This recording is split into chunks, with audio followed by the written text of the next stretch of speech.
Yeah, good afternoon. We're gonna start day one of this. I'm not saying Lindsay Clancy wasn't. Oh, hold on, hold on. Whoops. I forgot to take this off. I got a little like sits on top. uh, Welcome to day one of the trial concerning the murder of Tupac Shakur. It's the state of Nevada versus Duane Keefe D. Davis.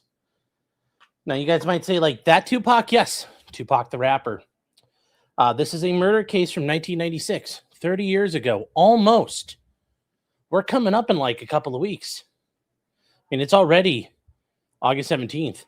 And this all occurred on September 7th through the 13th when he finally died.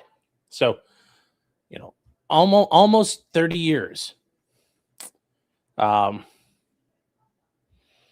about the child strangler bitch? We're gonna get back to that. The prosecution rested today, and honestly, like I mean, we can go back to it, guys. But I think we're all pretty clear. The system let her down and probably caused her to do this. I think that's abundantly clear. But this is something I've been wanting to cover for a while. This is one I thought was going to be really good. And this one I think is better because we don't know who did it. We think we know who did it because somebody claims they did it. But is this being done for? Is this being done solely to? Was this done solely to chase clout and kind of steal some ghetto valor, or did Keefe D really kill or have Tupac killed? Because as he wrote in his book. And Keefe D wrote a book. Well, he claims didn't write the book, but he claims he wrote in this book that he was out with his nephew because nephew got jumped by Tupac, and they went out to go settle a score. And they rolled up on Tupac's car and shot it full of holes. And that's where we start. There's so much to do. Yeah, Emily did this one. Yeah, I saw that.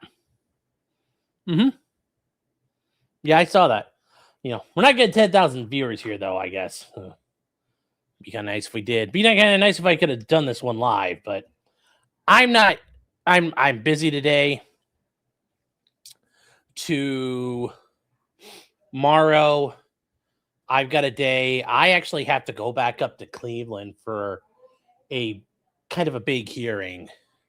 I thought I was going to be able not to, but I am going to have to, which is on Thursday. So. We're going to be on the road, so we're going to be doing Keefe D from here and on the road and other stuff. You pledged me 10,000 viewers. Thank you. Thank you very much. Dave says, hey, from Oregon. Sean Clyde 2.0 in chat. Yes. Well, Clyde is with 2.0 because we had a thunderstorm, and he was like cowering like a son of a bitch. Long drive, dang. Yeah, well, you do what you got to do.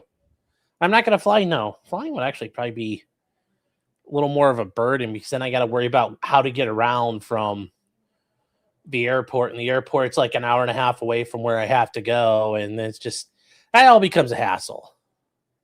That's a pretty shitty commute. I'm not doing it all the time. This is like a one-time off. Like, I thought this might happen.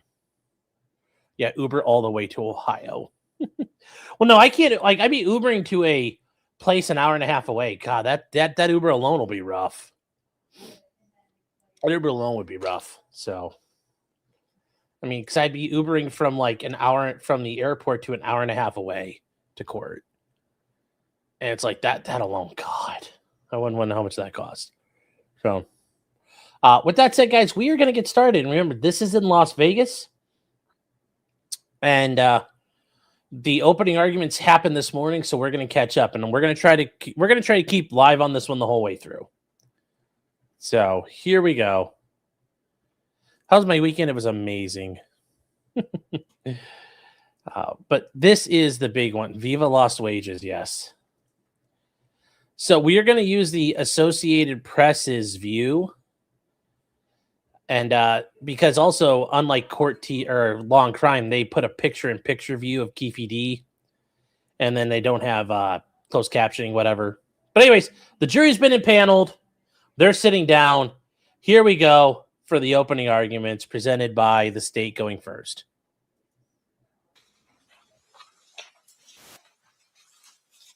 Good morning. On September 7th, 1996, Tupac Shakur came to Las Vegas to attend a Mike Tyson fight. After the fight, Tupac, along with Suge Knight, Trayvon Lane, and other people that were with that group, ran into a person named Orlando Anderson. And Orlando Anderson is the defendant's nephew. And when they encountered Orlando Anderson sitting by himself, they attacked him. That attack was captured on video.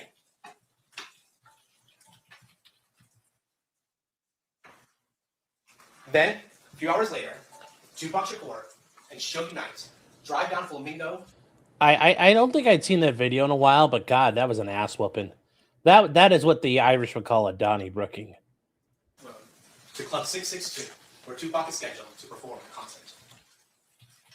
Then 2.5 hours later, after Tupac and Suge engaged in the beating of Orlando Anderson, they are gunned down. Tupac is gunned down in a drive-by shooting from a white Cadillac in an act of revenge. During those 2.5 hours, you will learn that the defendant was escalating and planning the retribution for the beating of his beloved nephew. Now, let's be clear. Duane Davis did not pull the trigger. But what he did do was plan the retaliation for the beating of his nephew. You will learn that Duane Davis got the gun. You will learn that he got into a white Cadillac.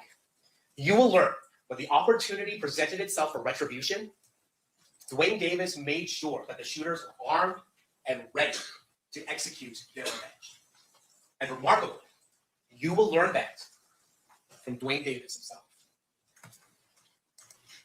But to understand what happened on September 7th, 1996 on the streets of Las Vegas, we need to go about 275 miles west to the city of Compton, California. What you'll learn is that Compton is about 10 square miles.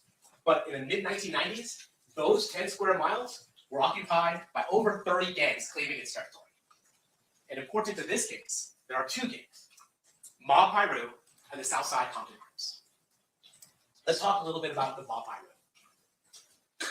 The Mob Piru is a group that associated with the color red. And you'll hear that Suge Knight, the person who was driving Tupac Shakur that night, grew up in the neighborhood of Mob Piru. But by the mid-1990s, he became a very successful CEO of the record label Death Row Records. But despite, or maybe because where he came from, you'll hear that Suge Knight continued to employ Mob Piru gang members as part of Death Row. They would act as unofficial security, and other times they would engage in, let's call them other acts on behalf of Suge Knight. But Death Row in the mid-1990s, record labels around. They had artists such as Snoop Dogg, Dr. Dre, and of course, Tupac Shakur. And in 1996, Tupac Shakur was maybe the largest and biggest, most successful rapper around. He had just released All Eyes on Me, a double album that was met with huge success. Additionally, Tupac Shakur was a movie star, having appeared in a number of movies and critically acclaimed roles. He has at times been referred to as an icon. But for the purposes of this case, what you need to know is that Tupac Shakur was not a gangster. He was a hip-hop artist associated with the Mob Piru. Now, the other gang that's important to know here is the Southside Compton Crips. And when it comes to Southside, Duane Keefe D. Davis was the leader of the Burris Street faction of the Southside Compton Crips. And while Suge Knight rose to prominence in his neighborhood, Duane Davis rose to prominence in his neighborhood because he was a very successful, large-scale drug trafficker. And he moves up in the world of gangs by bringing in money to the neighborhood. The other thing you'll learn is that Orlando Baby Lane Anderson was his nephew and also a highly respected member of the Southside Compton Crips. Now, as part of this case, you're going to hear another name, Eric Zip Martin. Now, Eric Zip Martin is not a member of the Southside Compton Crips. In fact, he's based out of New York. He's involved in the drug trade and knows Duane Davis as a result of both their involvements in the drug trade. Duane Davis from the West Coast, Eric Zip Martin from the East Coast. And one of the connections that Duane Davis gets through his association with Zip Martin is with Sean Puffy Combs, who was then the CEO of Bad Boy Entertainment. Sean Combs wanted some security when he came out to the West Coast. He was worried about Mob Piru. He was worried about the members of Death Row Records. And so Duane D.V.D. Davis agreed to be around to act as unofficial security for Sean Combs and his artists when they came out west, specifically to ensure there were no problems with Mob Piru and Death Row Records. And this took a rivalry between Mob Piru and Southside Compton Crips and escalated it. And those tensions boiled over in the Lakewood Mall in the summer of 1996. There, you'll hear that Trayvon Lane, a member of the Mob Piru, associated with Death Row Records. And doesn't this, like, I know some of you guys know the stories of, like, the rap game back then. Compared it now, where these guys have, like, professional bodyguards and stuff.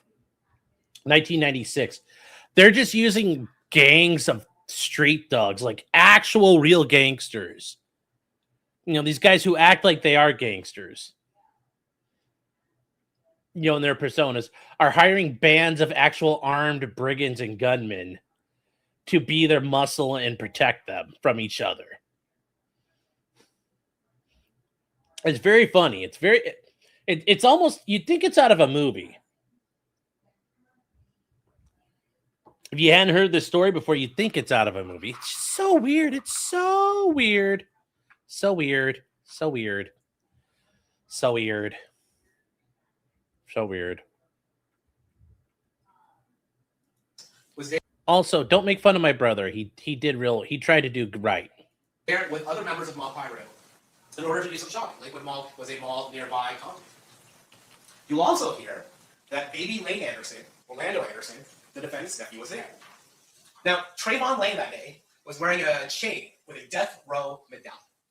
And there was a fight that occurs between the Mob Piru group and the Southside Compton Crips. And at one point, that chain is pulled off Trayvon Lane's neck. Now, what happened to that chain is an issue of much dispute. Not everybody agrees with it. But the act of disrespect of pulling the Death Row chain and the brawl that occurs further escalates this heated rivalry. And what you'll learn is that these two men, Trayvon Lane and Orlando Baby Lane Anderson, they encounter each other again, this time in Las Vegas. So that brings us back up to September 7th, 1996, here in Las Vegas. Again, Mike Tyson is fighting Bruce Sullivan. He disposes of him in less than a round. Doesn't take a full round. And then after the fight, Tupac Shakur, Suge Knight, and the people that are here with, they leave. And among his group is Trayvon Lane. And that is why this fight occurs. Trayvon Lane and the Death Row group sees Orlando Anderson standing by himself, and they decide to attack him in retribution for what happened at the Lakewood Mall. You'll see Orlando Anderson's on the bottom of that group. You see security coming, trying to break this up. And then you'll see Tupac Shakur, Suge Knight, Trayvon Lane, and that group exit the engine there. Now, Orlando Anderson was by himself because when Duane Davis purchased the tickets for the Bruce Sullivan fight, he got it through a scalper. So everybody that came with Duane Davis were seated separately throughout the fight. And so Orlando Anderson was at that time by himself. You'll see that Mr. Shakur, Mr. Knight, and his group leave the MGM Grand. And you'll see that Orlando Anderson, after being held by security, is questioned for a bit, asked if he wants to press charges. He decides he doesn't want to participate in any type of prosecution and that he doesn't need medical attention.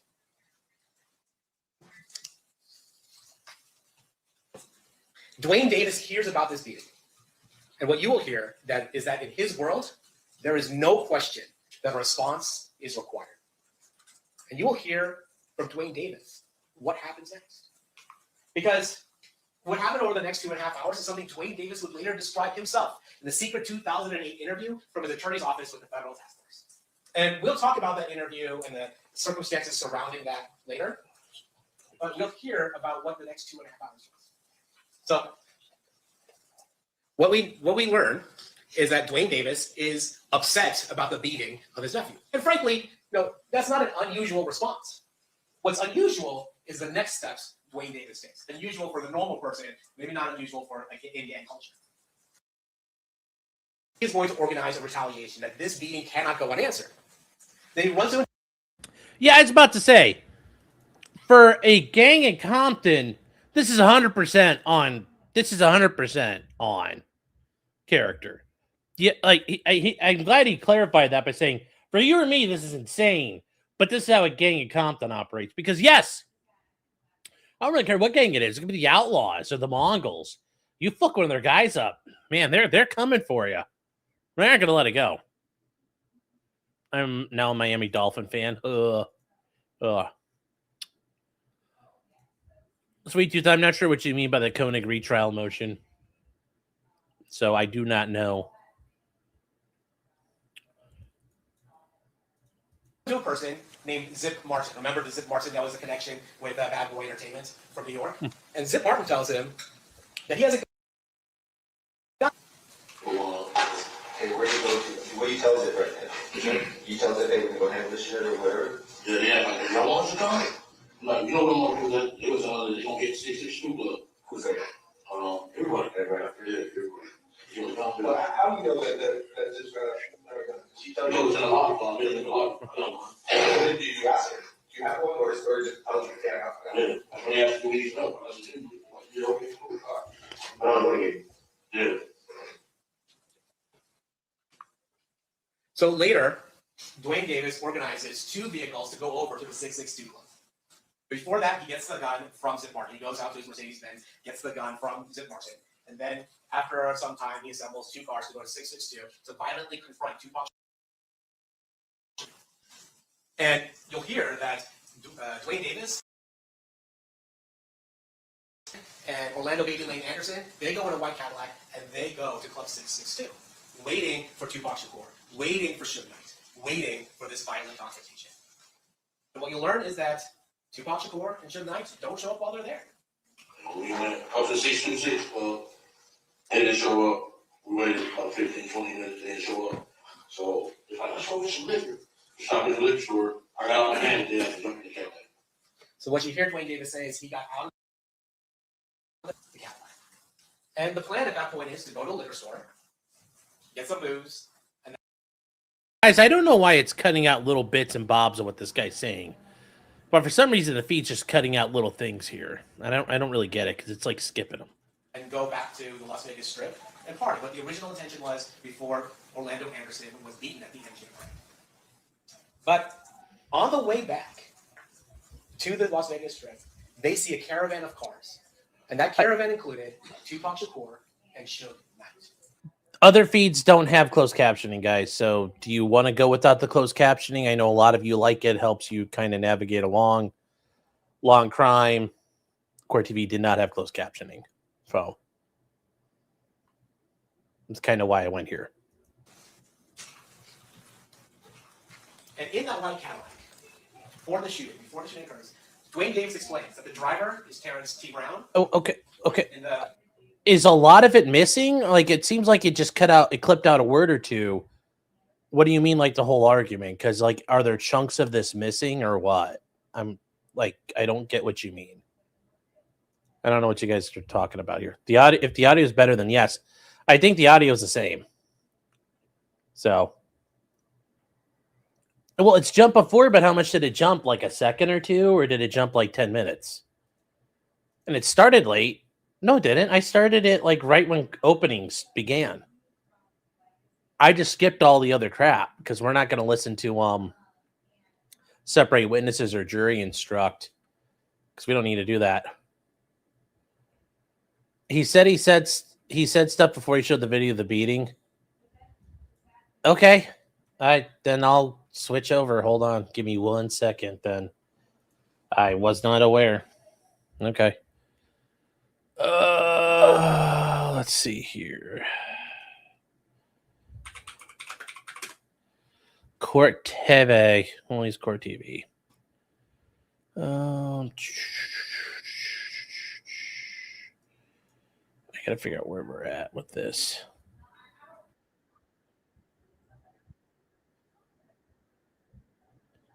Here we go.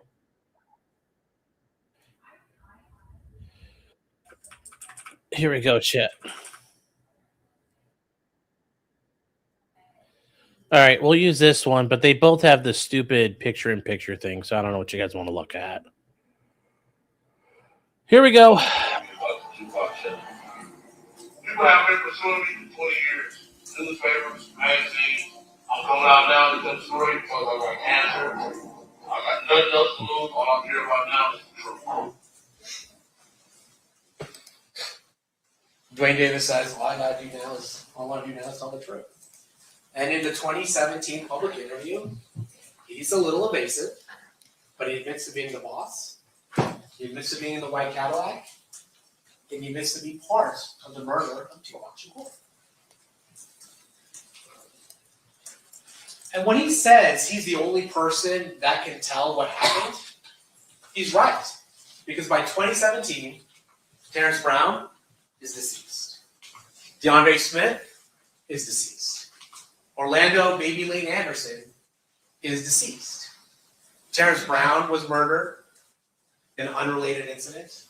Orlando Anderson was murdered in an unrelated incident. And DeAndre Smith died from complications. Remarkably, in 2019, Duane Davis then decides he's going to publish his own book. And with regards to the book, it is certainly a lot of self-aggrandizement. But again, the core remains. He was mad about Orlando Anderson about the beating of Orlando Anderson, his nephew. He was in Las Vegas. He got the Guys, remember, everybody in that car is dead except for Keefe D now at this point. gun. He was in the white Cadillac, and he handed the gun to the sheriff. And what you'll notice is a constant thing that always goes through these statements is Duane Davis's visceral anger at Tupac Shakur for putting hands on his nephew. In the book, he says, them jumping on my nephew gave us the ultimate green light to do something to their ass. Then, Duane Davis decides that he's going to do public interviews regarding his role in the murder of Tupac Shakur. So you ended up getting in the car with Baby Lane and them? I got in the car with them, yeah. We ran into them, went to the light on Sunset and Flamingo, and dude, we act like he was in a parade or something, that nigga, and that BMW hanging out with him, hey, it's Tupac, it's Tupac. And them bitches, shit, they was hollering for him.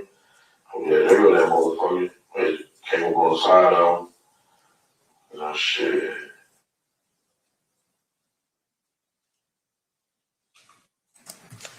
Davis's public admissions mirror his private ones. He admits to being a leader of Southside Crips. He admits to the significance of the fight over the death row chain at the Lakewood Mall. He admits to being in Las Vegas the night of the fight. He admits to being angry that Tupac stomped Orlando Anderson at the MGM. He admits that he was hunting down Tupac and Suge, first going to 662. He admits that he got a Glock 40 from Eric Zip Martin for the purposes of hunting. Now, when they talk about a Glock 40, they mean a Glock 22 chambered in 40 cal. They weren't hunting with the long slide 10 millimeter.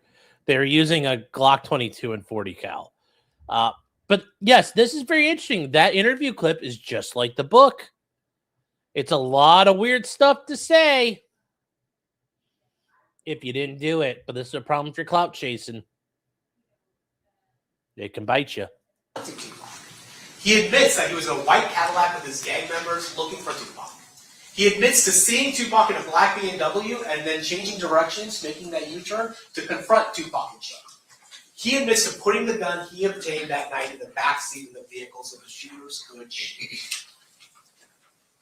And again, what remains, even as late as 2020, 2021, 22, is Duane Davis's visceral anger at Tupac Shakur.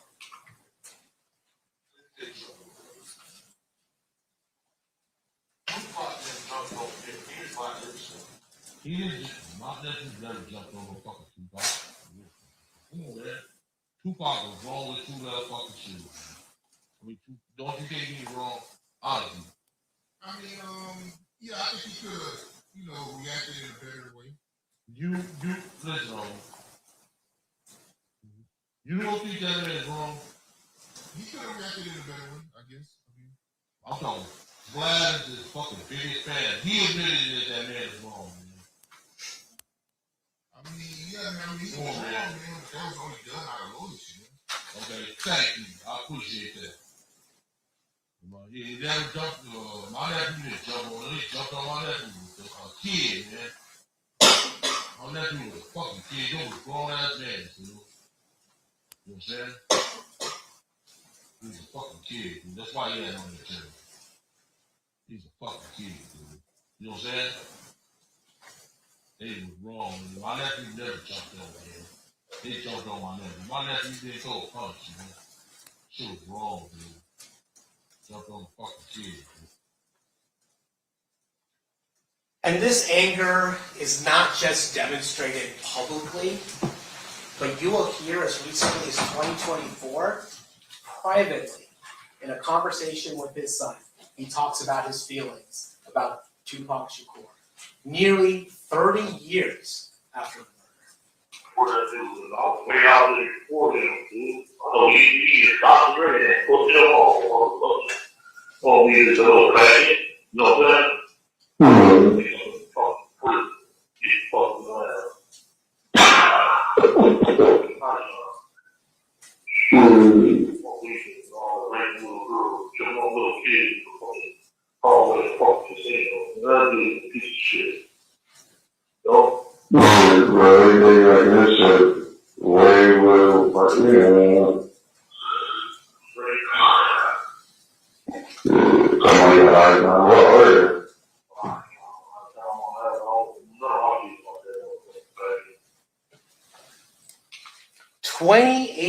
Years later, that is the visceral anger that Duane Davis had for Tupac Shakur.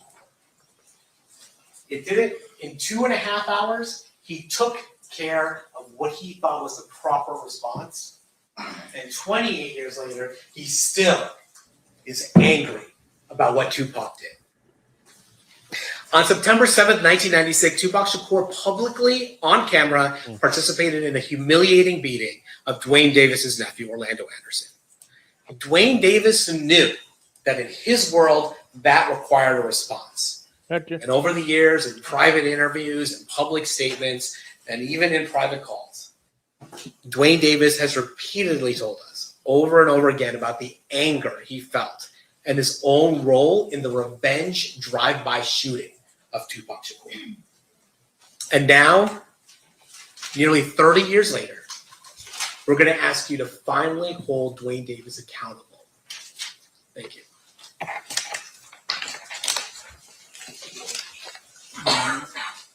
Thank you, Mr. Paul.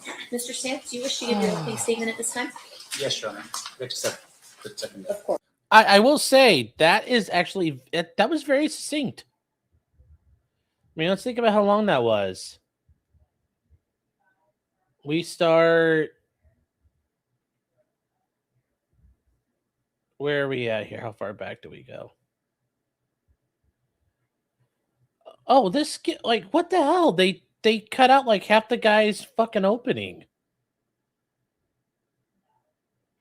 This is God. The Associated Press is garbage. Jeez. Like we didn't see this with the car getting shot up, but that is Tupac's car. And if you guys weren't aware, at the time in LA in Compton, this is the breakdown of all the gangs.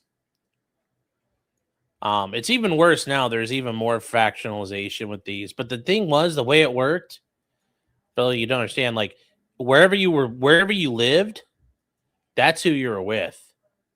There was no like, oh, I live here and I'm gonna be with these guys. No, like you were where. So it just is what it is, chat.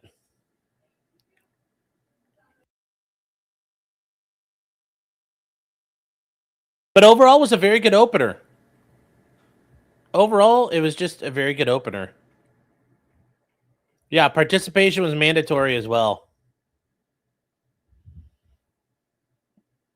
It was mandatory as well. There was no, oh, I'll catch you guys later. But anyway, think about this.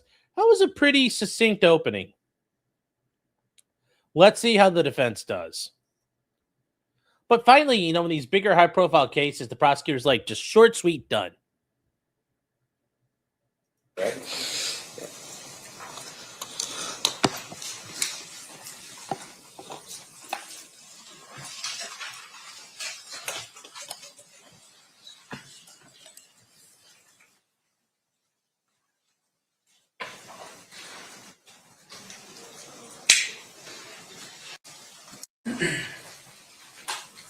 Good morning. We spent a lot of time, I think, when we were picking a jury to determine who would be the right jurors for a case like this. Obviously, we want people who are going to reserve judgment until the end, but really look at the evidence with a critical eye. Now, what the state has just told you what they believe to be the evidence in this case. But really, at the end of the day, you have to ask yourself if what they're saying is really truth or fiction. Fact or fiction? I don't know if some of you recall, but I had asked a question specifically about what you were holding in your hands. And right now, for instance, you're all holding notepads and pens. That would be a fact, right? And in this case, for instance, I had asked before about the idea of, I can just do this, right? And remember, when we started covering this, his attorney took the case on in April. So it's been about 4 months that he's had it. Because Keefe D didn't want to take any more time. He wanted to go to trial still in August. So 30-year-old cold case. Massive cold case trial. One of the bigger murder mysteries in American history. And, you know, you got like 120 days of work on it. No pressure. Microphone.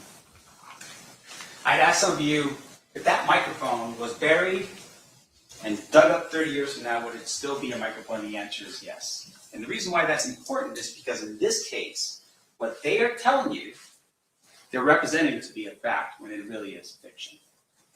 And it's up to you to determine what the facts are in this case. Now, I'm going to give you a timeline here for you to understand just a little bit of how this is going to work, because there's so much evidence in this case that we have to sort of compartmentalize some things. And what I've done is really just sort of focused on the 3 detectives that work this file from beginning to now. First detective you will hear about is Detective Becker. He works the file. He's the original detective on the scene. Detective Long takes over the case for about 15 years or so. And then it ends with Detective Mogg, who presents this to the grand jury in 2023. But why this timeline is relevant is because you have to see the span of time for yourself. 30 years. Uh-oh. I don't know what's And going ask on there. yourself Oh, this. hold on. What facts do they have after 30 years? Now, Detective Becker does what every homicide detective does when he arrives on scene. He's assigned to the case. He starts his investigation. At that particular time, though, Tupac Shakur was not dead. He was critically injured. He was at UMC. And it isn't until 6 days later that he passes away. But Detective Becker starts his initial investigation because it's pretty serious. And as a result, he just takes over the investigation. What he will testify to is that Flamingo Pool on a Saturday night in the middle of a fight between Mike Tyson and Bruce Seldon, it was very busy when he arrived. And he arrived at a time where he was able to determine cartridge casings, .40 caliber, that was found at the scene. That's another fact for you. But at some point he learns that potentially it was a Glock 40 that was the actual firearm that was used in this case. And then when crime scene analysts arrive on scene, they document the evidence. And they document the cars. That will be important, and you'll determine at some point why the cars are documented. And with regard to Detective Becker, what he'll tell you is police officers write reports. Critical. Hugely important. Why? Because at some point in the future, like in this case, 30 years later, Detective Becker will not remember details like he would if he had what? His report in front of him. And that's going to be important for you to consider in this case. Now, what Detective Becker does, though, is because of the outcry, the attention, the media focus on this case, he took his file and he secured it in his office under lock and key. Because he was worried about leaks in Metro, leaking information out to the public because so many people wanted to know answers to the question as to what happened and who did this to Tupac Shakur. Now, what you're going to find is, when Detective Becker testifies in this case, that a lot of his reports are now missing. They're gone. Which is Metro's responsibility to hold and to pass on to the next detective, and then finally to the next detective. Now, Detective Becker also did not trust Compton PD. Why is that important in this case? Because there's an individual by the name of Reggie Wright Sr. He was a lieutenant working in Compton in charge of the gangs in Compton in terms of investigations. His son is Reggie Wright Jr.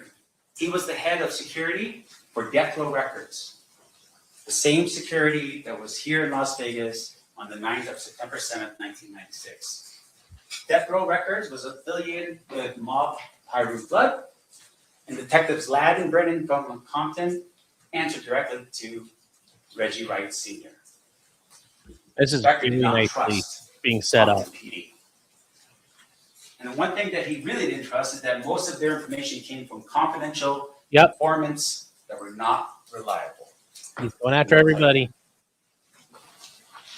And because of his intuition, Compton PD was shut down in September of 2000 due to internal corruption.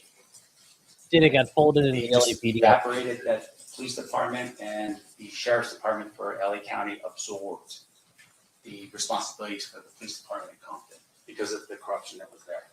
Yes.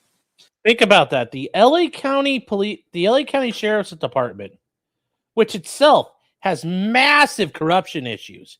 If you got this is where, if you guys want to read up on it, the problems in the LA County Sheriff's Department are actually very, very significant and pretty endemic of they're just rife with them. They have gang problems. They have their own gangs in the LASD. It's really bad. It's really bad. And the LAPD has its own problems. Talking about in 2000, that's around the time, the LAPD had just got out of the Rampart scandal, which is what The Shield is written on. It was written about and was used as kind of like the impetus for it. Or I think even people would say Detective Voight and the Chicago PD show. It's kind of like one of those Rampart officers in their crash unit. So this idea that the entire city's police department was just like, no, you guys quit. You guys are done. We're bringing in the LAPD and the LASD, who have their own problems, and they're better than these guys. It's like, ooh, that's not good. That's not good. Now, what facts, right? Just like the pads of paper that you have in your hand and the pens that you have in your hand, what facts can we determine from Detective Becker's efforts? First and foremost, we know that Tupac was shot multiple times. That's a fact. That can be proven. We know that it was with a .40 caliber firearm. That's a fact, due to the cartridge casings. On the corner of Flamingo and Cobalt. That's also a fact, right? We're on board so far? We know the date, September 7th, 1996. That is a fact. At 11:17 p.m., we know that to be a fact as well. And then finally, that he was in a vehicle driven by Suge Knight, and that Tupac died 6 days later. Those are facts that will not be refuted by anybody in this courtroom during the time that we spend together. But here's the one thing. There are no facts to point to Keefe D. Not one. You're going to hear about this over and over and over again. No facts like the microphone in your hand or the pad of paper that you have that you write on. Detective Long takes over the case in 2002, and he has it from 2002 to 2017. He was, interestingly enough, on the gang unit, and at the time of the shooting, he was in the gangs, and he had been one of the first to arrive on scene. He will testify and tell you that every time he did something on this file, he wrote a report, because that's important. That's what you do as a police officer. And he conducted follow-up interviews, and he made some travel to Compton. He will tell you those things. That's his role in all of this.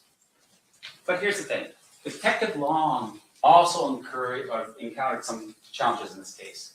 They had to hide the case file with Metro. because people were still accessing the file in Metro, and they weren't authorized to do so. So they changed the case number so that people couldn't find the file. Whoa. Now, that's funny because you're supposed to have a case file that can be tracked and tips and everything can go in there. They had to hide it. Oh my, I'm thinking about that in 2026. How bad that would be now. You get people trying to hack in to get it. In addition to that, what you're going to learn is LAPD reached out to him, called him up and said, hey, Detective Long, we have the gun. And we've tested it, and it matches back to what you're looking for in terms of the weapon that killed Tupac Shakur. Detective Long goes to LAPD, gets the gun, transports it back, gets it tested, and it comes out as not a match. LAPD tells him after, we gave you a fake gun to test you out. This is the level of, I don't know how to put it, that was going on during this time period between Metro, LAPD, and Compton. This is what's happening during this time period. Leads, according to Detective Long, became very scarce and stale, meaning that it was just taking a long time for him to follow up with people. Witnesses became unavailable. Why do you think that is? Because of time. So as a result, memories started failing because of that time. So Detective Long had these challenges. But here's what Detective Long does. He interviews Keefe in 2009.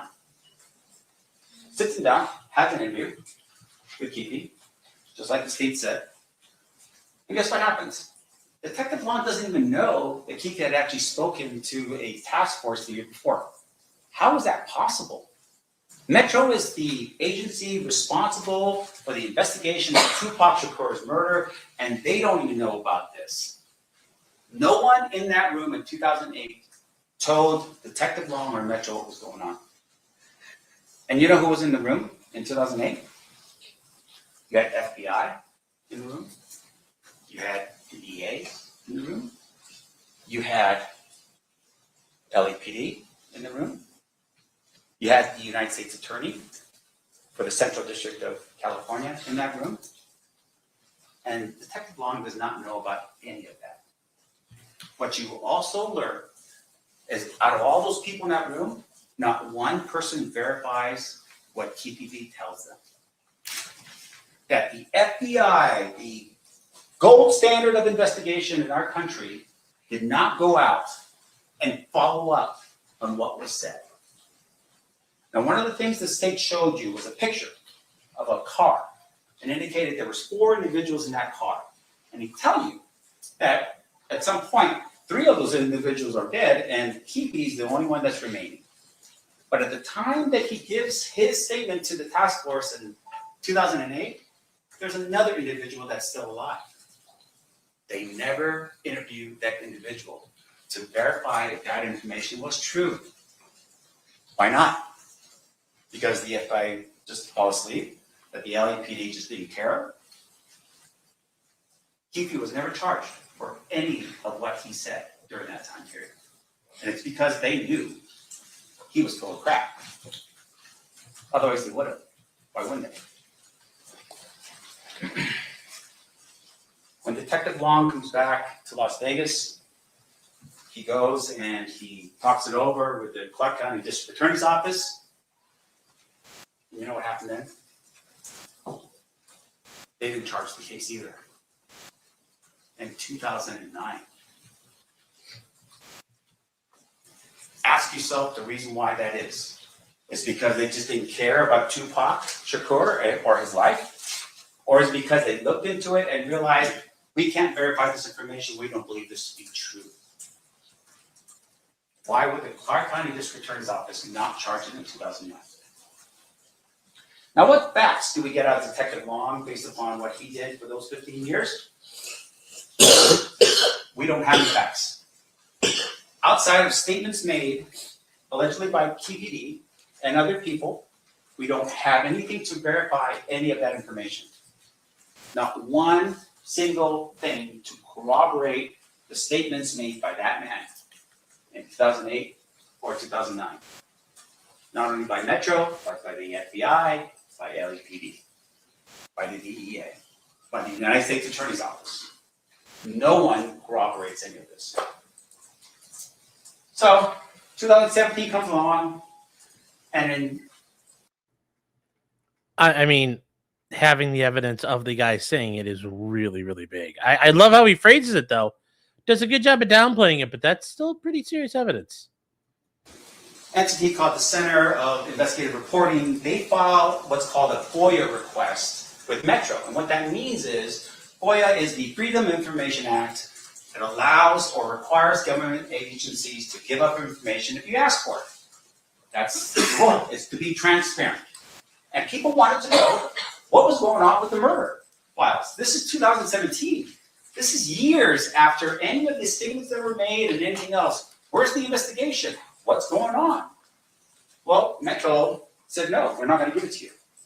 So in 2018, the Senate turns around and files a lawsuit against Metro to force them to give them the file, to show them what work had you been doing over, at that particular point, I don't know, what's that, 20 years? That's when Detective Mogg enters the picture. What you will learn is that Detective Mogg basically says, I'm here just to close out the case. He's not here to solve the mystery of who killed Tupac.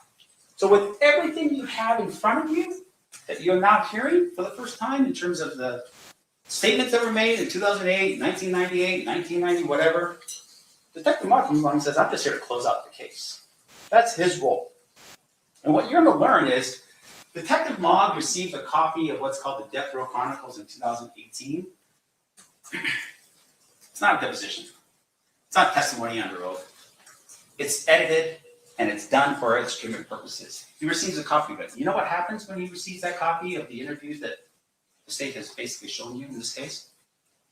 No charges filed. Why? So, Keefe writes a book, allegedly. Right? Allegedly, he writes this book called Compton Street Legend in 2019. You know what happened with the book? Right? Even he confesses to it. What you find is no charges filed. What is going on? District Attorney's Office doesn't want to charge the case. No charges filed when the interview happens. No charges are filed when the book is written. What is going on? 5 years goes by. And nothing is going on with the case. But Detective Mogg says he's closing it out. Detective Mogg turns around and applies for what's called a search warrant. Now, what a search warrant is that in July of 2023, around that time period, a search warrant requires a police officer to get permission from a judge to basically violate the sanctity and privacy of your home. Right? There's got to be legal reasons for it. He's got to go through that process, and he's got to ask permission from a judge in order for him to get that. And what he does in that search warrant application is he assures the judge, hey, what we are looking for is in the home. The thing that's going to help us solve this crime, who killed Tupac, is in the home. And he signs an affidavit, and that's important. I want you to remember this. He signs an affidavit attesting to what he's saying to this judge to be true and correct. What he says is, I think we have evidence in Keefe D's home that will solve the murder of Tupac. So up until this point, they've got all these statements, they can't be corroborated. So now they're saying, we have evidence in this home that we think probably is in the home. And as a result, we're going to find this evidence. It's going to help us solve this case. What I'm going to tell you right now is they don't find it. And in the meantime, Detective Mogg retires. He now becomes Mr. Mogg. And Mr. Mogg goes to the grand jury. And in the grand jury, it's a secret proceeding. We're not there. The defense, isn't sitting like we are here. It's just the prosecutors. There's a panel of people called the grand jurors, and you have people come up and they testify under oath. And there's really no way for the defense to challenge any of it because it's done in secret. We don't really know about it. But in this particular case, Mr. Mogg is sworn to testify truthfully. And you know what Mr. Mogg does? He just reads pages of the book into the record. He doesn't do any more in terms of an investigation than read pages of a book into the record. He never documents in any of his efforts any verification of the book before he reads it into the record. He walks up, gets on the stand, and reads the book as if it's the gospel truth. And that's what he does. He treats that book like it's fact. Now, what you're going to find out about Mr. Mogg is that he never wrote a report. So when he took over the case in 2017, all the way up until when he retired in 2023 and was in front of the grand jury, he never wrote a report. Not one time. Not like Detective Becker and not like Detective Long. And not like any other police officer who does their job. This man never writes a report. That's very interesting. Very, very interesting. And then he goes straight working for the DA's office. In fact, what happens is he transitions, right? He's a Metro detective, he retires, and then he gets a job working as an independent contractor for the district attorney's office as an investigator. And as an investigator, he doesn't have any police power. He continues to work as a lead detective on this case, even though the procedure is you hand your file and your officer's report to the next detective in line. That's how this works. But he keeps the file for himself and he starts billing against the file after he retires as a detective with Metro. Because now he's an independent contractor.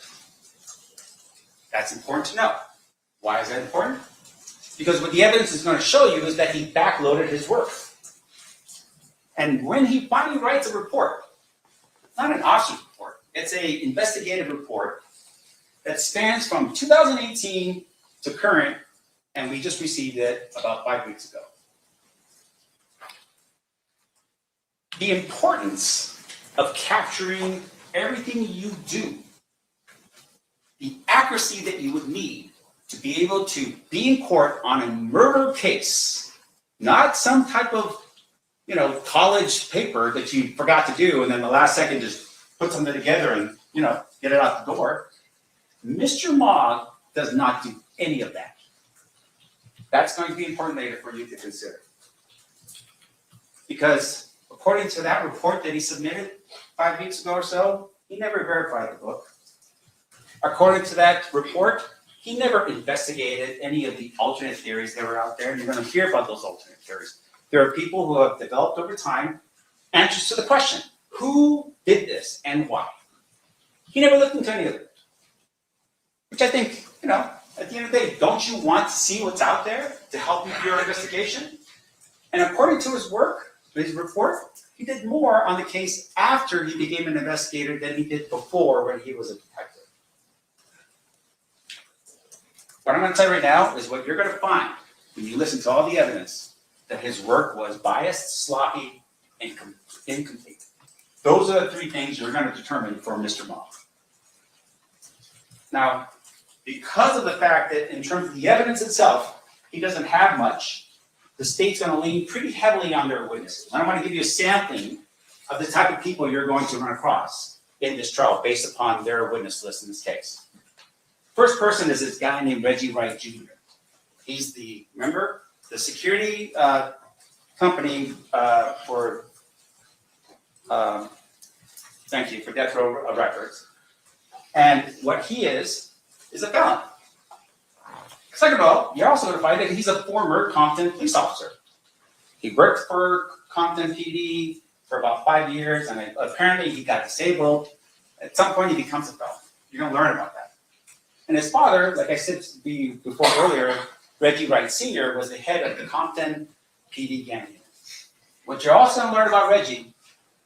And they employ just the best people in these positions. It's the equivalent of DEI. It's like the gangster DEI. Is that, once again, he was supposed to be protecting Suge Knight. Where was he the night of the shooting?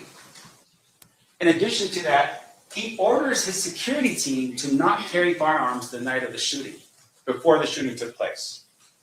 What you're also going to learn is he wasn't even around when the shooting occurred. So the principal, meaning the person he should have been protecting the most, would have been Suge Knight, the head of Death Row Records. This man was nowhere to be found. He was sitting at a club called 662 down the street, waiting for Suge to show up, while he left his people that were working for him unarmed in the vehicles behind Suge Knight. And when push comes to shove, he orders his people to lie to police during their investigation. That's going to be called by them. That guy's going to be called by them. In addition to that, when everything was said and done, Suge Knight went to prison because he was not supposed to be in a fight in Las Vegas. He violates his release. Guess who takes over Death Row Records? Reggie Wright Jr. Now, the state is also going to bring in other people with unreliable positions, including criminal histories, financial motivations, and inconsistent statements. That are the people and the quality of the evidence that you're going to listen to in this case. Just to give you another example, there's going to be an individual by the name of Devonta Dirt Rockley. Who is he? He's been a paid informant for years. You're going to hear that they have paid him to be an informant. He will, of course, say whatever he needs to say to avoid his own criminal actions, but his testimony will be inconsistent. And that's what you have to really rely on, is what exactly is he going to say, and can you even believe it? In addition to that, you're also going to learn about a disgraced LAPD detective by the name of Greg Cady. The state told you about him. He wrote a book. He benefited off of what was happening with regards to Keefe D. Now, Greg Cady, he stole the file. This is the defense attorney. I should all put it down at the bottom, but it's the defense attorney. He actually stole the file. He took the Tupac and the Biggie case files and walked out the door. This is an LAPD detective that they are using, or one of the people that they're going to be focusing on to establish their case. He writes the book, and then he holds himself out as the person who solves the murder. That's Greg Cady. That's the LAPD detective. Now, what you also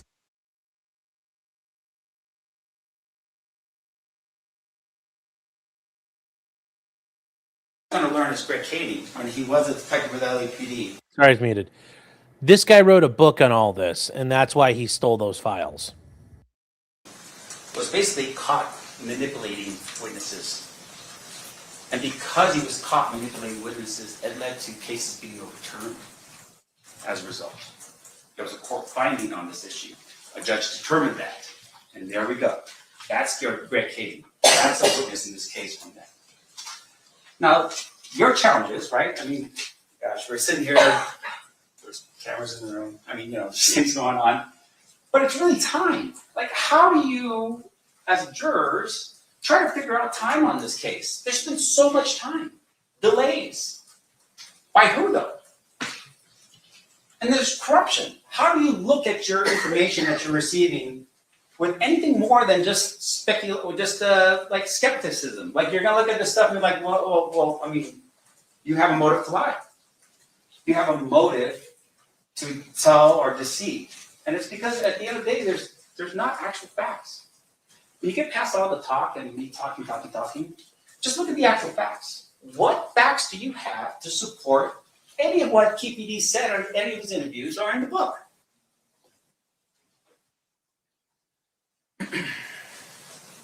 When you look at this relevant timeline again, and you see the length of time, ask yourself, what facts do they have to even put Keefe D in a car in Las Vegas on September 7th, 1996? What facts? When you look at the video that happened at the MGM, look for them. Try to find them in there. Try to find any of the other individuals. Remember, he said there's 3 individuals in the car with him and Orlando Anderson. Orlando's in the video because he's getting beat up. Find any of those other individuals on the videos of the MGM. Look for evidence that shows that Keefe D was even in Las Vegas on the night of the fight. Receipts, credit cards, a picture of him standing next to somebody else, maybe watching the fight from another casino. Something. Give me something. In the book, you're going to learn that Keefe says that he was at the fight. He was sitting on the second row. He was sitting with all the celebrities, and he's dressed in his finest gear. There's not one iota of proof that he was ever at that fight. But you know who does show an iota of proof that he was at the fight? Suge Knight.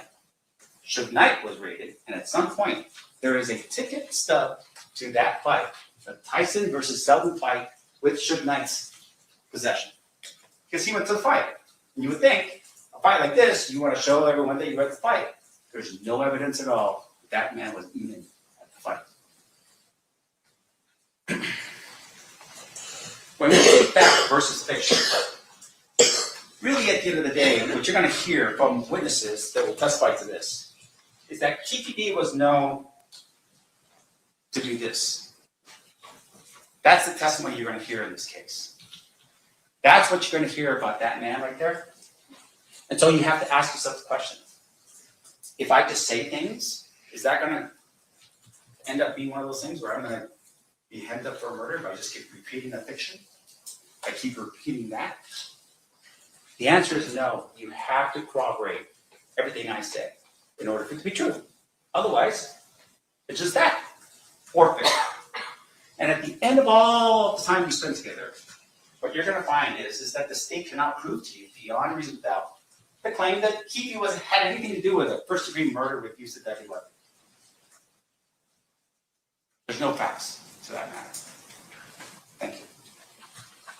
Thank you, Mr. Sandford. State, at this time, are you prepared to proceed with your case in chief, or did you need a brief break? Just need a break. I mean, if he can prove all that,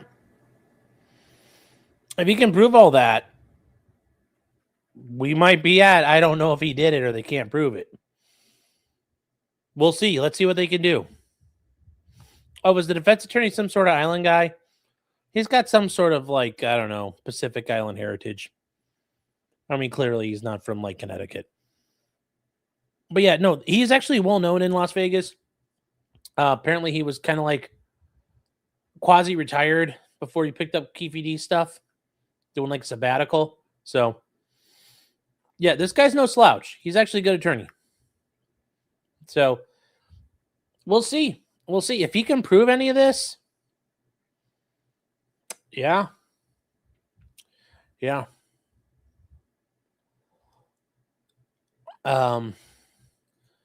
Julian says, I know I don't understand why he did this to himself by talking, because he wanted money.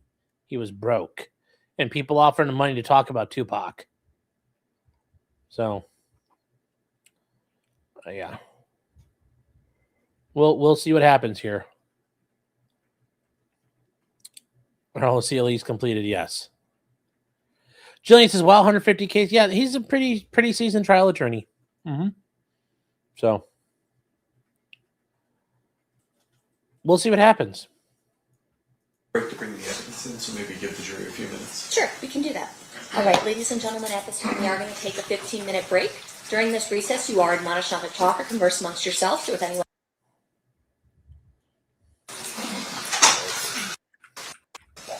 You do solemnly swear the testimony you're about to give in this session shall be the truth. Okay, Core TV or whoever's out there watching this, please, for the love of God, kill this thing. Nobody really wants this or needs it. You know, not only is it like ruining what I got to do, but it ruins the rest of the screen. Like, there's no need for the picture-in-picture thing. The whole truth and nothing but the truth, so help you God. Yes, I do. You may be seated. Thank you. May I please have you state and spell your first and last name for the record? First name is Gary, Garry. Last name is Dale, Dale. Thank you, sir. Whenever you're ready, Mr. Dockmore, you may proceed. Thank you. Sir, back in September of 1996, how were you employed? I was working for the Las Vegas Metropolitan Police Department at that time.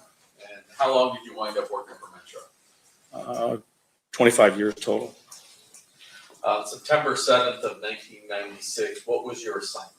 I was assigned to a bike team on bicycles on the Strip, Las Vegas Strip area.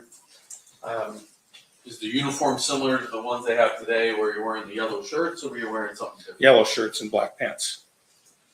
Direct your attention to right around 11 p.m. What part of the strip were you working? I was working the a little bit further south end, south of Flamingo. Did you have a partner? Yes, I did. What was his name? Richard Goldgart. While you were working on that area of the strip, did you cause there to be some sort of car stop of a vehicle? Yes, sir, I did. And what was the purpose of stopping this vehicle?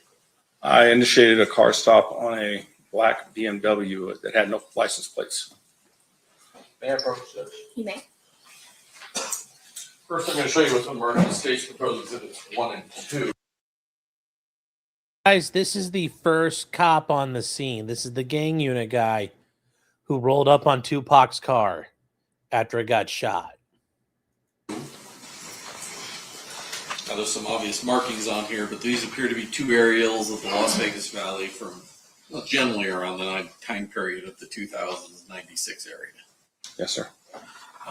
Accurately reflect kind of the locations that they're describing on there. Flamingo, Harmon. Yes. Move to admit 1 and 2, Judge. Any objection? No objection. So admitted. You may publish. I'm going to start with exhibit number 1.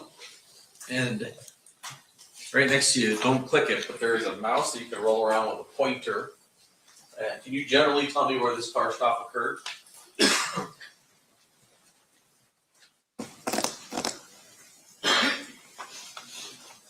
It won't work because you're doing it off of your computer. I have it plugged in. It works. There it goes. So it will work. Trying to wrap around the boulevard here. So if I told you that red dot's Harmon and Flamingo, or sorry, Harmon and Las Vegas Boulevard. Yes, sir. A car stop was right around, I believe it was right around this area. So just south of Flamingo on Las Vegas Boulevard. Yes. When you approached the vehicle, did you recognize the occupants? No, I did not. Why did you stop this vehicle? It had no license plate on the back. When you approached the vehicle, did the occupants communicate with you? Yes. And did you, at that point, did you learn their identity?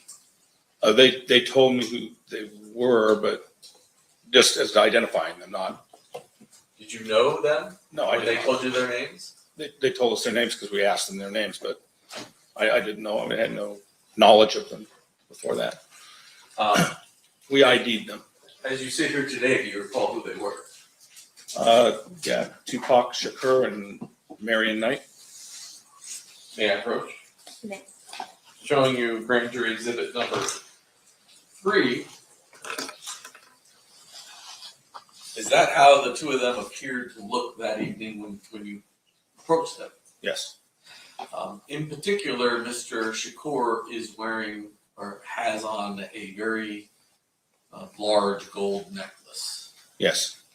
Did you talk to him about that necklace? Yeah, we talked to him for a few minutes out there, and I was just remarked to him, "Wow, man, that's a huge piece of gold or something like that he had around his neck." Would you describe your interaction with them as congenial? Yes. Okay. Did you ask them about the license plate, why their vehicle had no license plate? Yes, I did. And what was the response? They stated that they were filming a video, so they had taken the license plate off because they were filming a video going up and down the strip. Move to admit 3, Judge. Any objection? I'm sorry. No objection, Your Honor. So admitted. You may publish. And this large gold medallion is what we're talking about, correct? Yes, sir. How did that interaction with Mr. Knight and Mr. Shakur end? We told them that they were going to have to put the plate back on their car, and we warned them and released them. Did you remain down on the strip in the strip area after they left that car stop? Yes, sir. We'll fast forward about, let's say, 10 minutes later. something unusual happened. What happened?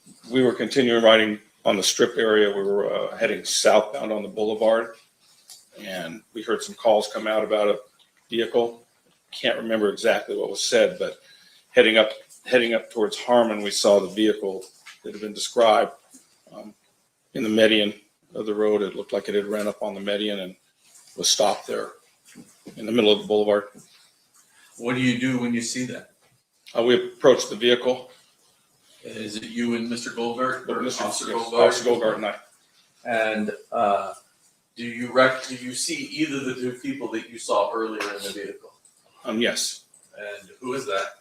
Marion Knight was outside of the vehicle, walking around, talking, and see what he's guys that are telling his story, and like they stopped him earlier, and they're like, "Oh, hey, what's up, Tupac?" They're talking to him. Then later they find him, and now Tupac's dying, and Suge Knight is walking around outside the car. Remember, he's wounded, but he only got grazed. Tupac Shakur was being removed by EMS people. As Marion Knight is talking, do you recall anything he's saying?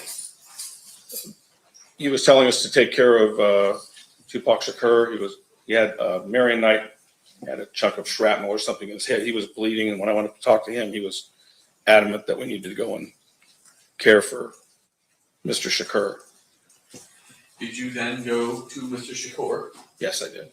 And then what do you do? What's your responsibility as it relates to Mr. Shakur as the EMT's working on? I was trying to talk to him to find out what had happened. Excuse me. Gather information to see who had fired at them.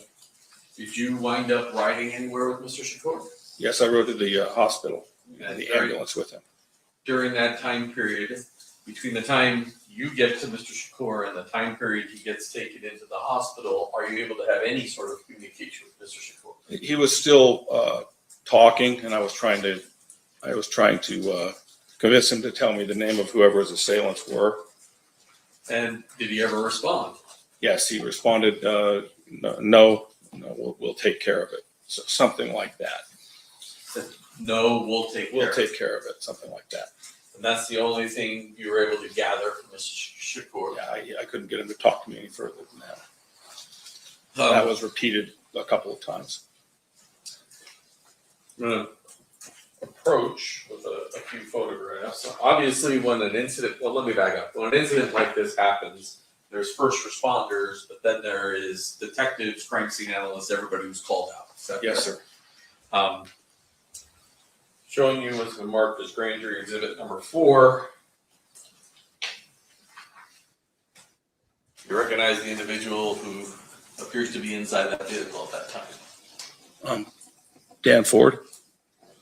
Do you know what he did for Metro? At the time, he was a detective. I was not there when that photograph was taken, but at the time, he was a detective. I'm not sure what he was, homicide or general assignment or Could he be a crime scene? crime scene analyst, CSI. And then I'm just going to show you a few other pictures of the vehicle itself. Showing you stage proposed exhibits 5 through 8. Just flip through those.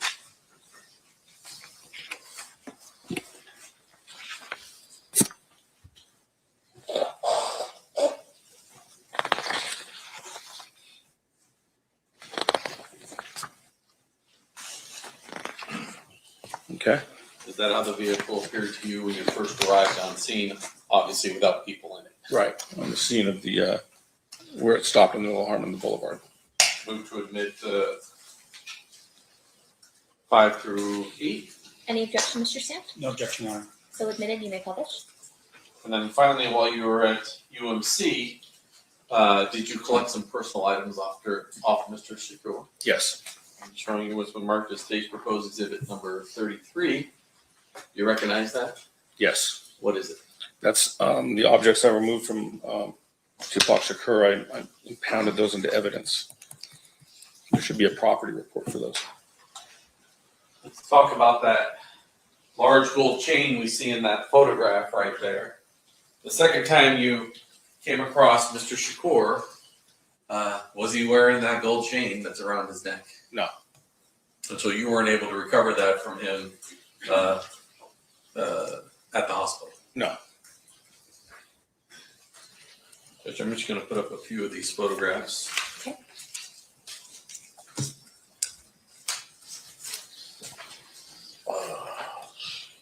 Hey, Crips letting you know that 4 was not admitted. Move to admit 4. Any objection, Mr. Sam? No objection, Your Honor. So admitted. Showing you 4. That's Mr. Ford appearing like he's inside that vehicle. Okay. 5.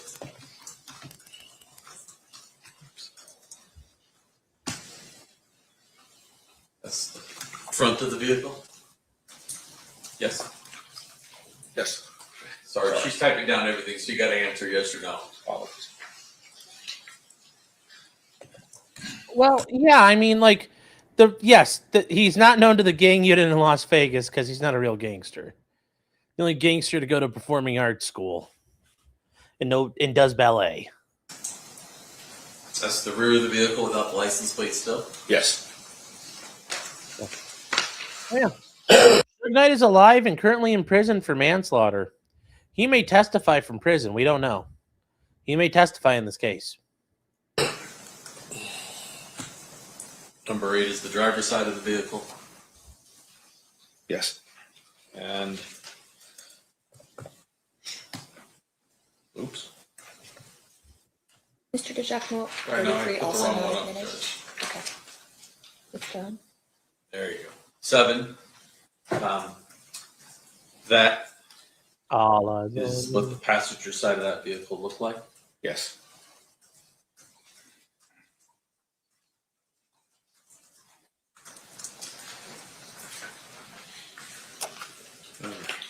Finally, for you, 33. Those are the items you were collected off Mr. Shakur at the hospital. Yes. But Mr. Samt has requested, and I've agreed to also No jokes, chat. No jokes.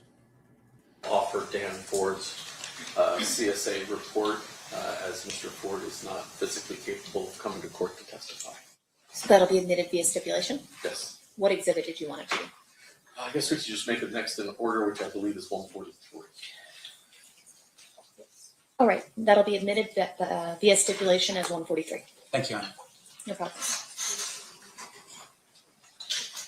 I think 33 has been withdrawn. I think it's not in front of us. And based upon that agreement, This is 33. 33 is also not admitted. move to admit 33. Any objection? No objection, Your Honor. So admitted. And based on that agreement that we've reached with Mr. Samt, I believe he has no objection to the rest of Mr. Ford's crime scene photographs at this particular scene, which is state proposed exhibits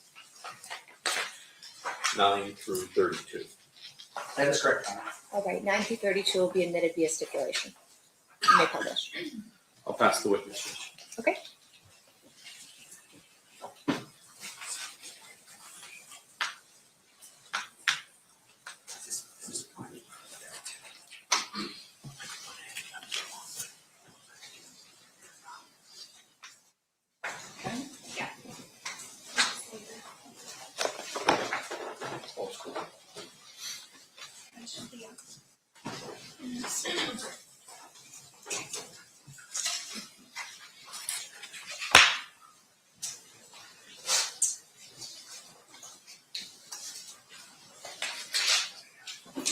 And you are Mr. Dale. Yes. Well, welcome back to the courtroom. Thanks. So let me ask you this. So how long had you been working for Metro until you retired, basically? 13 years. I see. And at the time when you were I may have done something. on the bicycle on September 7th, 1996, how long had you been working for Metro at that point? Yeah, I thought that's what you asked to begin with. Oh. I started in '83, so it would have been right around 13 years. I see. And obviously, when you are first a police officer, you go through an academy before you become an actual police officer. Yes, sir. And you learn skills and techniques and things to help you become a successful police officer. Yes. One of those things I would imagine would be writing reports. Yes. Now, fair to say, though, in this particular case, what you had seen, or what you had done was basically you saw a license plate that wasn't on a vehicle, you stopped them, you asked for their ID, and at some point you just allowed them to continue on their way. Yes. So there was no need to write a report about that. No. Okay. Did you write a report and with regards to that stop? No. Okay. Now, when you were present at the scene and you saw the vehicle stop, do you know if any other vehicles were behind it? No, I did not see any other vehicles behind it, so I don't know. So there wasn't like a caravan or a line of vehicles behind the black BMW when you stopped the BMW? No. Can you describe for us a little bit about what the area was like on the night of September 7th, 1996? It was pretty average night for the Strip as far as the amount of traffic flowing and things like that. Not particularly crowded or packed or anything like that. The area we stopped them in had some lighting, but it wasn't like right in front of a hotel or something that cast a lot of lighting on the area. I mean, really, it wasn't that busy. There was a Mike Tyson fight. I mean, that doesn't happen every single night. And in 1996, Mike Tyson was still huge.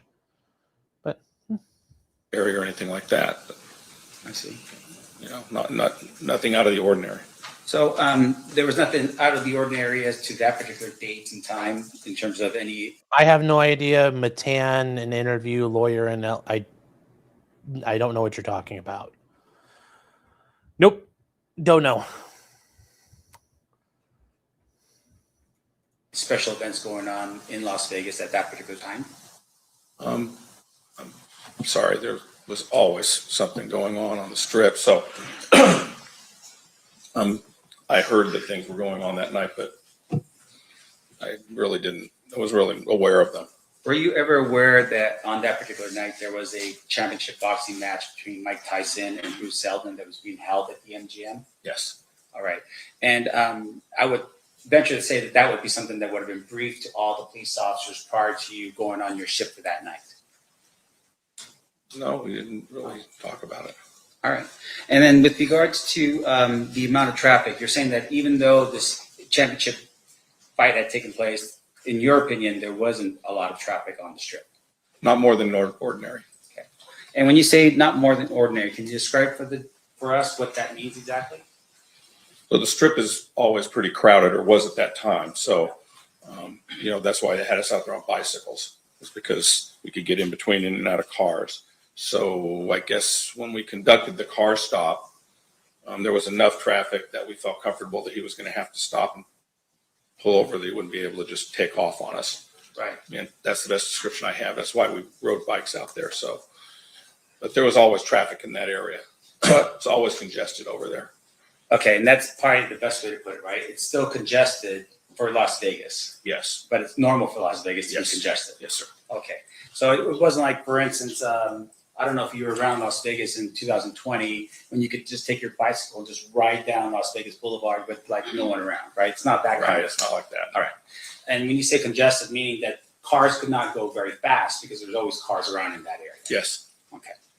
Now, in addition to that, your testimony was that you had arrived on scene, and then at some point you're actually in the ambulance with Mr. Shakur.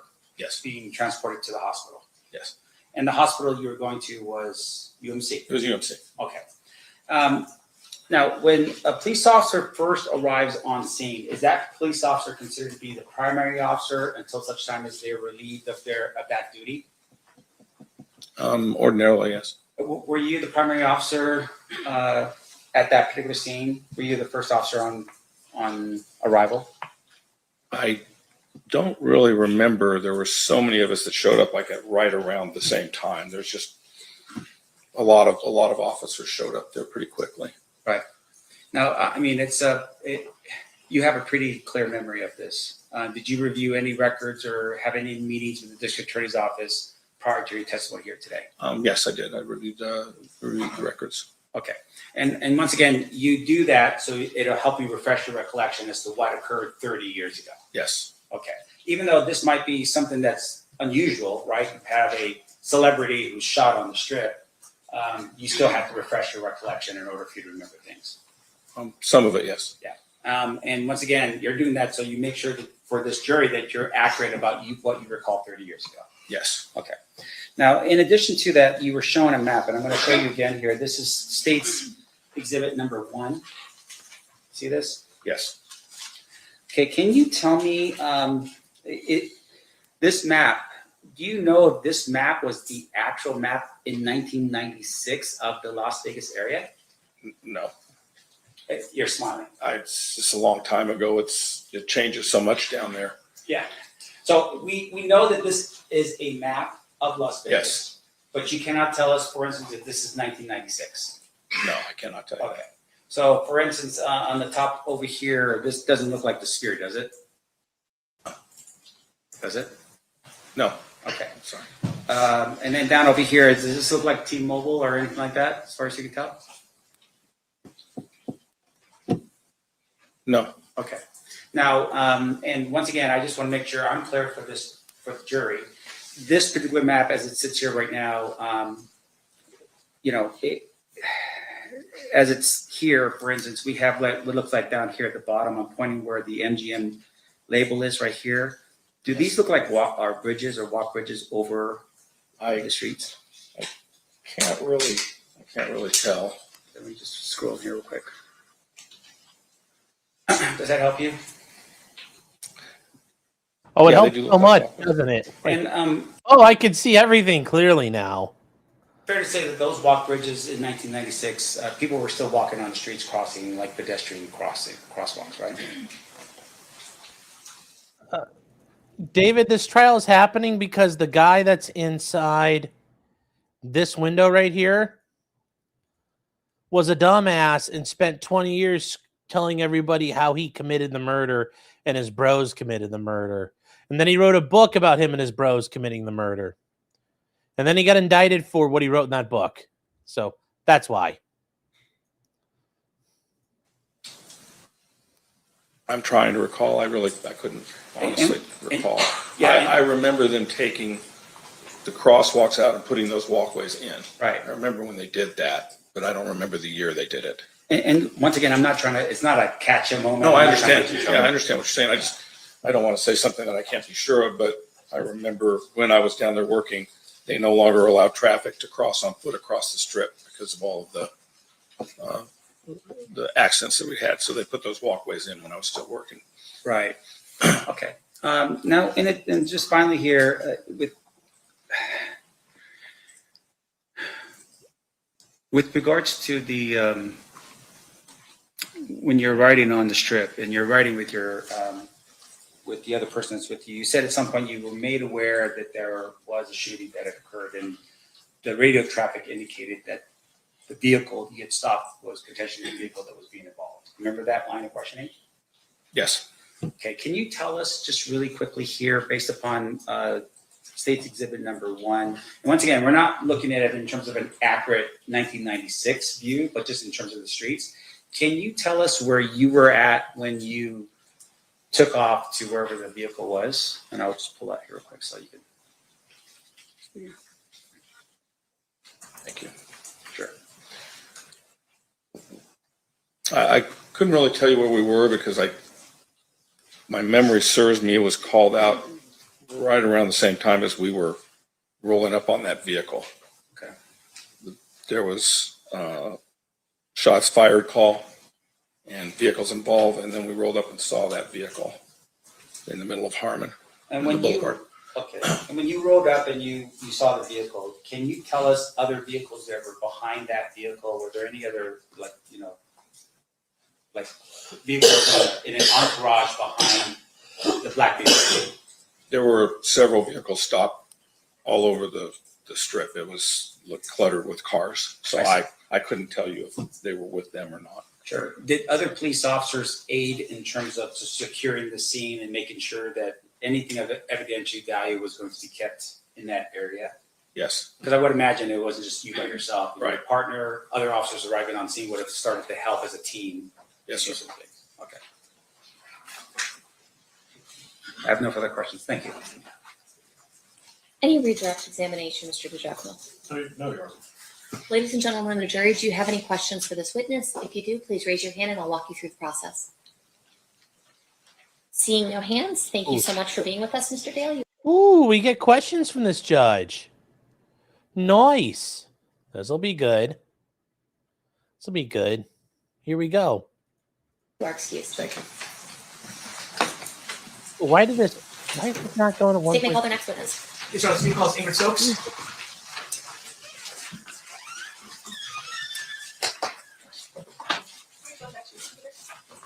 Yes.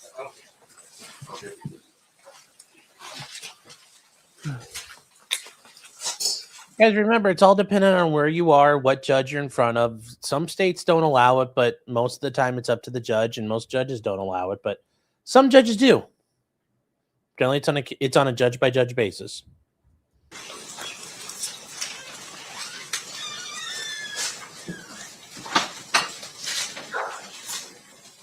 You do solemnly swear the testimony you're about to give in this section shall be the truth, the whole truth, and nothing but the truth, so help you God? Yes. Can you be seated? May I please have you state and spell your first and last name for the record?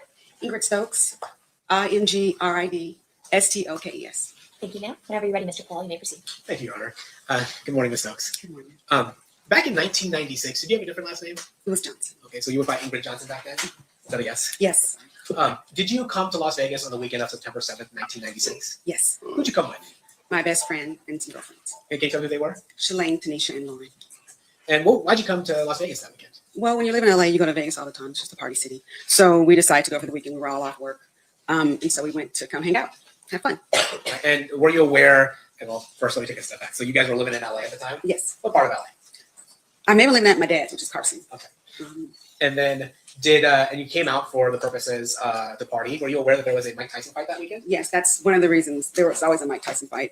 But we were coming because my friend knew one of the managers or coaches, I forget what they're called. And we were planning on going to the fight. Did you end up going to the fight? No. What happened? Women in a bathroom, 4 women in a bathroom did not work. We took too long. We missed the fight completely. And so where were you staying that night? I believe we were at the Lexor or the Rio, but I think it was a Lexor. Okay. And then did you ever actually make it to the MGM where the fight was? We made it to the let out is what I call it because the fight was already over. So everyone was kind of hanging out. So we went to see what was going on for the night. And did you hang out there for a while? I don't remember, but it would have been enough time to run into a few friends and say hello and hang out and maybe drink or two, maybe. So what did you do after hanging out at the MGM Grand? Well, we had met one of my friends and they had mentioned there was somewhere they were going to go. So we decided, okay, we'll go there first and see what's happening before we decide, where we're going to end the night. So we all got back in our car, the rented car we took from LA and drove. And do you recall what kind of car that was? It was a convertible Supreme. And did all four of you go into the car? Yes, all four of us were in the car. And what happened once you guys started driving? That's a loaded question. A lot happened. We got in the car. I believe we left the MGM parking lot and then we went to the main street, Las Vegas Boulevard, I guess. And we were driving and I believe we were, I don't know, about 10 minutes after leaving the parking lot. And then we ran into Suge and Tupac in the car.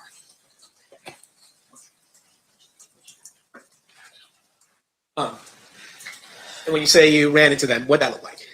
Well, we were driving, hanging out in convertible. And my girlfriend, Lauren, at the time, she knew Suge and she told us, hey, there's Suge, pull up next to him. I'm gonna ask them what they're doing. And so. Some hoes looking for dick in party time. That's all they're trying to do. Shalane was the driver and she slowed up close to me. And so you said Shalane was the driver. Yes. Where were you seated? I was a passenger in front. In the front passenger? So Shalane's driving, you're in the front passenger, and the other two women are in the back seat? Yeah, Tanisha's behind me and then Lauren is behind the driver. After all these years, you still know that, huh? Well, yeah, some things you don't forget. That one. And so then when you start driving, when you see Suge and your friend starts talking to Suge, what happens? They were talking and she was like, what's going on? What's happening? We look over and we pull up to the car and we kind of nod or say hello, that kind of thing. But we were in our own little world. While she was talking to him, he said, hey, we're all going to the club. Why don't you follow us? Get behind us. You can go with us. And so that was, decided we'll go there first and see what's happening before we go anywhere else. So do you follow, do you remember w's driving and who's in the passenger side? Suge was driving and Tupac was in the passenger seat. All right. I believe states in the 3 have been admitted. We're going to publish that. Is this kind of the way they look Yeah, at night? that was just like this. And so, So you decided to follow Suge and Tupac to the club? Yes. Yes, I'm so sorry. Yes. That's okay. And so, do you recall the name of that club? It was area code, so I remember it was 662 or 702, but now I know it's 662. And then, what did you do? Did you guys start driving over to the club? We got behind them and we start driving down the Las Vegas Strip, and it was weird because there was a car behind us and they kept going around us trying to get in front of us. It happened quite often. It was really annoying. We didn't understand what was going on. And then at one point we were getting ready to turn to go on the main street. I guess Flamingo was on, or Flamingo, I think is what it's called. When we turned that way, I was like, what the heck's going on? People keep getting in front of us. I know how to get to the club. Let's figure out our own way. I can drive and we can meet them up there. And so our plan was to get out from behind them. So you were confused about the way the cars were moving. Yeah, I didn't understand. In hindsight, I know now, but I didn't understand there was entourage. I just thought, they were going to the club. We didn't think about it. And then at some point on Flamingo, do you stop at a light? Yeah, so when we get close to the light, I tell Shalane, pull over, I'll drive. I know where I'm going. I've been there before. So we pull from around them, and then we stop at the light. And before this, that's not how it was. So before, when you guys are stopped at the light, where is your car relative to Suge Knight's and Tupac Shakur's car? So I believe there was 4 lanes, a turning lane, the lane next to it, the middle, and then there was one for like an outside lane. So they were on the 3rd lane, I believe, and when we got off the lane behind them, we got out and we went past, and I think we were a car or 2 on the 2nd lane from the light. And so were you behind or in front of Suge Knight's car? We were in front. So you're in the lane next over, a car, or maybe 2 in front. Yeah. And then while you're waiting at that light, does anything happen? Well, me and Shalane were going to change seats. I was going to drive. I'm the more aggressive driver. And after what, she was nervous with them coming back in front of us so much. So me and Shalane were literally head down, taking our seatbelts off when we heard the gunshots. When it's all hell broke loose. And to be fair, you didn't see those gunshots. No. And then what do you do when you hear the gunshots? I freak out and I scream, what the hell? I said, what the hell? And then Shalane is kind of half up, half down. And so I grab her head to bring her down. And I was like, what the hell is going on? And then And just think, these women are trying to chase clout and do stuff. They almost got killed trying to go chase dick and party. I wonder if that was an experience for them. They're like, maybe I'm doing something wrong. she has her hand on the wheel, but she's like frozen. And so I don't remember how many gunshots there were, honestly. But I know I put the car in drive, and I told her to get the hell out of there and drive. And so I may even grab the wheel. Like I said, I'm very aggressive. And from that, she tried to drive off. And then did you see the color of the vehicle? Yeah, so we almost hit the car. When we were trying to drive off, there was a car in the lane, that last lane, that was the turning lane. And it was a white four-door. I can't tell you what combination. It was like white-ish. And we almost hit him. We were trying to get away. Were you trying to pursue the white car? Hell no. Just want to get away. And then where did you guys go? Did you turn off? Did you follow them turning off? Or? We turned off. We turned the only way you could turn because it was a red light, which was down that first street past. And then we turned right. We were just driving fast. There still might be gunshots. I can't speak for anyone else in the car, but there was a lot going on. There was a lot of adrenaline. And then the first street we saw that was on the left, I was like, turn left. And we just turned down a random street that had like apartments on it. Now, it's fair to say you didn't see who was in the car, right? No, didn't look. But did you go back to where the shooting occurred? Yes, I did. Were you nervous about talking about what happened?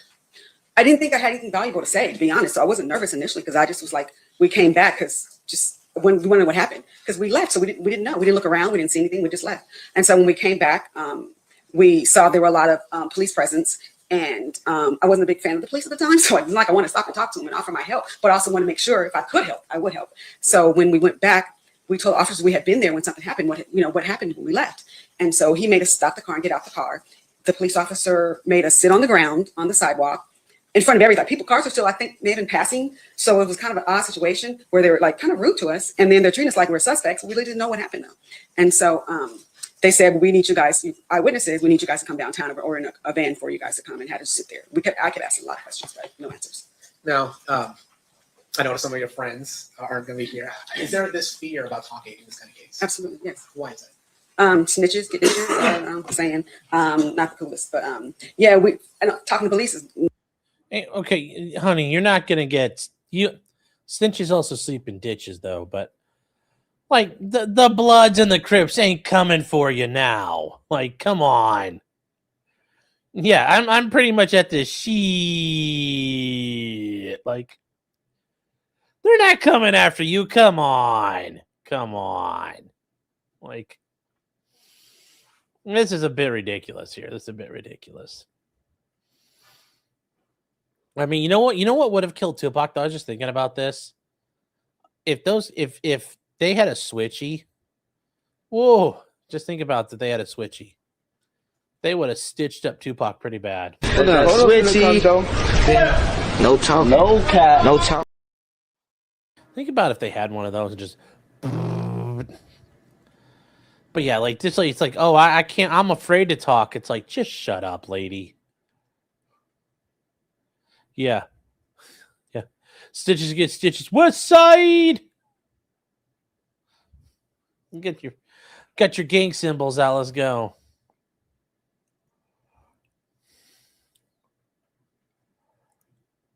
Oh yeah, no, I agree. Yeah, if they had been spotted, well, and they were hanging out with people who they were trying to get with some dudes in a gang and hanging out with them and go groupie for them, like, it's a great way to get clipped. That part is true.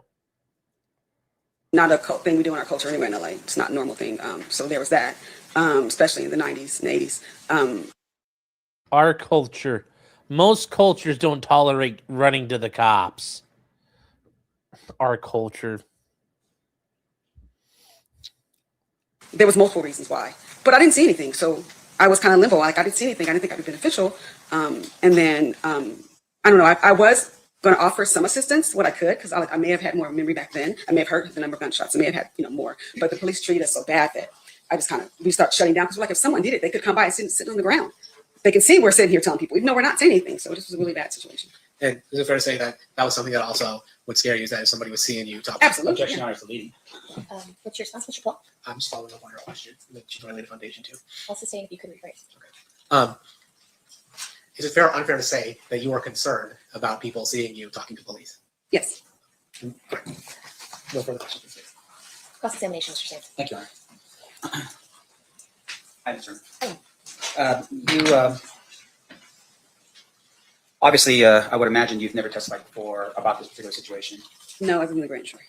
Okay, so you were at the grand jury. And with regards to your testimony, when you were in front of the grand jury, did you meet with the district attorney's office prior to giving that testimony to the grand jury?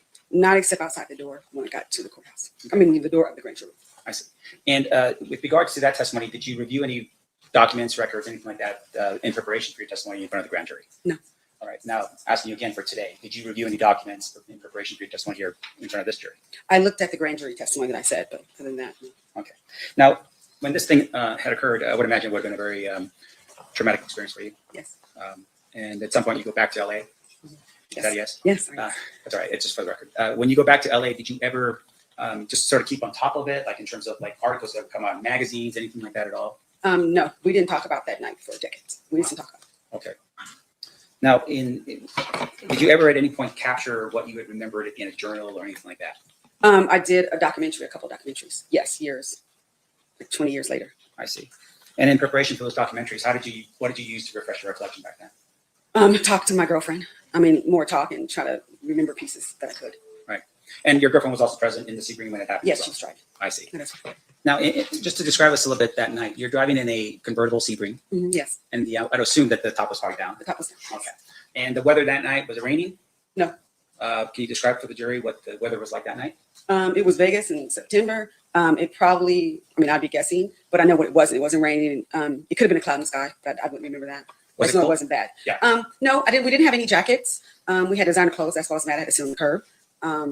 But no, it was a nice cool evening. So I would probably say in the 80s, 70s, 80s. I have no idea. All right. But obviously, among the four girls, no jackets or anything that would indicate that it was cold that night. Yes, no. Now, in addition to that, your testimony was that you had pulled up alongside Suge Knight's vehicle at some point. Yes. Now, I noticed that you weren't given a map. Did you ever have an opportunity to kind of envision exactly where this had occurred? I didn't forget that part. Okay. If I were to show you a map, would you be able to point out for Yes. us exactly? Much as I can. Yes, absolutely. Sure. I'm going to show you what's been marked in there. It states exhibit number 1.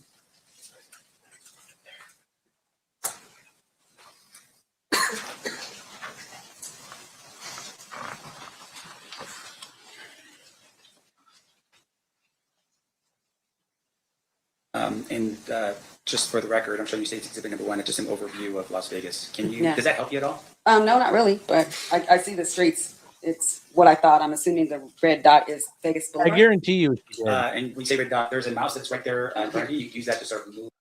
Demerita, like what they mean is like omerta. That mouse over to where? No, that doesn't do that. I can point it, but Now let me Only just. when you're on our computer can you do that. This doesn't be our. you can point it. All right. So it would it this be? I'm Yes, using my that's- Sharpie. That's yes, the dot. yes. Okay. So yes, that would be Las Vegas Boulevard. Now I'm going to point over here. Do you recognize this particular area? Yeah, that's where it happened. Okay. And this I'm pointing now once again for the record, Flamingo, and it looks like this would be Koval. Cool. That sounds all right. Now you were describing for us a little bit about where the cars were. If I were to give you a piece of paper, can you draw for us just a little bit better so we can have a better view? And I can try. Okay. You want me to approach? Yes, you may.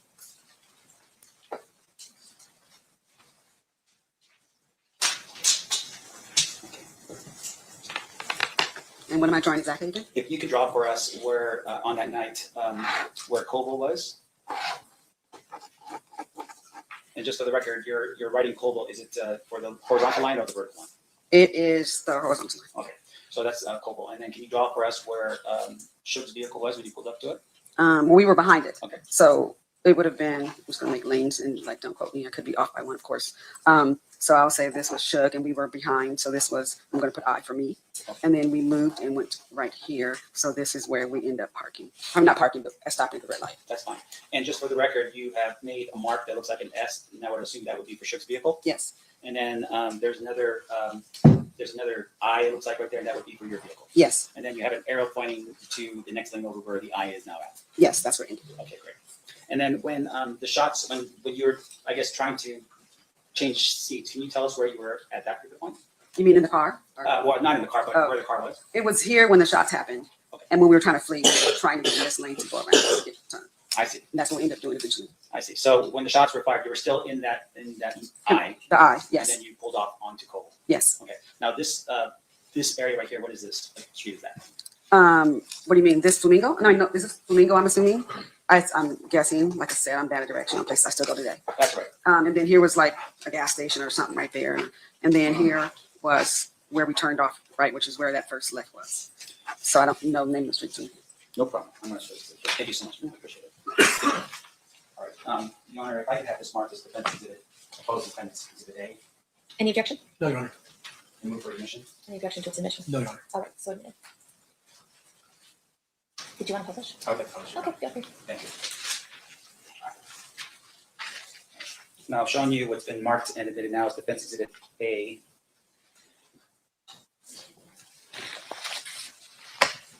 All right, and I will just explain this for the jury again. So where you have Koval is actually the street Koval, is that right? Yes. And you have Flamingo, which would be the other street that's going vertical down the defense exhibit A. Yes. And then on the corner, it would be one of the corners. There's a gas station. Yes. Now over here, this S, that would be what you would call a Suge Knight's vehicle. Yes. And you were directly behind that vehicle at some point. Yes. And you pulled up, and that's the arrow pointing up to the next lane over, and that's where you were at, right next to Suge's vehicle. In front of, not next to. That's why it's a little above. I see. So you're slightly in front of Suge's vehicle. Was there another vehicle over here in front of Suge's vehicle? I'm assuming yes, because we weren't at the front of the line. So yes, maybe two. I see. Maybe two vehicles, but presuming that there would be at least a vehicle in front of Suge's vehicle. At least two, I'd say, because there was one in front of me. Okay. And then this lane over here is what lane is that? That's the a small lane that you could turn off. Turning lane? Yeah, it didn't say, but yes. Yeah. And so at some point when the shots were ringing out, you just immediately just gassed the car and made a right-hand turn on Koval. Yeah, into the turning lane. Okay. And your testimony here right now, for instance, is that the top was down, but you didn't see. No, Yeah. I was looking down because I was initiating changing my seat. So I would thank God I was all face down. Okay. And when you pulled off and you made that right-hand turn, did anyone shoot at you? Probably. I honestly don't know. There was a lot of gunshots. Sure. Did any, after the event had occurred, did you ever observe any bullet holes in your vehicle? There was no bullet hole in my vehicle. Was there any shattered windshield as a result of anything No. happening on the scene? No. Okay. And then with regards to where you were at, when your testimony was that you were talking to Suge. Suge was saying, "Hey, come to 662." Is that what was happening? Yes. And during that time period, you said, and I want to make sure I'm clear, that while there was a conversation about going over to Suge's place, but it seemed like everyone was sort of talking. Like it was like the girls in the backseat maybe were having a conversation or something like that. No, Lauren was the only one talking to Suge because she's the only one who knew him. I see. So nobody, we were just like, oh, okay, looking like, because it wasn't our conversation. And when that was happening, did any of your people in your vehicle yell out, Tupac, anything like that? Absolutely not. Oh my gosh, it's Tupac. No. Okay. Now, during that time period, as you're over here behind Suge's vehicle or next to it, did you ever see, can you describe for me what Tupac was doing in the vehicle? When we pulled up on the side of him and she was talking to Suge, he was relaxed, like sitting in the sitting in the passenger seat. And Suge was relaxed talking to Lauren. Nothing, like there was no engagement. Okay, so as you're sitting there and you pull up, Tupac was not hanging out the window and doing something out of the window. Absolutely not, no. Okay. His torso was not sitting on top of the window yelling to his fans, Tupac. No, Like there was that. no fans around. They were just driving the car, listening to music like we were. All right. And during that time period, when you were here during this time period, there was a red light Yes. preventing you from moving forward. And once again, going back to Defense Exhibit A, there's no green light allowing traffic to move in the direction of Coble. No. Okay. So everyone will stop at that point. Everyone was stopped. I have no further questions, Your Honor. Thank you. Okay. Thank you, ma'am. Any redirect? No, Your Honor. Ladies and gentlemen of the jury, any questions for this witness? We do have one. Okay, so what I'll need you to do is write your juror number on the question and then write the question on a full sheet of paper and then hand it to my marshal when you're done.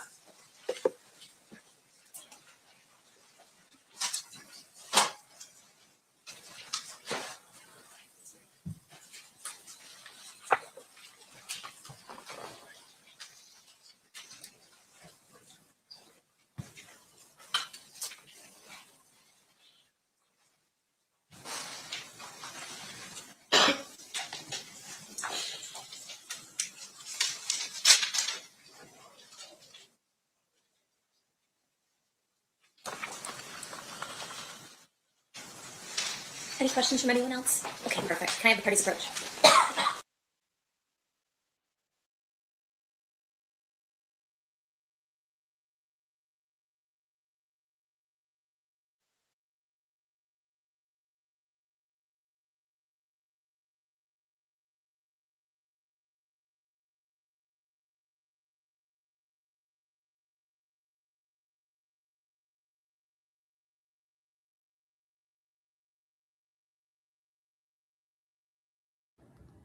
So what's happening here, guys? It sounds like a juror asks a question.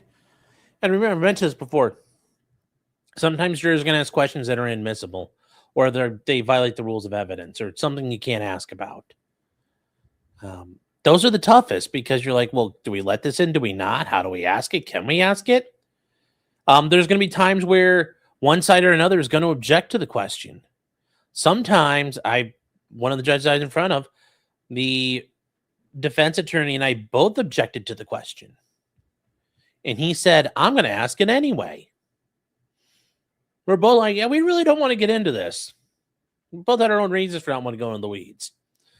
And he's like, I'm asking it anyway. So that was a funny one where he's like, don't care. He looked at us and he said, you guys are fucking, I don't fucking care.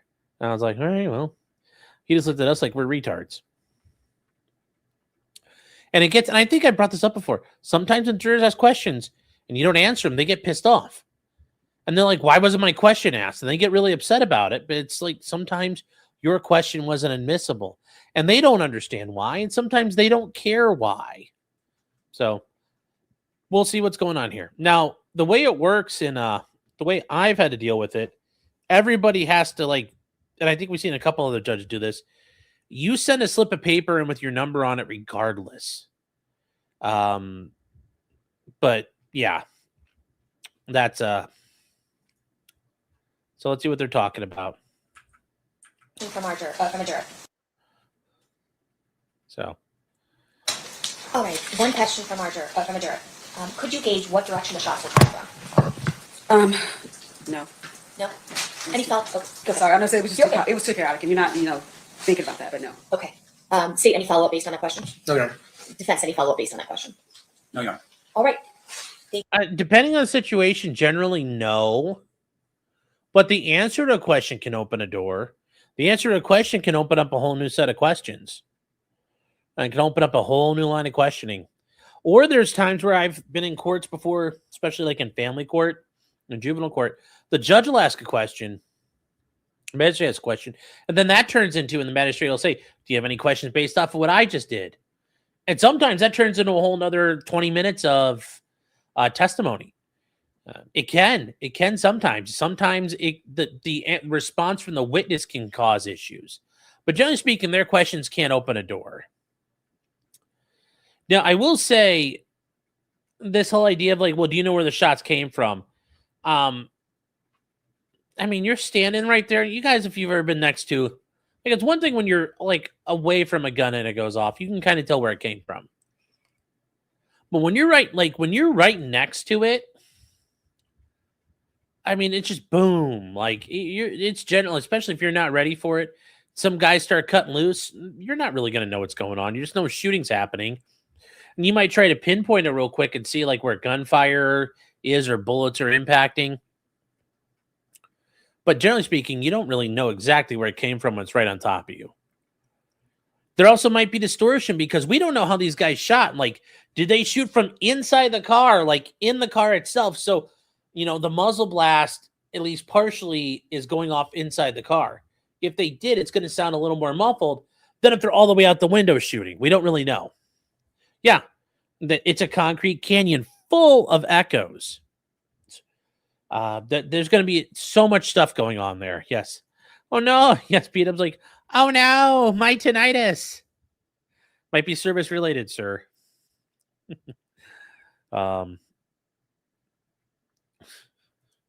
You are excused.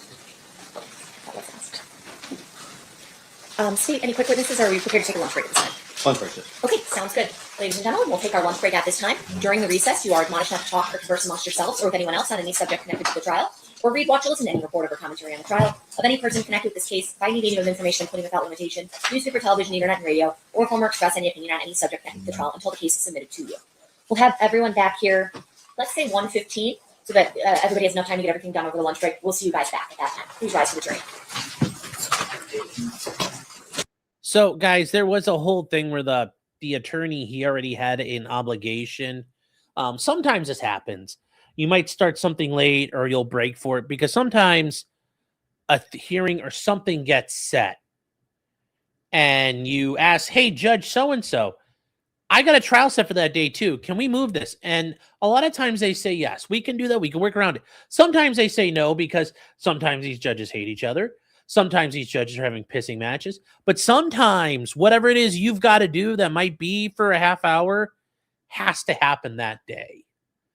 Every once in a while that does occur. And this guy had something occurring with the county government or something that he already had set. So it had to happen. So that's why part of the reason why they're taking a break. So they're going to go on their break. Remember, chat, all gas, no brakes. Here we go. Here we go. Also, keep in mind, chat, it's just now 5:30 out in Las Vegas. So this just ended for the day.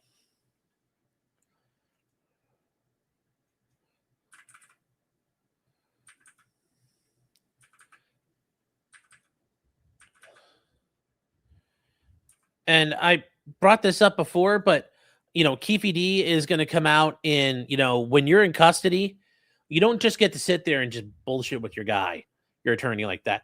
When there's a big recess like that, unless you've got stuff to do, he's going to get taken in the back into the immediate holding cells there.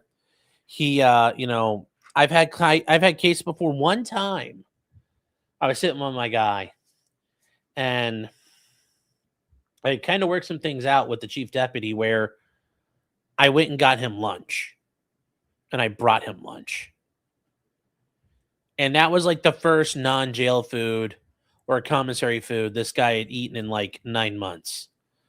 And he's like, well, where do you go? I'm like, wherever you want to go, I'll go run and get it. And I got it ordered up for him and went and picked it up and brought it back. So we didn't lose any time.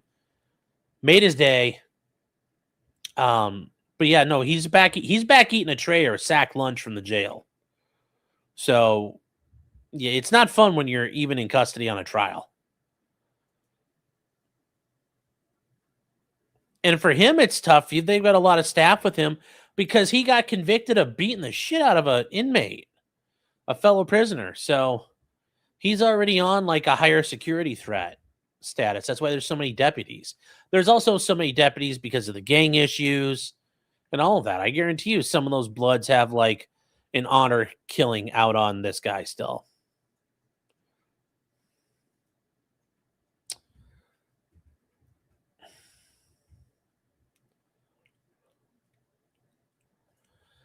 Antler said there's new Destiny files. Ooh, I don't know about that. I'll take a look.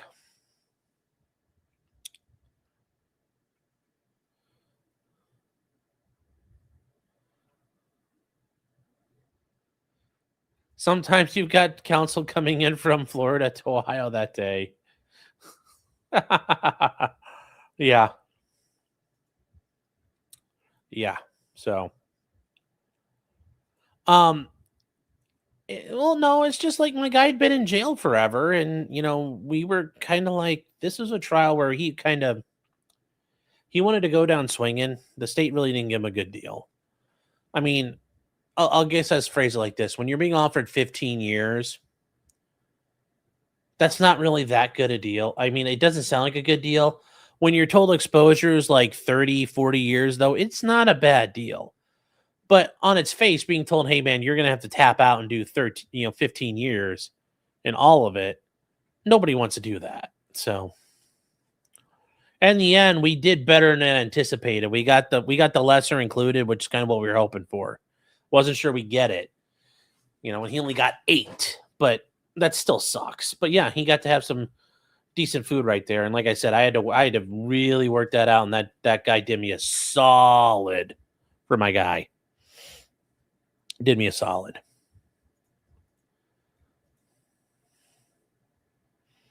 That's why being friends with the jail staff is super important. Real quick though, we have Connie Death Squad. It's been here for 18 months.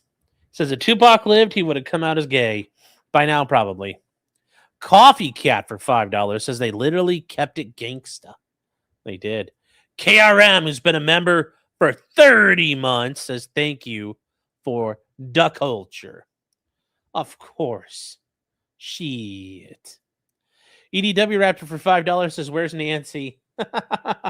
Yes, he killed Nancy Guthrie too. And then Jelly Jerome for £5 sterling. The King Sterling. He says a new Greer lawsuit against Willis Towers Watson. He admits to sleeping in bushes because his family hates him, and he calls his boss a black DEI hire. Just say the N-word, Russell. Just man up and say it. Man up and say it. Oh no, Wussel. Oh no, Wussel Guia. Oh. Tupac was getting dicked down by Suge. That could easily be that way. But no, is the new Russell Greer lawsuit on the farms? Because I don't know if it's there yet.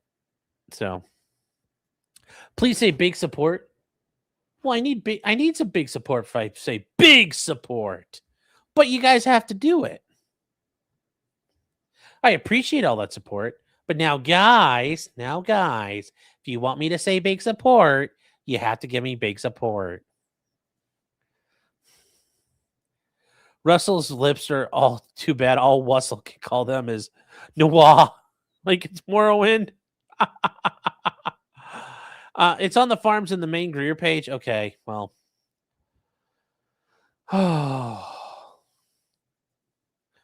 Russell can't. No.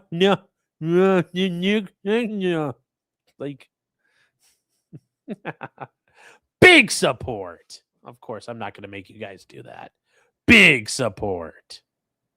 Big support. There we go.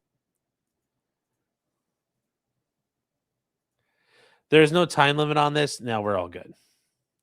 Don't worry about it. Do not do that just to get me to say it.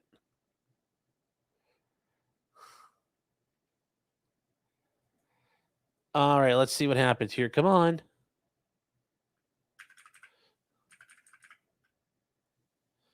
Oh my gosh, are we like going to get to... At this time, the state may call their actions. All right, Mr. Becker, can you hear me? Yes, ma'am. I'm going to have my clerk swear you. Please raise your right Yes, hand. ma'am. You do solemnly swear the testimony you're about to give in this section shall be the truth, the whole truth, and nothing but the truth, so help you God? Yes, I do. May I please have you state and spell your first and last name for the record? Brent Becker, BRENT BECKER. Thank you. Sorry, Oh, sorry. Go ahead. Thank you. So you're retired these days, is that correct? Is that correct? Yes, sir. And what'd you do for a living before you retired? I was a police officer for the Las Vegas Metropolitan Police Department. And what years were you with Metro? I was there from 1984 to 2011. And in September of 1996, what was your assignment? I was a detective with the homicide section. Do you recall how long you'd been with homicide when you, in 1996? Okay, so we've got the homicide detective. Apparently, we are boomering the audio, though. But yes, we've got the homicide detective who, I don't know. If you live in Las Vegas, where do you go to retire if you're an old person? Do you go to like Arizona? I mean, it's already warm in Vegas, so where do you go? And it's weird. You know, this guy, remember, this guy is from somewhere else right now.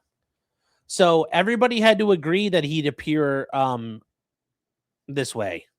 Because normally you have the right to say, no, I want this guy here, Sixth Amendment right and all that. I want him in person.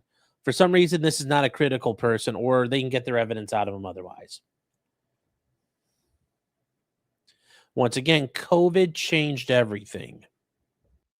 I got into homicide, I think it was November of 1994. Did you have a partner in 96? Yes, it was Mike Franks. And who was your sergeant? Actually, on defense, they should be the first question is like, so your entire career, you never figured this out. You failed, sir. Sergeant. Kevin Manning. Sorry. Oh, hold on a second. All right, he's working on the echo.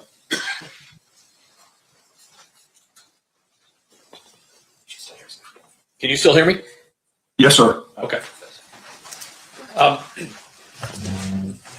On September 7th, or into, I guess, technically into September 8th of 1996, did you get called out for a shooting that happened, ultimately determined to be happened at Flamingo and Cobalt?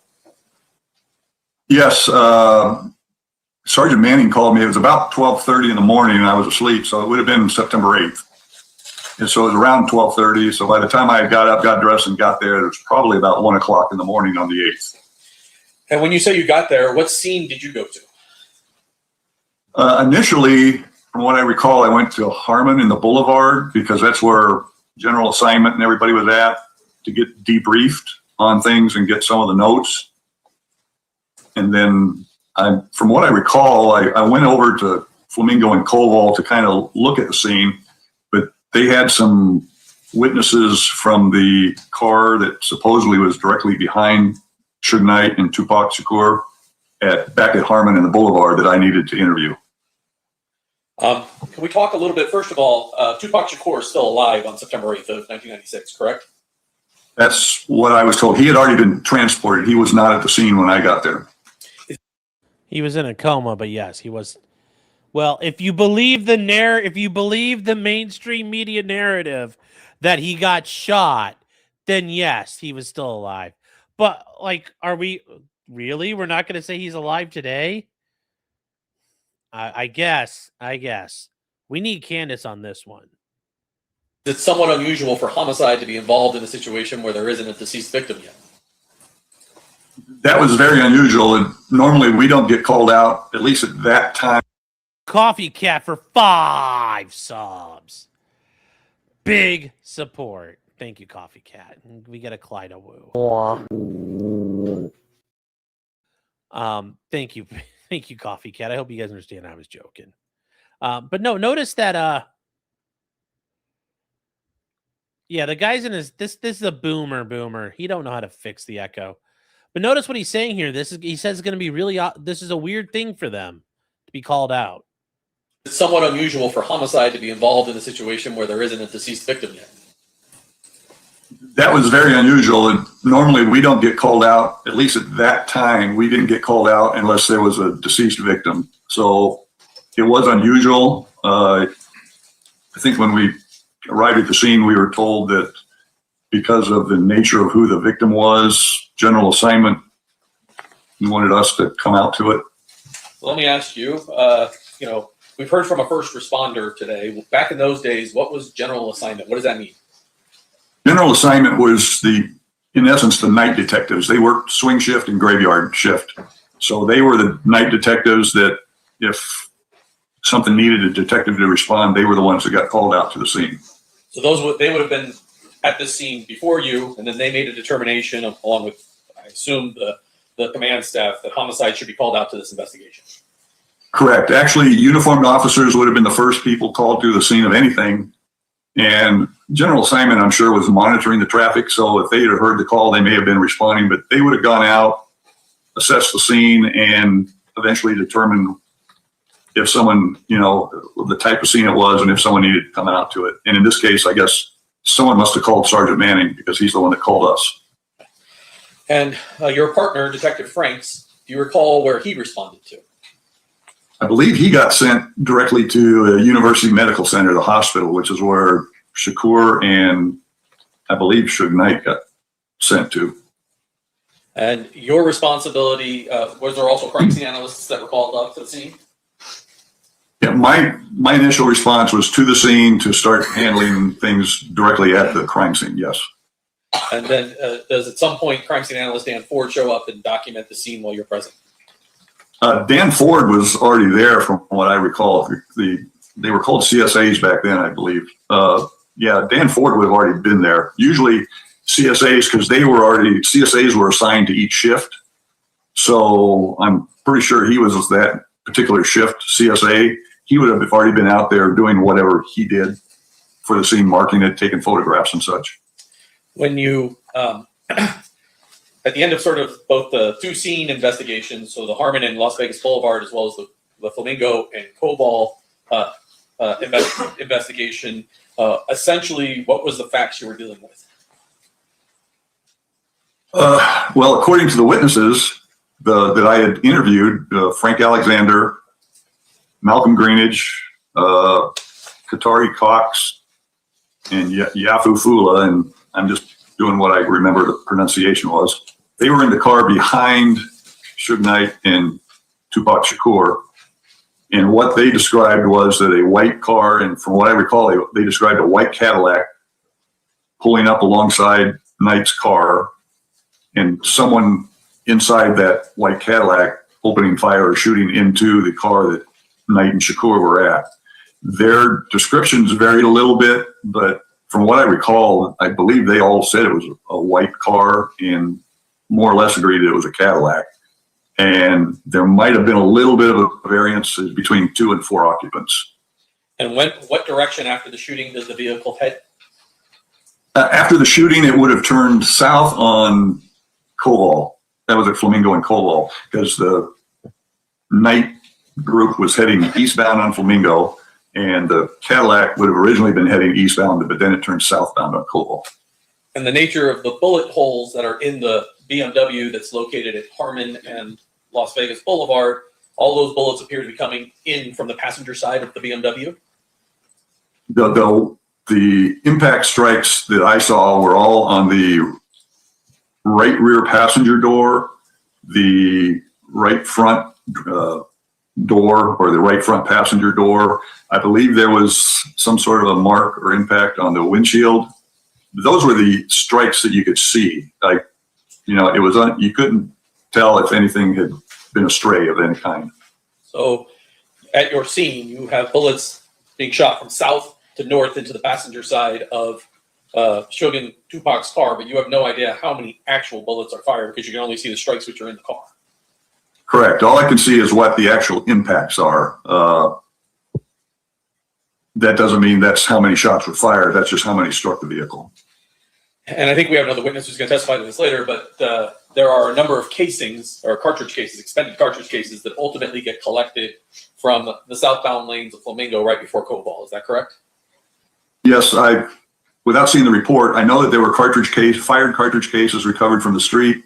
I do recall that the number of fired cartridge cases recovered from the street did not match the number of impact strikes on the vehicle, which wouldn't have been surprising considering what traffic probably was on Flamingo on a Saturday night and probably the delay of anybody arriving there, at least from law enforcement.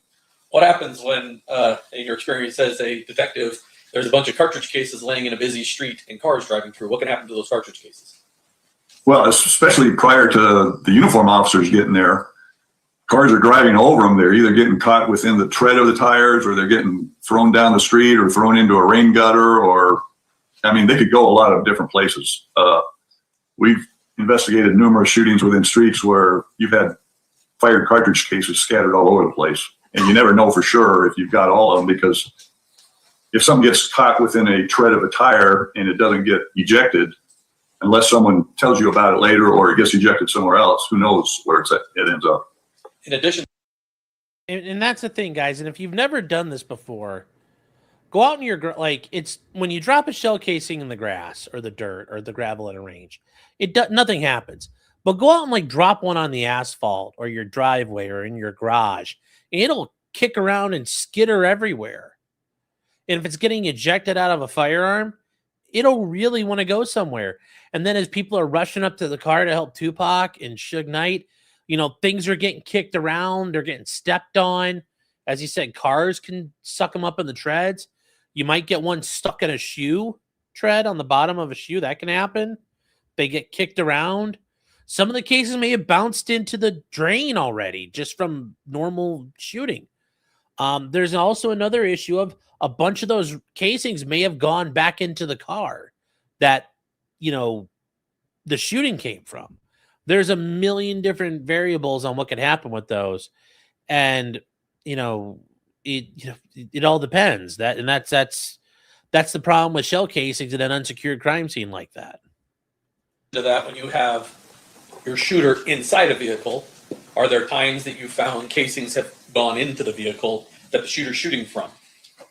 Yeah, that would depend on if the shots were fired with the handgun inside the window of the car, or if the handgun was outside of the window. Obviously, if the handgun is outside of the window, there's a higher probability. If it's a semi-automatic pistol, there's a higher probability that all those fired cartridge cases ended up outside. If the handgun is on the inside of the vehicle, you have a higher probability of some fired cartridge cases ended up staying inside the car. If it's a revolver, then everything is going to stay within the handgun. Eventually, I'm kind of jumping forward here. Do you have those casings forensically tested? The firearms examiner ends up testing them. I believe they were able to determine that they thought a Glock, it was going to be a 40 caliber. They were able to determine the caliber. And I believe, because I guess I'm not the expert, the firearms people are, but that a Glock has a particular marking that shows up, and I believe they determined that they thought it was a Glock that fired the weapon, that fired the cartridge cases. So now you're looking for a white Cadillac occupied somewhere between 2 and 4 times, heading south on Koval, and a Glock 40 caliber firearm. That was the information we had eventually at the time, yes. After speaking to the witnesses, did you have any suspect information? The only thing we had was 2 to 4 people, probably already all black males. The shooter, all we had was a black arm. There was a question of whether it was out the driver's door window or out the back window. There was a lot of questions, and this was strictly coming from the 4 gentlemen, Alexander, Greenidge, Cox, and Fula, from the car that was behind them. You got to realize, as I learned later, there was an entire convoy or entourage, whatever you want to call it, that had been behind them, and none of those people were around. Everybody had skedaddled before we got there, or at least by the time I got there. And so the only information we had was what General Assignment had acquired from, I believe, a couple of witnesses that they had talked to, and some of the people at the scene. I think Detective Franks talked to some girls later on that had been at the scene. Now, during the course of this, you've mentioned Frank Alexander. Do you know what Frank Alexander's responsibility was that night in the car behind Suge and Tupac? Frank Alexander said he was Tupac Shakur's bodyguard. And Fula? I'm not even saying right either. Fula and Greenidge and Qatari Cox were supposed to be part of the Outlaws. I guess it's like the group. I don't know if you call them the band, but the part of the group that performed with Tupac Shakur. And those are the only 4 that stuck around by the time you got there and you were able to take statements from. Yeah, but here's the thing, Luke. A lot of this is hearsay, but he's the lead investigator. This is probably the best they got person-wise. But I think he's going to show the defense attorneys, like his opening was very powerful. I think he's just going to point out, you guys don't know fuck and all at this point. You still don't. Like, I think he's okay. Remember, the reason why he's not objecting is a lot of this is helpful to him. If he's, it's either doesn't hurt him or it does help him. So there's a reason why they're letting a lot in. But this is the problem with a 30-year-old murder case, especially one like this where half the people involved ain't going to see nothing. I believe they were the only 4. Plus, I know there were a couple other guys they're mentioned in the report. I think Kevin Woods was one of them. And I think they must have got stopped by general assignment or somebody when Suge Knight had made the U-turn to flee or drive away and ended up at Harmon and the Boulevard. Everybody else was gone. I want to fast forward a little bit. Did you learn of an incident that occurred at the MGM casino shortly after the Tyson-Seldon fight?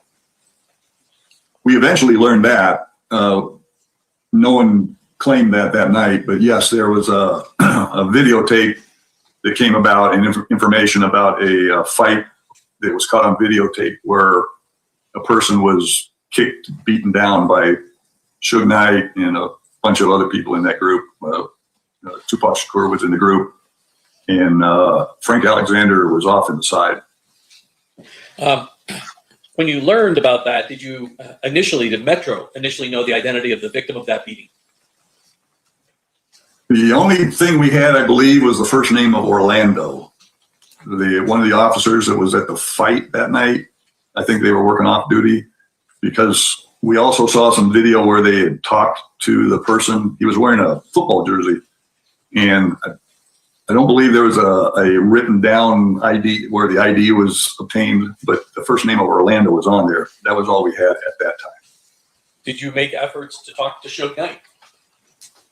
I know that night at the hospital, Detective Franks attempted to, he said, and then I know that for 2 to 3 days after that, we attempted to, and finally were able to get him in and conduct an interview with him. How did that come about? How does Suge Knight wind up at Metro? Well, the first couple of attempts weren't very successful, put it this way. He didn't want to come, he didn't come in. In fact, I think the one time he was supposed to come in, he didn't show up. And then the night he did, I think it was 3 nights after, it would be in the report. When he did arrive, he showed up with David Kenner, David Chesnoff, and George Kalisis, who were all 3 attorneys who were his representatives, which we thought was weird because Suge Knight was a victim. And I think Reggie Wright Jr. might have been out in the lobby waiting. And then that's when we were finally able to conduct a taped interview of Suge Knight with his 3 attorneys present. And what were your impressions from that interview? Suge Knight was not the Suge Knight I expected. Everything, we'd done a lot of research in the short time we'd been involved, and Suge Knight was not a very timid person in the previous interviews we had seen of him. He was a very boisterous, in charge kind of guy. He was very timid, and to us, his interview was very practiced, and he was very timid, and I thought he lied to us. He just didn't know anything. Your impression was he was withholding information about what happened. He just basically said he didn't know anything. He couldn't recognize anybody. A few days, or maybe a week even, does there come a point in time when you get contacted by law enforcement in Los Angeles area, whether it be LAPD, LASO, or Compton PD, that assists you in your investigation? Tupac Shakur passed away on September 13th. We attended the autopsy, and we were later contacted. Well, I think there was probably some contact with other people within the homicide section. You got to realize there are people higher up than us, but eventually Tim Brennan from Compton PD, I think a Mike Coet, and Fontenot, something like that from Los Angeles County Sheriff's came down to exchange information, and that's when we showed them the videotape from the MGM. And once you showed them the videotape from the MGM, were they able to identify for you, first of all, who Orlando was? They immediately recognized Orlando Anderson. They told us that's Orlando Anderson. And do they also identify some of the people that are with Suge that you didn't know might have been with Suge? They recognized Suge Knight. I think they did by monikers, if I remember right. There might have been names. I think Buntry was in the picture, a guy named Buntry. There may have been some others. It would have, again, it would be on the report because we did document all this. Does Trayvon Lane sound familiar to you? Yes, Trayvon Lane does sound familiar. What about Neckbone? They ended up identifying a bunch of people because we ended up getting a substantial amount of information from them. Does there come a point in time when they let you know that basically there's something happening in Compton that might be really indicative of who may have killed Tupac? Well, we learned that they had a series of shootings occurring in Compton, and we're getting a lot of information from informants that was interesting to us. The problem was it was all from informants. We didn't have any actual people that would come forward and testify. So it was information we could use, but we didn't have any witnesses that would be willing to talk to us. It was all hearsay for us.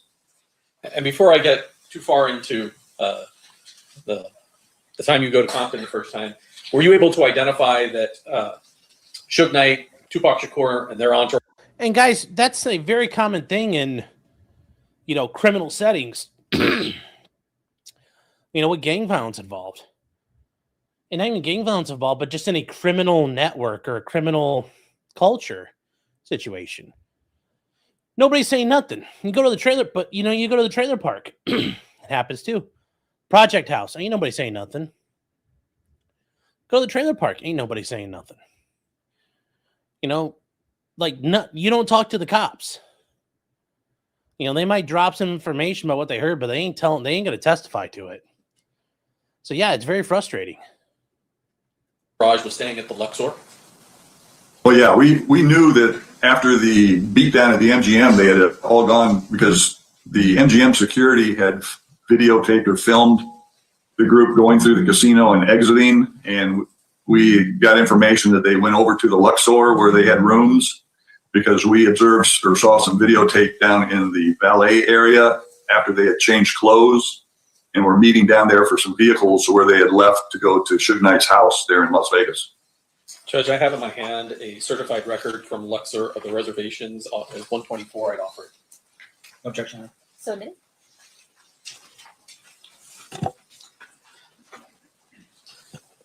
So you mentioned something that I guess I should get to. Suge and Tupac's group leave the MGM, go to the Luxor, and then did you have law enforcement outside, not for this purpose, but did you have law enforcement working security near Suge Knight's house here in Las Vegas? We did not. Homicide did not. Apparently, there was an off-duty assignment at Suge Knight's community. I guess it's a gated community is where his house was at. And they were working off-duty because of whatever the event was.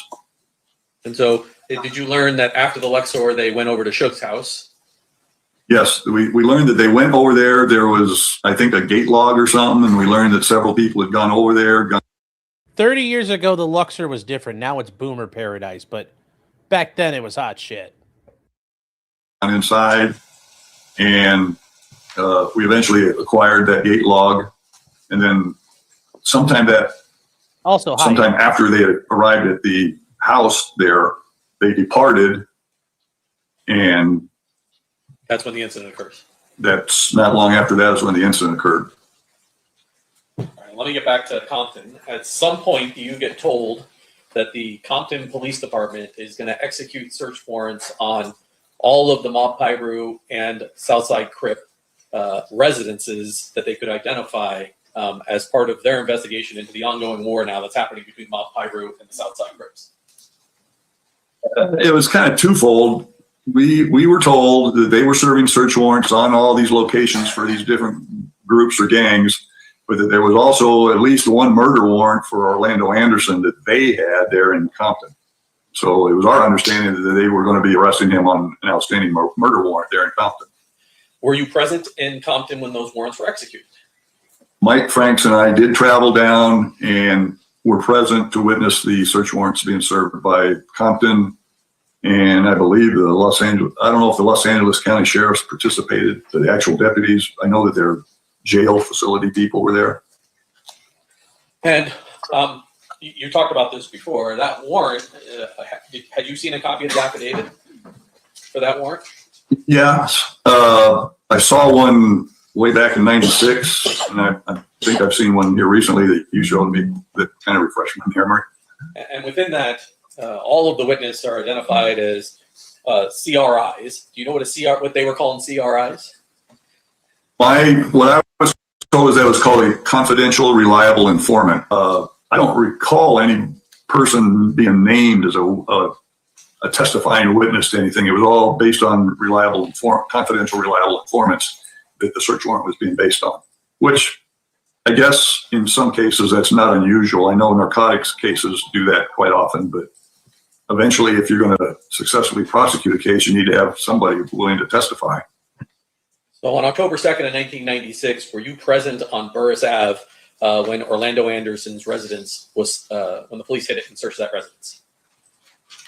I can't tell you if it was Burris Avenue. I remember being somewhere where Orlando Anderson was arrested, yes. I was 11 years old when this happened. It was like, basically I just turned 11. Remember, I was born in 85. So I was 11 years old when all this kicked off. And during that, did you find out information as to where Orlando Anderson was staying when he was in Las Vegas? Well, yeah, we kind of had an idea before that, but then when he was arrested, we kind of confirmed it that he had been staying at the Excalibur Hotel. We knew he'd been in Vegas because we had him on videotape, but yes. Judge, I have in my hand state's proposed exhibit number 125, which is a certified copy of, or it's a certified record of the Excalibur I offered at this time. Yeah, get your approach. Yes.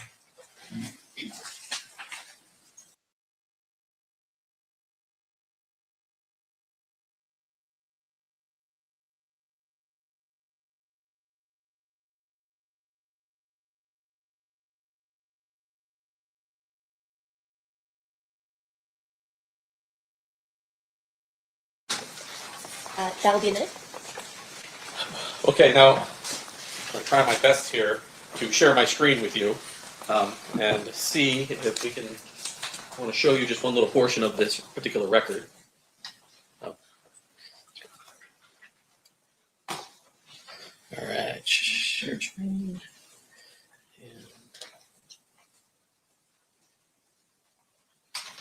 Guess I should have it up.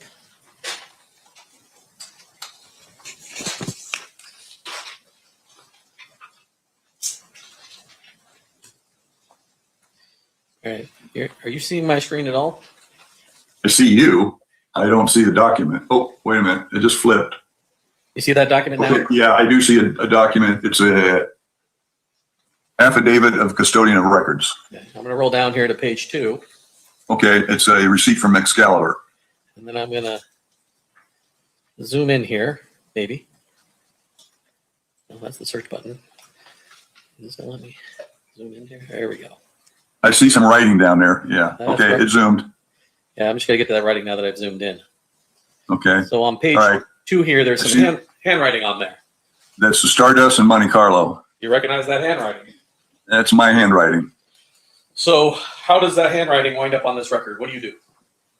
Well, without seeing a report, I wrote it on there. There's no doubt that I wrote it on there. The question is why I wrote it on there.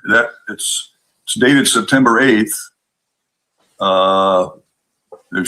Says their local calls, and I put Stardust for one phone number, and then the Monte Carlo for the other phone number. Does that suggest to you you're looking to see who Orlando Anderson, what other hotels he was calling?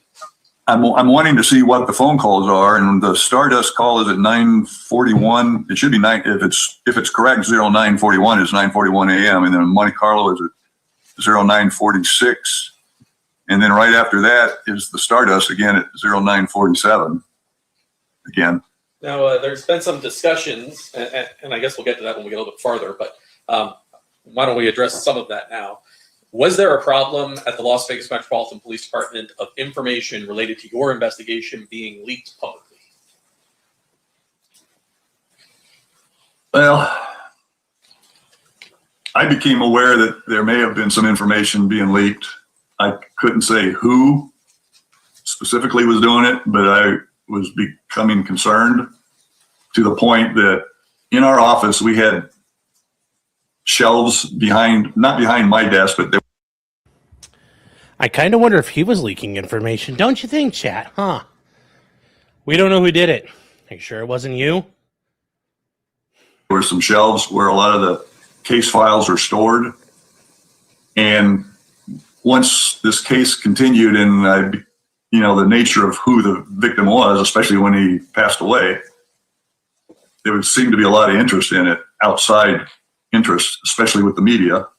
And I became concerned about it. So I started locking my case files in my desk because I didn't want them to be available. Because I had left things on my desk, and a couple times I had found things different than when I left them, and it just bothered me. So that's why I locked them up. Did there come a point in time when you started saving your reports to a different type of medium than just the computer? Well, yes, there were some reports that I ended up not sending off to records because I was putting them on what we had then was called a floppy disk. I guess today they've got a lot different technology, but back then we had a thing called a floppy disk. Because we actually did some reports early on that I still don't know where they are. We did a pen register early on that I guess nobody can find. We went looking for a vehicle on another guy that nobody can find. There's just a lot of things that disappeared. And some of them are reports that were before I even put them on floppy disk. So yes, I had some concerns. Were you aware that some Metro employees sold a Polaroid of Tupac on the autopsy table to the Daily Mail? I was after we did the autopsy, I was outside the autopsy room. I cannot say that I saw a person take the Polaroid photo of Tupac Shakur's body. I saw somebody walk into the autopsy room where his body was at with a Polaroid. And then I don't remember how long after that a book was published by a Kathy Scott that it was a Polaroid photo of his body. It wasn't one of our photos of his body from the autopsy. It was quite obvious it was a Polaroid photo afterwards because it was not a photograph that we took. We didn't take those kind of photographs at an autopsy. We had no reason to. But needless to say, you yourself had concerns about the security of the information as it relates to the investigation. Yes. Now, going back to exhibit number 125, it says on September 8th at 9:46 a.m., it appears the Monte Carlo was called, correct? Correct. And Judge, I have marked state's proposed exhibit number 126, which is a certified copy of a record from the Monte Carlo I offer. Any objections? Can I have a moment, please? Yeah.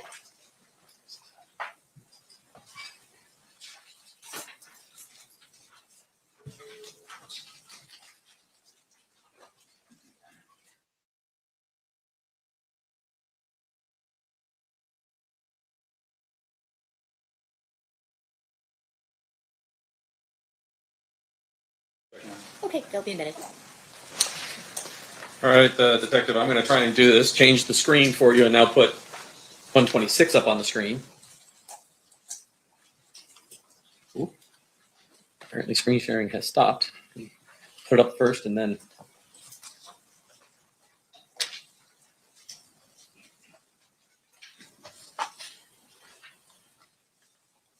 Sorry, I had to care something. Now I got to go back to you and hit share. I mean, I'm not gonna lie. This detective's whole story, like, well, I saw someone walk in there with a Polaroid camera. Then why didn't you stop that person and say, "Who are you? What are you doing? I'm the lead detective. Who are you?" Now you're just like, "Oh no, that's got to be fine." He's the one leaking shit. I'm sure whatever he leaked helped pay for that house he's in right now. At the end of the day. That's from 1996. So you guess what? We're never going to find the information on who did it. So here we go. Can you see that now? Now I do.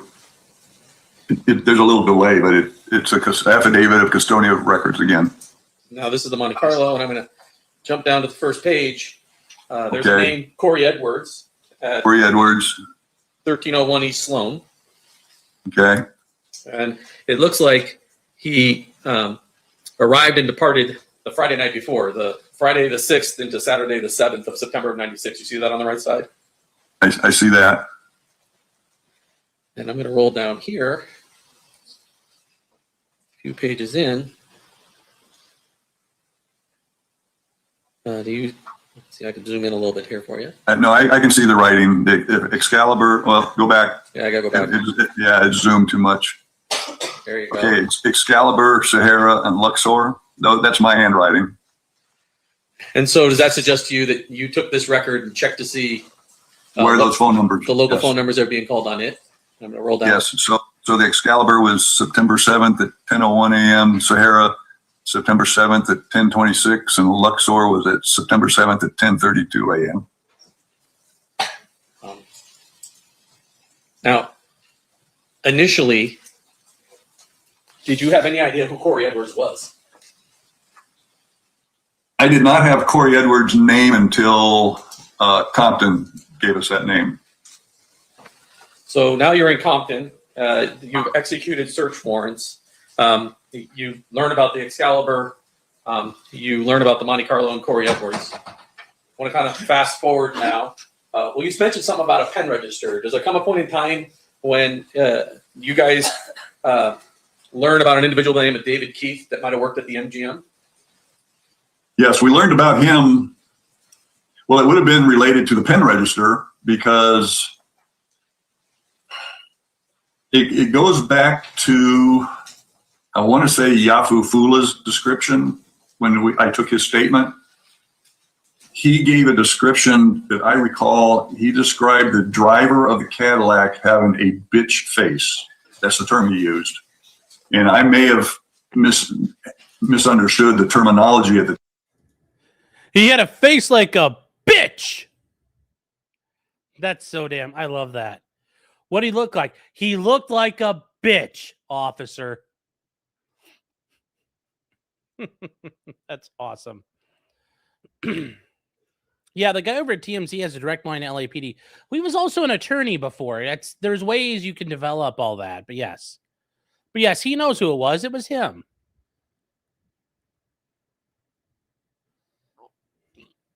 But you hear that, Keefe D? They're calling you a bitch. You gonna let him do that to you? Time I thought I might have Cadillac having a bitch face. That's the term he used. And I may have misunderstood the terminology at the time. I might have thought bitch face meaning a younger looking face at the time, because there were some names coming up and we had developed a name of Davion Brooks, who apparently was a Southside Compton Crip. And he was a fair-skinned black male, and I don't know, we thought he kind of was a bitch face.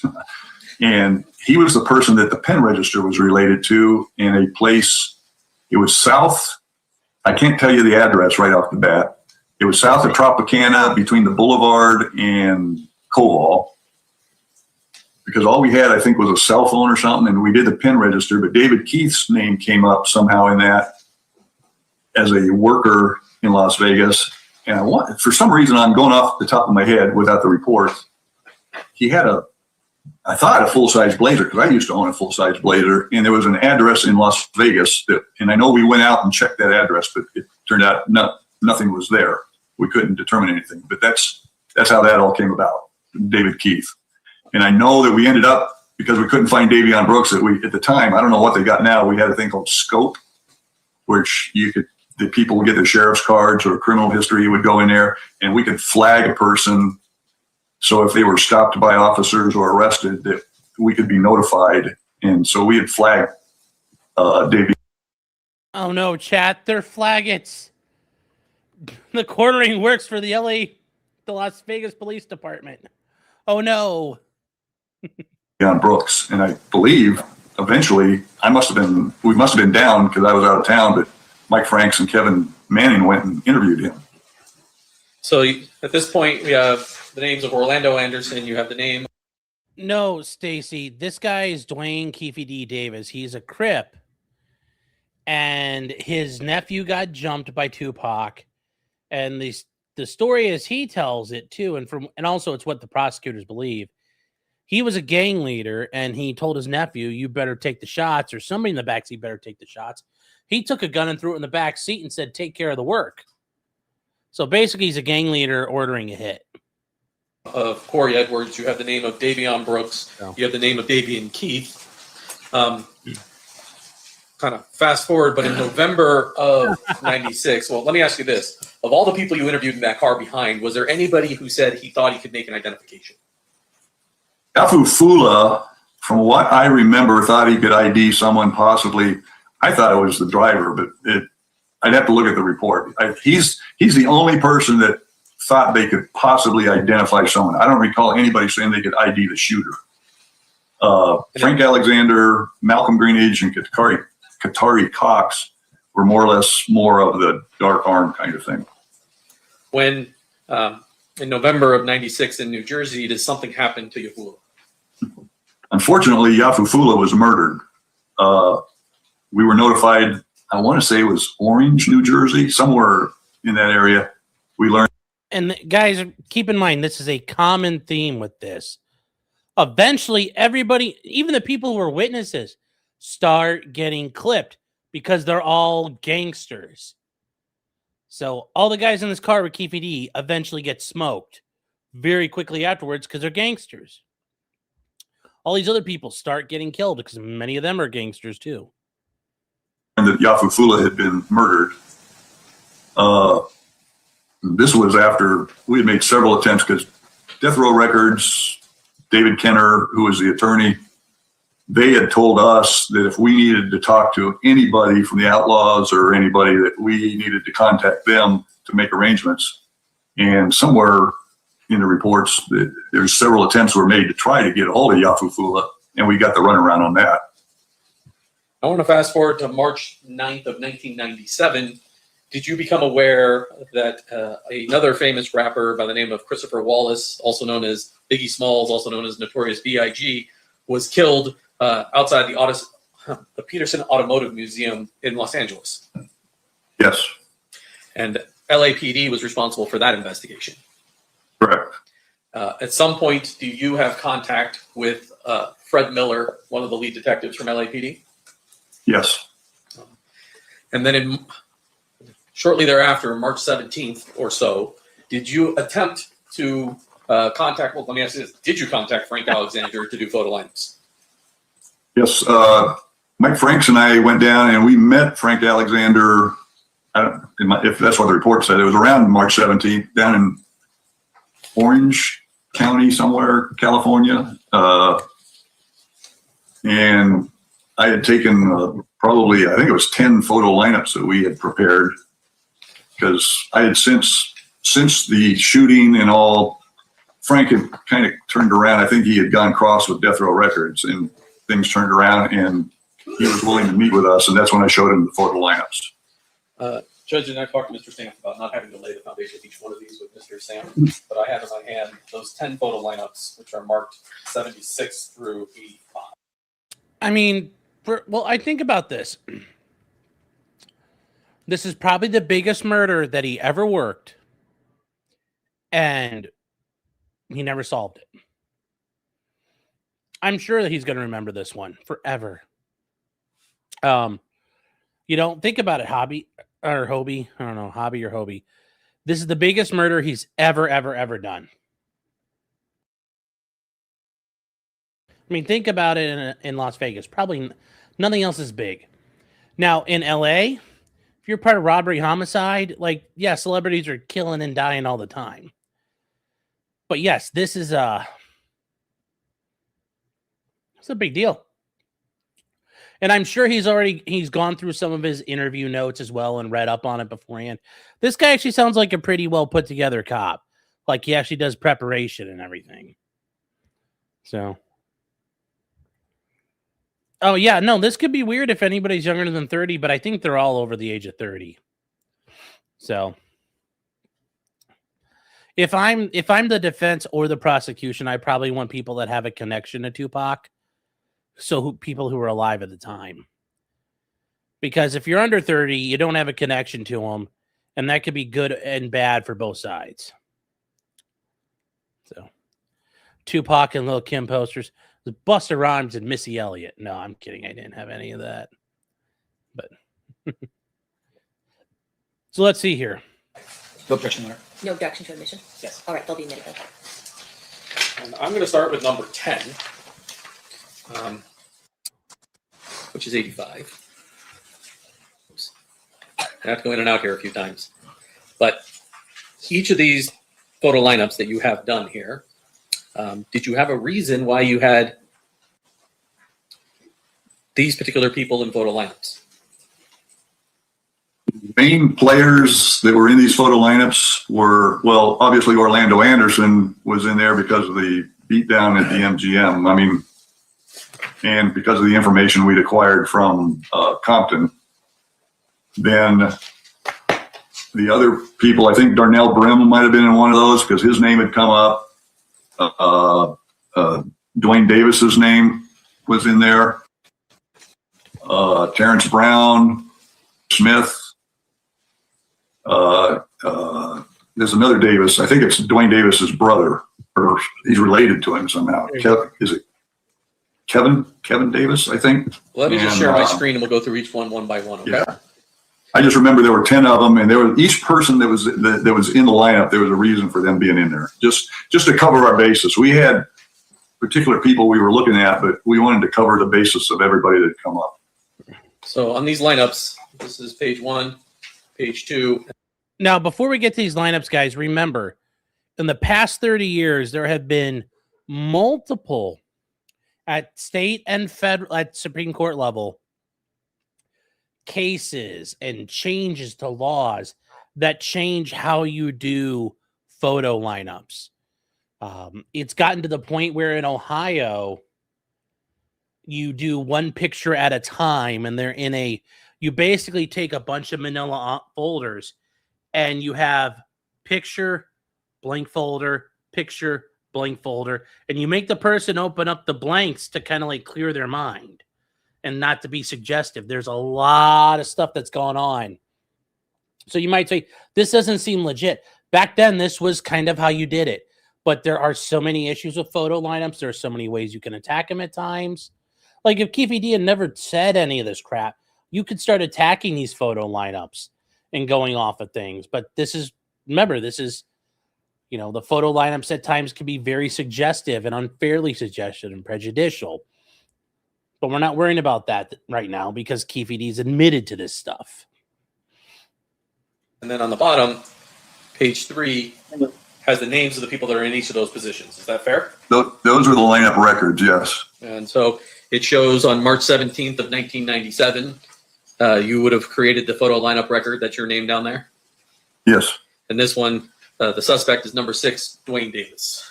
Yeah, and I guess I probably spelled his name wrong. And if we go to picture number 6, that's Duane Davis. He's younger. I mean, obviously, it's been a long 30 time. years ago, right? Yeah, it's been a long time. Now, at this point in time, when you're showing these photo lineups, did you have a theory as to who was in this vehicle? We had an idea from information. We didn't have anybody stepping forward to say anything in particular. Okay. And who was it? Who did you think was in the car? Well, the 4 names that we were leaning on was Duane Davis, Terrence Brown, DeAndre Smith, and Orlando Anderson. Those were the names that we've been leaning on. But again, those are just the names we had. Right. You had no live witness to tell you. No. You all had confidential, reliable, the CRI that we personally didn't even have that. I mean, I guess everybody else did, but we didn't have a name that would step forward to say anything. And I believe the CRIs were even throwing out Darnell Brim and other people. I'm going to kind of go through each one of these, but there's one I want to show you. And you've looked at these 10 photo lineups recently, right? Correct. And then there's another 6 photo lineups that you have where there's just a handwritten log that goes with them, right? Yeah, and after looking at those, I'm wondering if those are photo lineups that I did later, because the 4 girls that I think Mike interviewed that night at the shooting scene, I had attempted to get in touch with them, and I think I talked to a couple of them, and 1 or 2 of them lived in the LA area, and either, I think it was LAPD, we had sent some lineups to them to look at. Those might have been the lineups we sent to them, actually, because it was, 97 or 98? And I think technology might have got a little better by then. So let me look out here. Judge, I have in my hand the log of 86, and then state proposed exhibits 87 through 91, which are the other 6 lineups. 5 down, excuse me. No objection. I'm sorry, Your Honor. No objection. They'll be there. So let me start with the log for you, and then we're going to go back to the other ones for just a minute, but let me pull up the log first. Oops.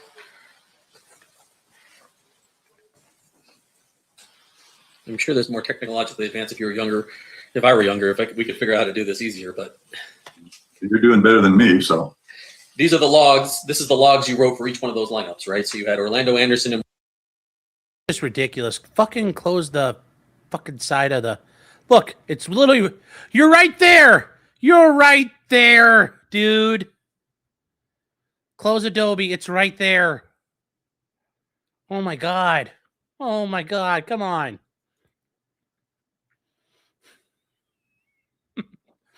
But no, these are all the notes you put together of all the people you have. This is how you're doing it. And like you said, we got a bunch of unofficial intelligence about who was in the car. But they didn't have enough to go off of. So, to do anything official. One, Darnell Brim and another, Roger. Sure, these are probably notes that I wrote down because we were just trying to put something together to send off. Because I'm seeing, well, Roger Williams would have been, wasn't a Southside Crip. From what I remember, he was a mob guy or something. He was the opposite of everybody else. Roger Williams, do you recall his nickname being Neckbone? Yes, because I think we got to talk to him briefly down in Compton. The name Jerry Bonds was the name that was Jerry Bonds was a name that came up very, very early on. And I think Compton had it. And as time went on, Jerry Bonds' name kind of was fading out. I think he's a Southside Compton Crip, but as things went on, his name just started disappearing, even from the reliable informants.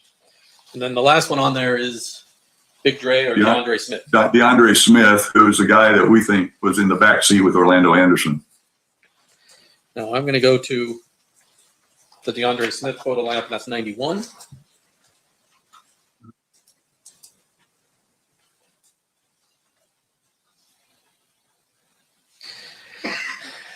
And he'd be in position number 3, correct? Oh, wait, you can't see it. I didn't share it with you yet. Nothing's popped up yet, so. Let me share it with you.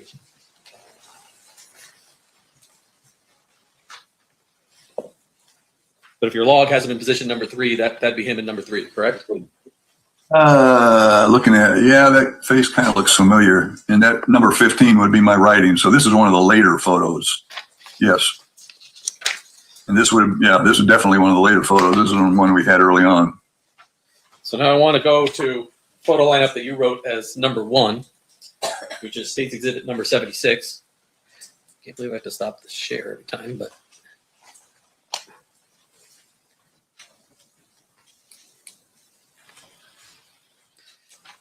I'm going to zoom in here on number 2 and then share it with you here.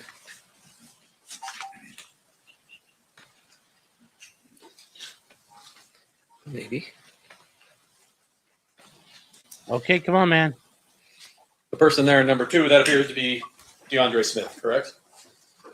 Yes, that's probably an early photo because what I'm looking at, I think, is probably, I don't know if those were California DMV photos or what, because from what I recall, we had to cut the pictures out because the backgrounds were all different colors, and we were trying not to make different colors on the photo lineup, so we didn't come into conflict down the road with anybody. I think Mr. Samp would agree. If you have a yellow, red, blue, that causes issues. So that's why we did this.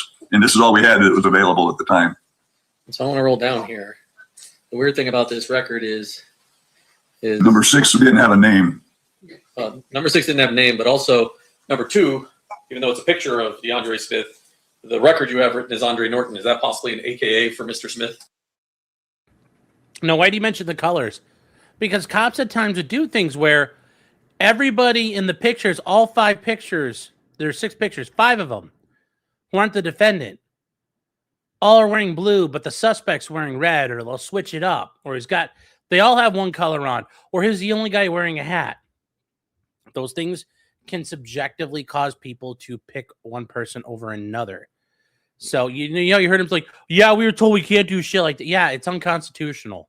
It's highly prejudicial. It's not fair. There's scientific studies that back that. So, but it's interesting. They don't have they're just like, yeah, we picked some random black guy.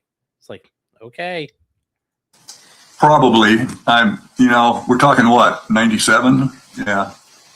Andre Norton. I'd have to look at his rap sheet. I don't know. But because there's no ID number over there, that's probably what it is. Because usually if there's an ID number, that's a Metro thing. And DeAndre Smith, whatever, wouldn't have had anything, because I don't think he had a history with Las Vegas.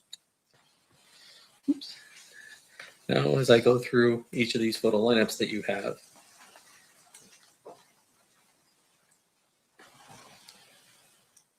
let's go to number 2, which is State's Exhibit number 77. And we roll down here. Well, I guess I should share it for you so you know what I'm talking about.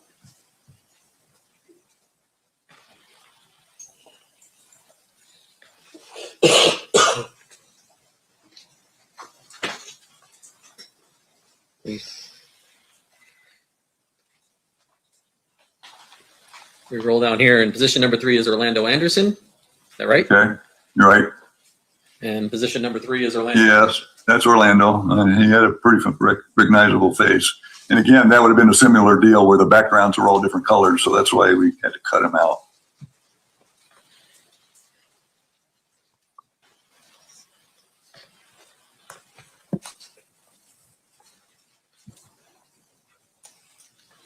I'm going to share with you 78.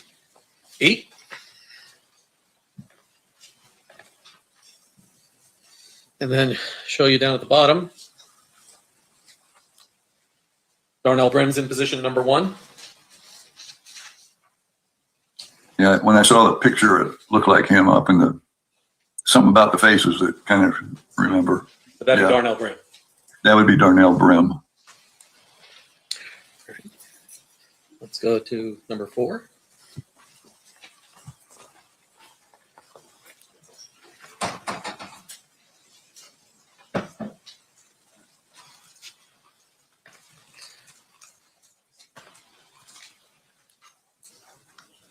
And if we roll down here, yeah. Position number 5 would be Gary Bonds. And if we roll up here, very neat. In position number 5, we have Jerry Bonds. Correct. Yes. Okay. Number 5. It's so funny. All the pictures are they're like barely. It's like they're all midgets trying to stand up for the camera. Like, yeah.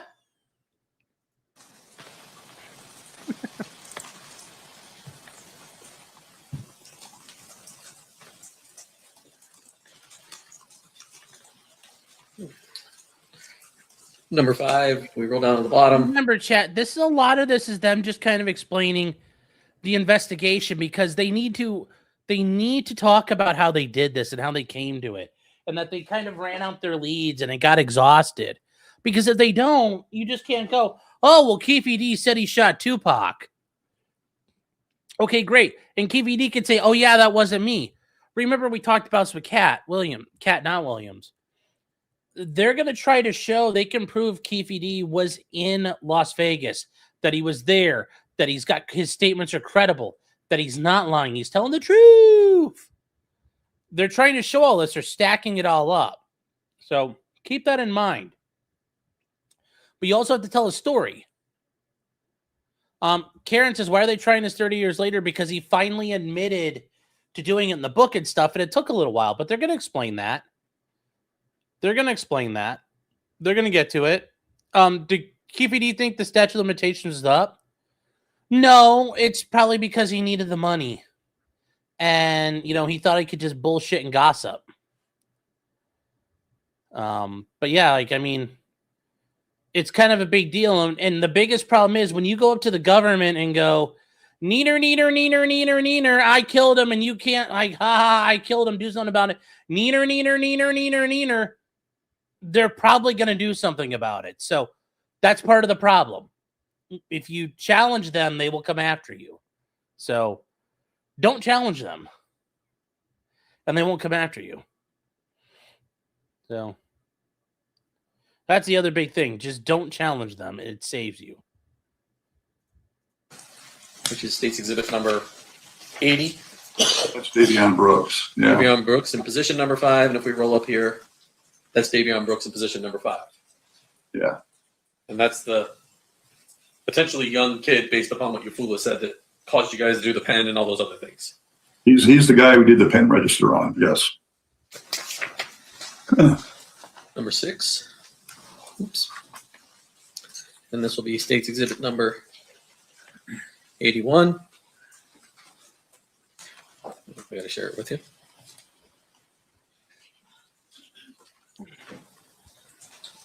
We roll down here.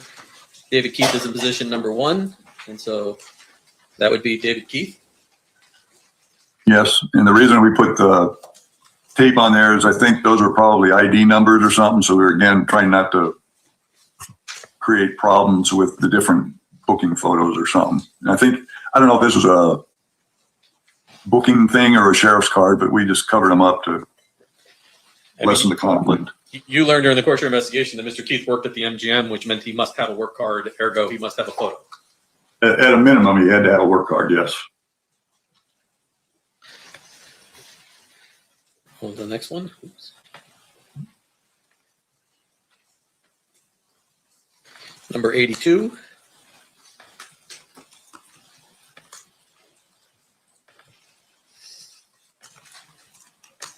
There we go. We roll down to 82, and in spot number 5 is Kevin Davis. Kevin Davis, yeah. And number 5 is photograph of Kevin Davis. Okay, yes. And your understanding is that Mr. Davis, Kevin Davis, is Duane Davis's brother. I think that's what it was. I knew he was a relative, but for some reason I thought they were brothers.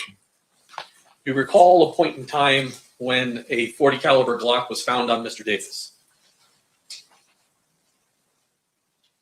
I don't remember if it was on him.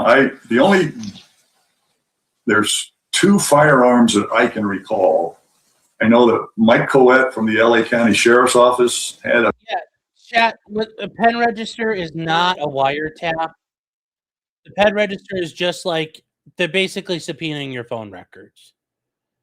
You know, nowadays they would subpoena your phone records, but a pen register used to just be like a pen register, and it would like print out and like this was numbers being called. It's an old way of doing it. But yes, a pen register is literally just getting the metadata of who you called. Not the contents of your call, though. Because back then they wouldn't have had that. And I didn't realize somebody asked about that. Sorry. So thank you for bringing it up, Edward. But yeah, and the pen register is just an old term. It's like a wiretap. You don't tap wires anymore. It's all digital. So a penis register. Well, that too. Well, they're working for Diddy, so they probably were. They probably got paid in baby oil. Vinny is doing a stream now saying Patrick probably didn't kill Lindsay Clancy. Yes, that man knows his bait. Well, Vinny is a good showman. He's a good presenter. Very smart man. So they used to tap wires. Well, yeah, back in the day, that's how they would do it. They would literally tap into the wire. Like they wouldn't go like dee like they would like literally tie into the wire and you can intercept phone calls. But yes, that's a wiretapping used to actually be a thing. So they had a baby oil register. Oh God. I saw the Did Patrick Do It video pop up. Yes. Yeah. They would go to phone interchanges, like, you know, where all the phone calls meet. they could literally just plug into it. Or you go to like where the operator's like, operator, you go in and plug right into everything. You know, you could hear everything. If you guys ever seen Valkyrie, that part where the General Fromm disconnects his phone, like everybody stares at the phones, because back then when the phones were connected and wired up, when they were sitting down on the cradle, you could still hear through them. And like the Gestapo and the SS would be listening. So that's why you had to disconnect the phones. So, yes, in the olden days. Yeah, I guess I never thought about it. Yeah. Yeah, and yes, the modern stuff is called Prism. You can analyze the light pulsings. If it's cell phones, you can intercept signals, Stingray, all that crap. But even during the Cold War, the submarines would go out with like divers, and they would put out magnetic phone taps because we'd find where the Russians were doing their underwater phone lines and cables. They found like the sign to say, "Don't be an idiot, don't drop your anchor here." And the submarine would pull up, and they take the divers and they drop a magnetic tap on it, and it would read the magnetic pulses and electrical information. And they would retrieve that every couple of months. So, yeah, the telegraph was a thing too. Yeah. Mm-hmm. Yep. Mm-hmm. Yes. Yeah, well, there's Five Eyes stuff too, all that. But yes, the traditional way of doing wiretaps were literally you tapped into the lines. So. Haha, sorry, Sean's explaining my job. Well, someone's got to do it. So, let's keep going. The firearm, if that was on him, then that. Also, I want to know, what do you mean they found a 40 cal pistol on him? Now, to be fair, guys, like the rap culture back in the day was all about them Glock photos. Like, it's not just like Too Short, 50 Cent, Lil Wayne, all these guys talking about the faux. Like, a lot of guys talked about having a faux tay. It's like the meme goes, "This is my problem solver," and it's a guy holding a shitty high point. You know, there's Glocks were big in the 90s for rappers, and 40s were huge. They loved it. The faux tay. The older rappers talk about using a faux, though, like a 44. So different times. But yeah, these guys use the faux tays. Oh, did someone just message me?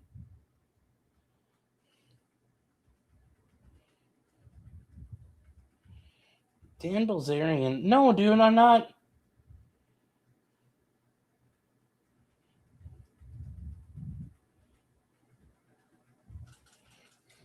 That would be it. He mentioned a Glock 40, and I had him enter those cartridges into what we had was drug fire then. I don't know if they still have it. And then I had our firearms people do the comparison on that. And ultimately, that wasn't your murder weapon. The firearms examiner said it was not the weapon. And so drug fire, which is, I think the jury will hear later, is now called NIVIN, but drug fire was a way for photographs of casings to be put into a computer, and then somebody somewhere else could check casings that were found and see if they matched the same gun, casing to casing. Yeah, the forensics guys that do all those firearms things, they know how to do all that stuff. All I know is if I get the information, I ask the people to enter it in to drug fire at the time, and then those firearms people know what to do. I depend on them. So we only got two more here. Let's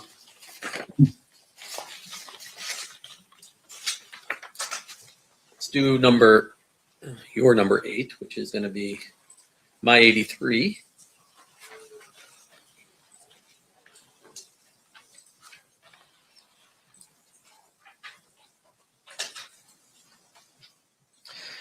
In position number 2 is Terry Brown. Terry Brown. You see that right there? It says Terry Brown. I don't see the photo lineup yet. I just see the lineup record. Yeah, Terry Brown would be in position number 2, correct? Yeah, he's going to be in number 2. Okay, and I don't. Oh, there he is. And yeah. Photo number 2 is Terrence Brown. That's the old photo. Yes. And then the last record I have for you, Detective,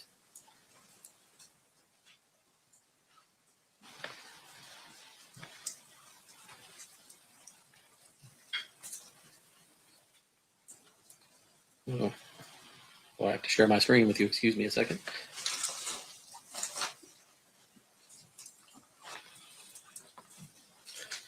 State's Exhibit number 84.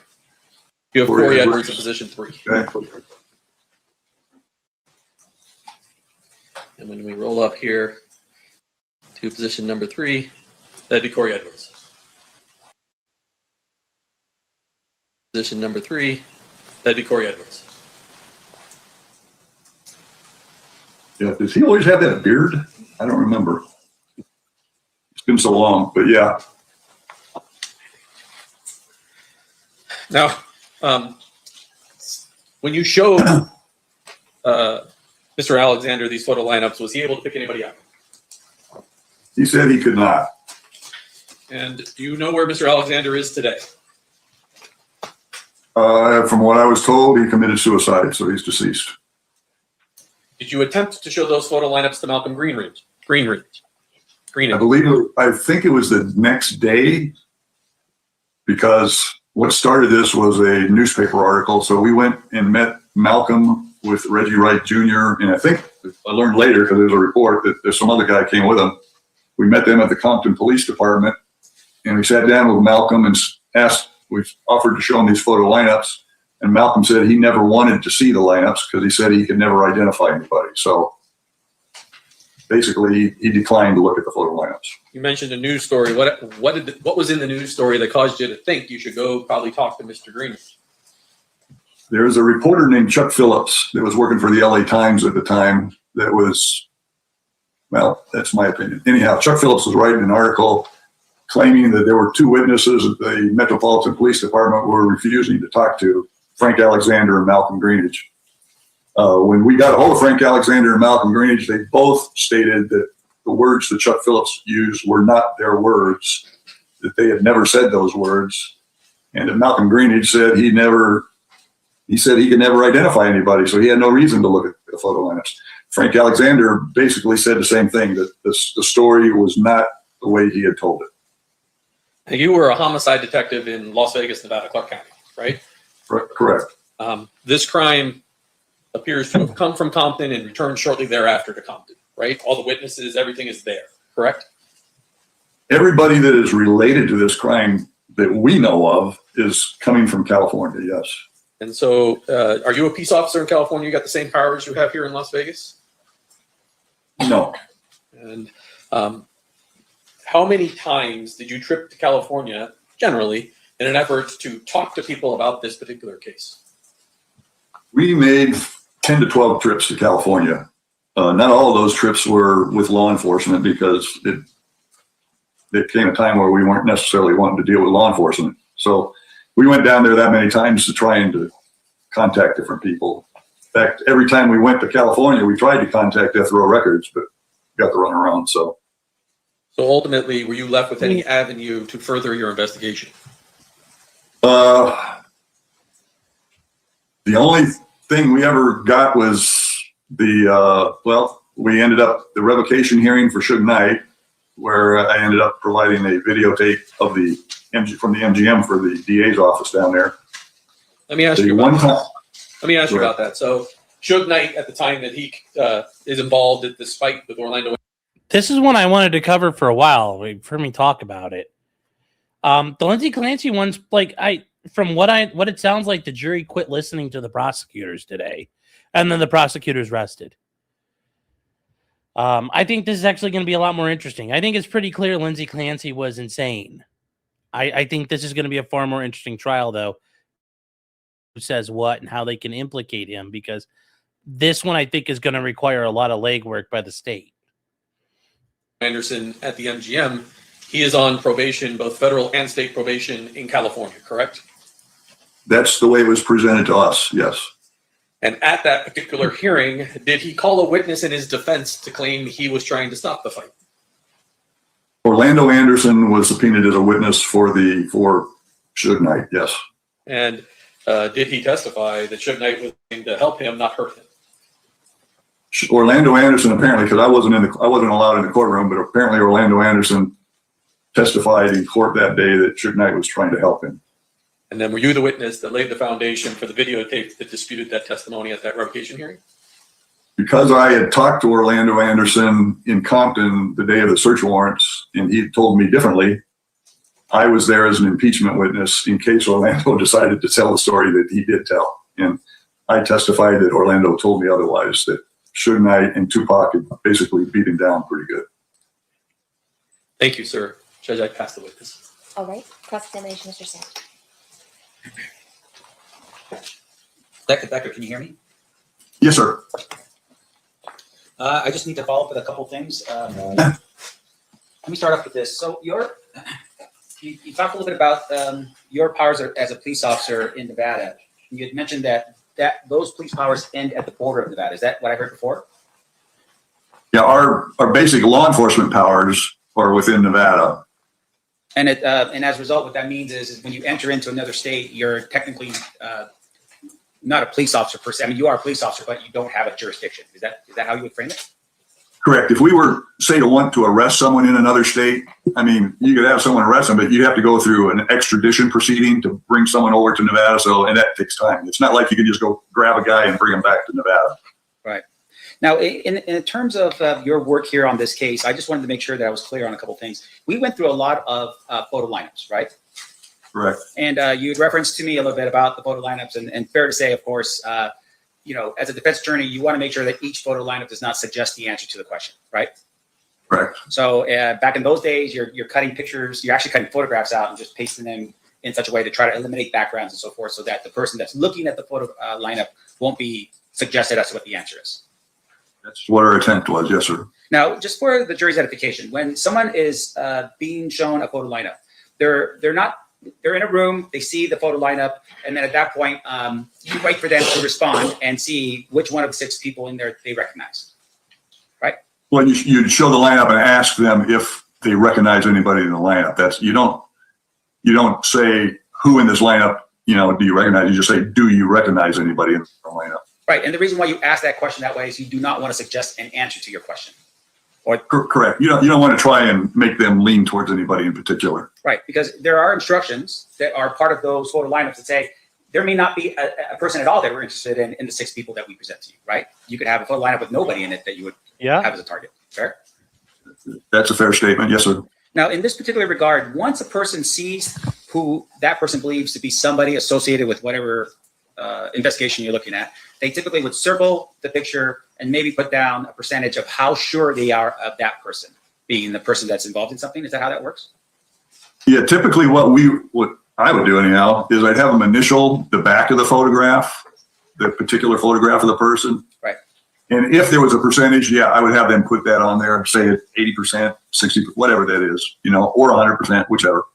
Now, of course, during this time period, as you are putting together these photo lineups, the majority of the individuals that the state identified in this photo lineup are people that are associated with Southside Crips. Would that be an accurate description? I believe everybody was, I don't remember, was Roger Williams one of them? Because he's not a Crip. He's a Pyru or mob guy. So he's a Blood. But everybody else was a Crip, yes. Right. And so because you were under the premise that there was a gang war, that the Southside Crips had actually shot at Tupac and Suge Knight because they were Pyru Blood. And so you were identifying just Southside Crips and putting them in the photo lineups. Is that how that worked? Yeah, we were using Crips because that was the information. Again, we were basing a lot of things off the information we were getting from Compton. Right. And even so, even as you're receiving this information from Compton, even as you sit here right now, sir, you weren't comfortable necessarily with all of the information you were receiving from Compton, right? We weren't comfortable with certain things in Compton, yes. For instance, ooh, this is where it comes in how corrupt. Remember, they said, the attorney and I checked it out, yes. In 2000, the Compton PD got absorbed by LAPD and the county. So this is like they're in the downfall mode while this investigation's happening. Since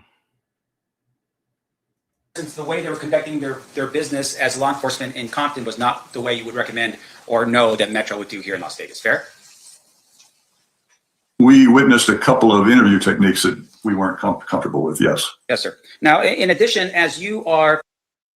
Translation, that means he watched them beat the tar out of somebody. He watched them torture someone. You know, he didn't approve of their interview techniques, which means they did illegal shit. Oof. And he's just sitting there like, I'm okay with that. I mean, you guys think we would have got that on Lindsay Clancy? Cops beating people? Come on, that's got to move your needle a little bit. Come on. Having these photo lineups, did these photo lineups ever go to anyone back in Las Vegas? For instance, we've heard some testimony from some females that were in a vehicle, some other people maybe that would have been at the scene. Were those photo lineups ever shown to anyone that was, like the girls in the Sebring or anything like that? That's where I'm wondering. I think there was 5 photos later on that are shown, not the original 10. I don't remember the exact number, but there are 5 later photos. And I think I mentioned it during my earlier testimony that we sent to, I believe, someone in LAPD. And I know that of the 4 girls in the Sebring, I only think 1 or 2 said they were willing to look at the photo lineups. And I think photo lineups were sent to LA so they could show them to those. And do you recall what the results were of those photo lineups being sent to the girls in LA? I don't believe they identified anybody. And fair to say that in this particular regard, the photo lineup that shows Terrence Brown, no one, as far as you know, no one identified Terrence Brown as being in a vehicle, even in Las Vegas on September 7th, 1996. Yeah, if Terrence Brown was in one of those photo lineups, then he wasn't identified, correct. How about DeAndre Smith? Was he ever identified by anybody in a photo line and his photo lineup as being present in Las Vegas, Nevada on September 7th, 1996? I don't recall anybody being identified in a photo lineup. Okay. Now, in addition to that, sir. Wow. I mean, none of them were circled. That makes sense. But nobody got identified. Nobody could say who was there. Your testimony was that you were the primary detective on this case originally. Myself and Mike Franks, we didn't really have a lead, but yeah. All right. You like drew the short straw basically on this one, right? Well, I guess I'm the guy that his name is all over everything, but yeah. Well, congratulations. Let me ask you this question though. As a police officer, did you write reports of all of your activity that you did during the course of this investigation? Anytime we did something, I did an officer's report. I know Mike Franks did several reports too, yes. And would there ever be a time during the time that you were handling this investigation that you would have chosen not to have written a officer's report? Not that I can think of. Okay. No. If we'd had a trip, especially any trip we did out of state, anything where we went out and did anything, I'd have done an officer's report. Back in the day, apparently they do things a little different. Even if it was a 1 paragrapher, we did officer's reports. And as far as you know, based upon your knowledge of what happened to your file after you left, is the file complete in terms of your reports and what you did in this case? I left, it was, yes. Is it now?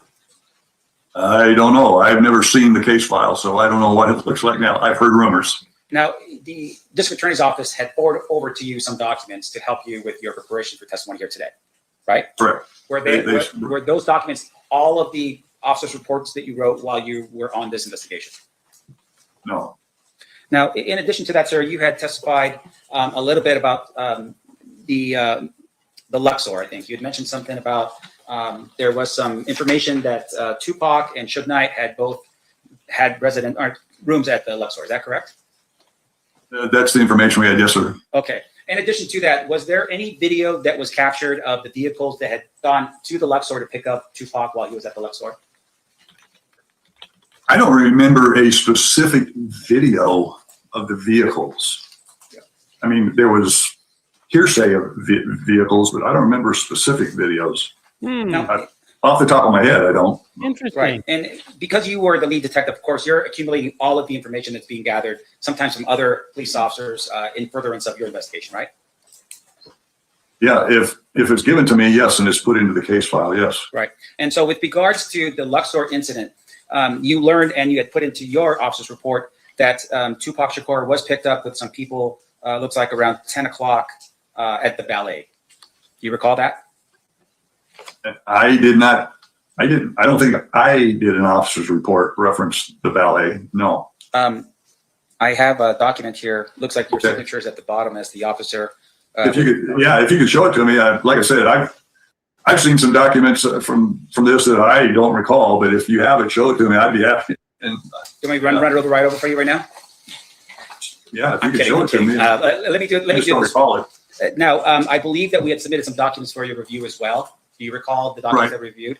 I remember, because I remember you showing me a document from LA that I didn't remember too. So, Right. but it's This been a would, while. So, this would be titled the Murder or Attempt Murder Supplement. Do you recall that document? okay. Is it, well, wait a minute. Is this the report with beard on it? Correct. That's right. Oh, okay. That report. Now I remember that report. Yes. And I apologize if I wasn't clear enough. But Okay. I remember that report. Yes. And in that report, for instance, there was a discussion about the number of vehicles that had pulled up to pick up Tupac. And one of the vehicles that was there was a Cadillac that was white with 4 black males in it. Do you recall that? Correct. Okay. So the way we're looking at it right now is Tupac comes out of the Luxor. He gets picked up in a long caravan of cars. And the last car is a white Cadillac with 4 black males in it. Right? Correct. Okay. And that's based upon your investigation. Right. Now, in addition to that, we talked a little bit about the pen registers. Can you explain to the jury what a pen register is? Pen register isn't the same as a pen register is more or less you're getting a number and you're more or less recording those numbers. It's not quite the same as you're recording phone calls and listening to them. Where in that particular case, you actually have people in a room and they're actually listening to calls. And if the call is not pertaining to your investigation, you're supposed to turn it off and not listen to it. It's something that's not pertaining to it. And that a pen register is more or less information to record calls. It's a tool to assist you in your investigation if it turns out to be something that's valuable. That was the intent. Right. When we did the pen register, we never got to do it because we did the pen register. You have to file it with the county, and lo and behold, the next day it was in the newspaper. So basically, it was a waste of time. Well, I mean, for instance, the pen register would be you would target someone's phone number, right? And so Correct. That was the intent. And the pen register would record the numbers that were either going to that phone number or that phone number making phone calls out of that. To other That was the intent. Now, in this case, can you tell us, for instance, what Keefe D's phone number was at that particular time? I couldn't tell you. No. And with regards to the phone records that we had received, there were some numbers that were either from Monte Carlo, and I don't know if it was from the Luxor, but do any of those phone numbers register back to a pager? Because this is 1996, right? So it's got to be a pager or maybe, I don't know. I don't know, it was around 1996 besides the pager. I believe those phone numbers were actually the phone numbers to the hotels themselves. Right. And so outside of that, we don't have any fact that Keefe D's pager or phone number was either dialed to or received in from either the Luxor or the Monte Carlo is what's been shared here today, right? Not on those calls, sir. Now, in addition to that, you had mentioned as well I mean, these aren't like bombshells, but God, this is like. So you're just admitting, like, I mean, to be fair, that nothing happened with this case. It's like, so you guys had dick for your investigation, pretty much. The search warrants that occurred in Compton. Now, these search warrants that occurred, fair to say that they also, they were doing these search warrants to try to retrieve firearms to help quell or to suppress any potential violence in Compton. Is that the reason or purpose for those search warrants? I don't know what, it was their search warrant. I can't tell you what the purpose, other than my understanding was there was an arrest warrant for Orlando Anderson. All that other stuff, that's Compton's thing. Yeah. It was their search warrant. And in terms of that search warrant, did you ever see the results, or was Keefe D's house or residence in Compton searched as well? I don't remember. I'd have to, the return had so much information on there, I'd have to sit there and look at it again. I just don't remember right off the top of my head if Keefe D's house was on that return or not. No worries, sir. And in terms of your investigation, did you ever have to deal directly with Reggie Wright Jr.? The only face-to-face, and it would have been brief, would have been at Compton when he brought Malcolm Greenidge in, but I don't think there was any talk. And the reason we probably didn't talk to him was because his dad was a lieutenant at Compton. And what did that mean to you as to why you wouldn't talk to him because his dad was a lieutenant? right, wrong, or indifferent, our feeling was, well, if your dad's a Compton lieutenant and you're the head of Death Row Records security, I just have a problem with the communications line there. Maybe I'm being distrustful on that. I just worry about what's being said between the two parties. Okay, is it what's being said between the two parties? Is it because he's a fellow brother in blue? I mean, like, it's not like cops don't do favors for each other. There's a million different reasons. Why, the problem is he can't afford to come out and say, because I don't trust that goddamn police department and they're so corrupt they were officially disbanded and absorbed into the LAPD. So, yeah. Yeah.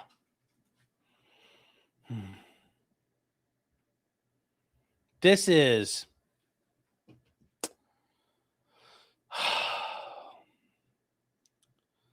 There's a lot of dancing around here by this detective. He doesn't want to say the words. So, yeah, say, dude, don't lie. Yes. So, did Mike Franks write a Franks motion? No. Yes, they gave me all the documents. Yes.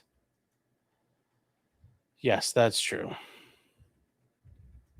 And my cat's name is Karen for 5 subs. Thank you, Karen. Thank you for your support, your generosity. When you get another woo. And yes, Clyde is sleeping with 2.0. He had a big day of being scared in a thunderstorm. I'm only here because I like Sean. Watching paint dry would be more interesting. I mean, I don't know why you guys don't think this one's interesting at all. Like, this is a good one. It's an actual murder mystery of, like, how do we do it? And the cops aren't getting any leads, so how does this all work out? And so far, nothing ties Keefe D to any of this. This is actually a pretty poor homicide investigation.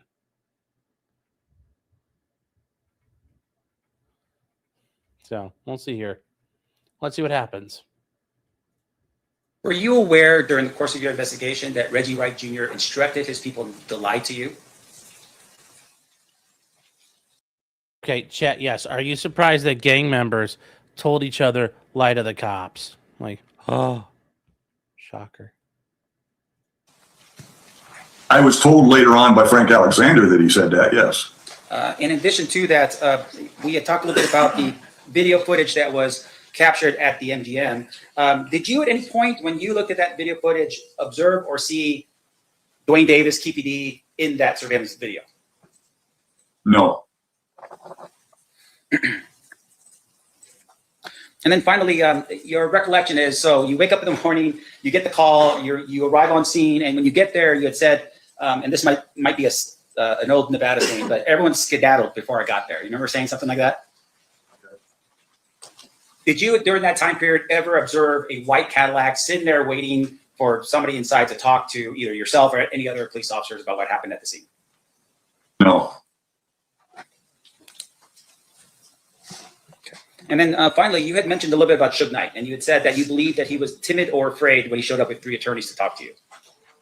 Yeah, I think he was rather timid, yes. Sure. And it would be fair to say, of course, that you don't know why he was timid, right? I mean, he's walking in with 3 attorneys. I mean, is he worried that he's going to get caught doing something wrong, or is he there because he's worried about something else? You don't know, right? I don't know why he was. It's just I'm sitting there thinking, one, why the victim showing up with 3 attorneys? That was just an odd thing to me. Right. Thank you. It's a lie. He has the right to show up with counsel. Notice this cop is, because you have an attorney, you're suspicious. If you have 3 attorneys, you're really suspicious. Chad, if you can afford to have an army of attorneys show up with you to an interview, you probably should. I mean, if you could afford to do it, it's not a bad idea. Sorry, I have no further questions. Any redirect, Mr. Duane? Okay.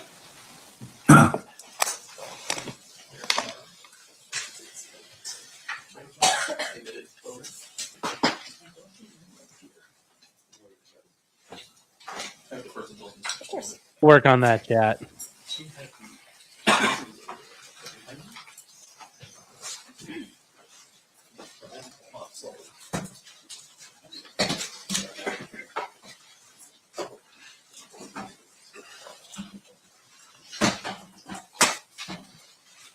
that Walter White? No.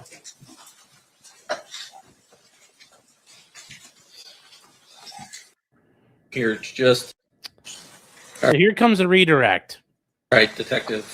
I'm going to jump in here just a little bit with you. Hold on 1 second while I get ready so that we can share some screens here.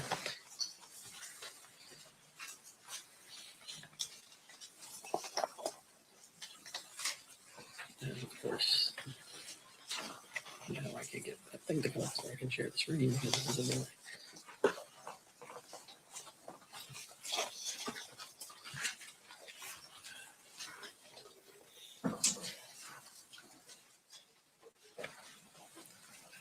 Where the hell is my sound?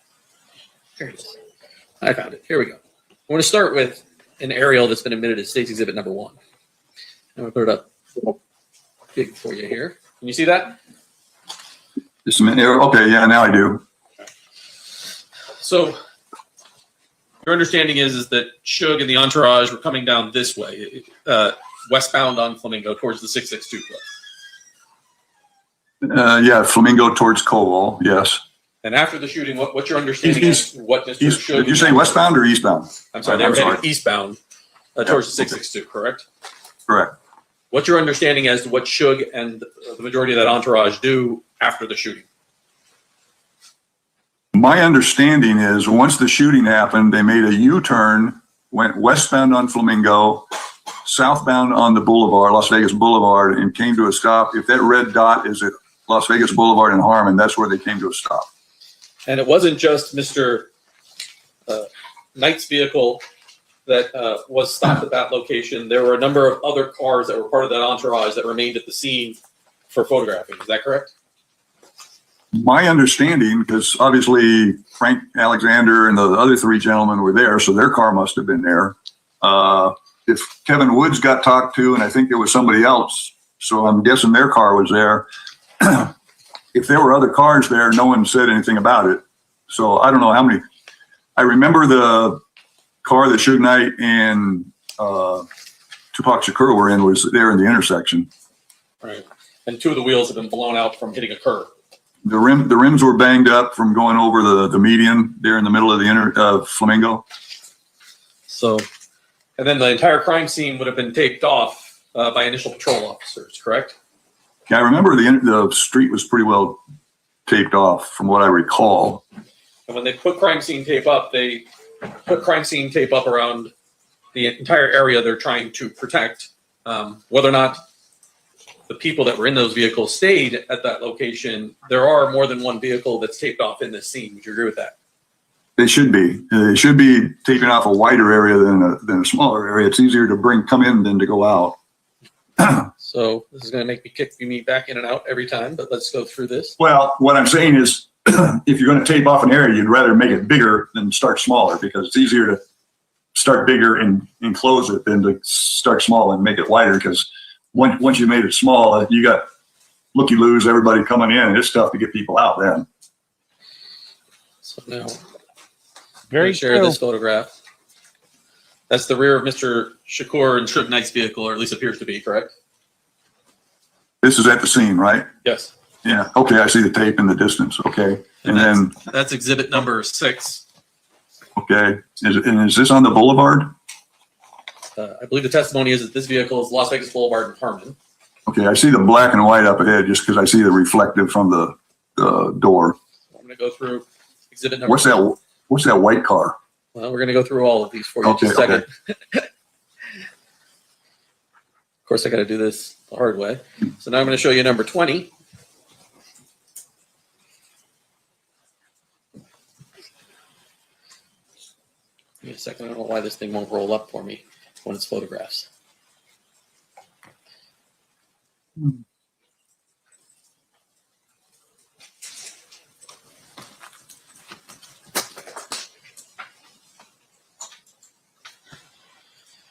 There's obviously a different black BMW that's inside. If you look real close on the right side, the crime scene. Okay. Okay. There is 22. I'm going to click out of this. I'm guessing that license plate number is on the report, so.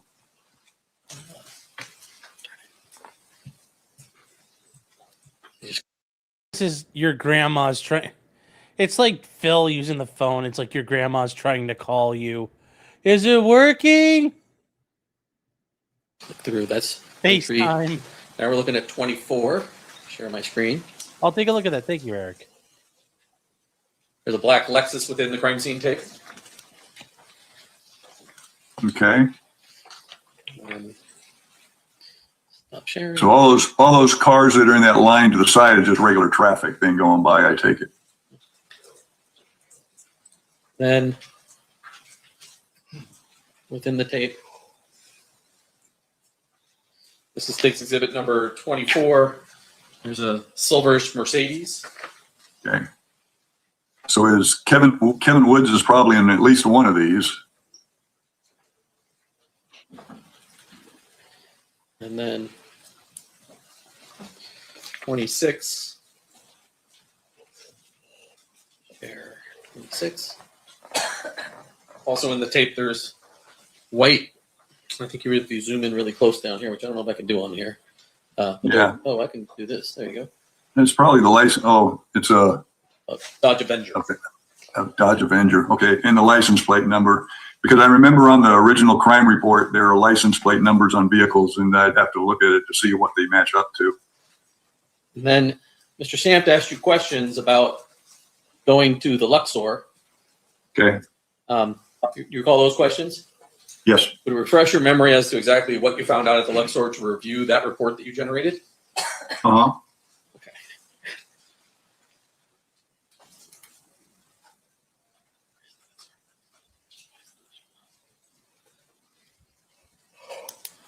There you go. Why is it not coming up? Stop. Share this one more time. Let's see if this works. There we go. All right. All right, here we go. Right, Brian Beard, yeah. Okay. So the beginning is just sort of a little paragraph that you wrote about what the investigation is about. That's just a very brief synopsis about what happened the night of the shooting, yes. Now, you indicated you talked to Brian Beard, who was working security at the Luxor. Correct. At about 10 p.m., he saw Mr. Shakur with a large group of people at the valet. Shakur and his group entered numerous vehicles and drove onto Las Vegas Boulevard around 10:30. Right. Beard recalls a black two-door Mercedes, a dark-colored Hummer, a two-tone van, and a black four-door Mercedes or BMW in the entourage. Yeah. And the Hummer was supposed to be MC Hammer. I remember that. And then you also talked to Angel Zabalza. Right. Zabala. He was working as well. His recollection of the vehicles were there was a white Dodge Caravan, a black BMW or Mercedes, and two other black vehicles. Two white vehicles were also behind the group. Zabalza said he thought the last car was a Cadillac or Buick with 4 black males. This is what he reported. Right. Yeah, correct. Thank you, Josh. Nothing further. Okay. Any requests? Just real quick, Detective Becker, with regards to that last line, the last line is that the last white vehicle was either a Cadillac or a Buick, right? So the Cadillac was a white Cadillac. Correct. That's the way that's worded, yes. All right. Either a white Cadillac or Buick, yes. All right. No further questions. Thank you. Anything else? No. Ladies and gentlemen, jury, any questions for this witness? Seeing no hands, thank you. You are excused. Have a good day. Thank you, ma'am. All right, State. Any additional witnesses for today? Will we approach that? Come on.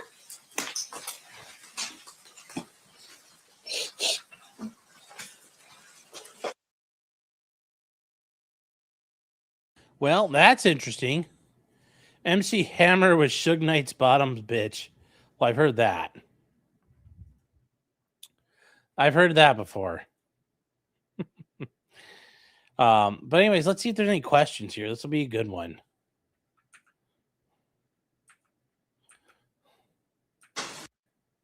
All right, we're going to take another 15-minute break while we try to get some Zoom things going.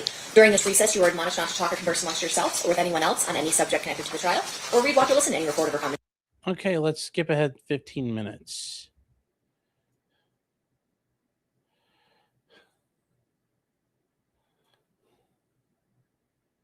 Let's see if she starts on time.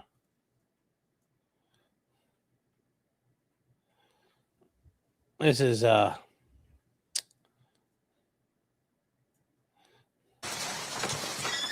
There we go. And There Mr. seems to be a Johnson, pause. you may be seated. All right, the state may call their next witness at this time. Fred Miller. Hi, Mr. Miller, can you hear me or are you frozen?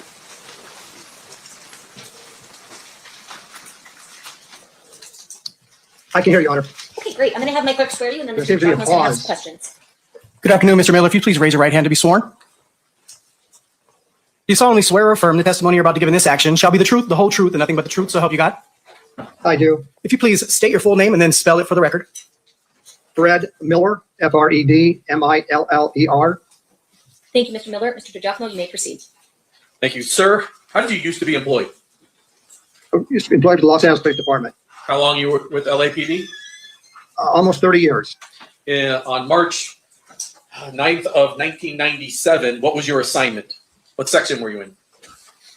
I was assigned to Robbery Homicide Division or Homicide Special.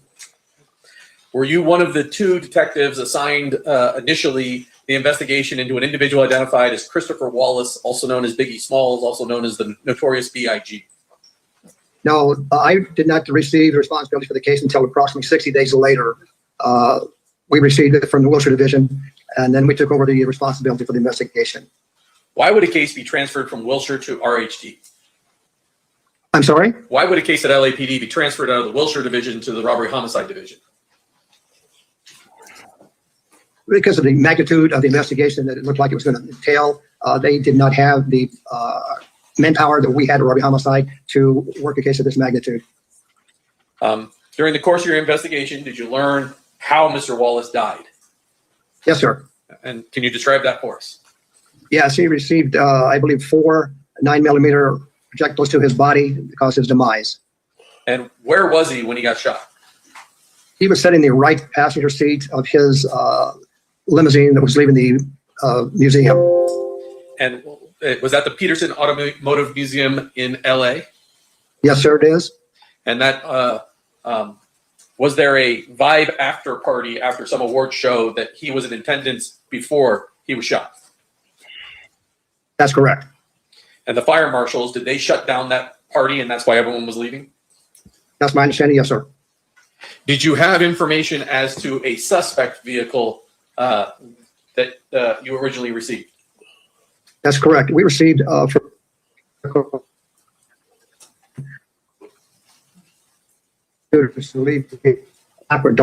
newer Chevrolet S 4-door. It had very fancy rims on it. It was last seen going north on Fairfax and then eastbound on Wilshire Boulevard.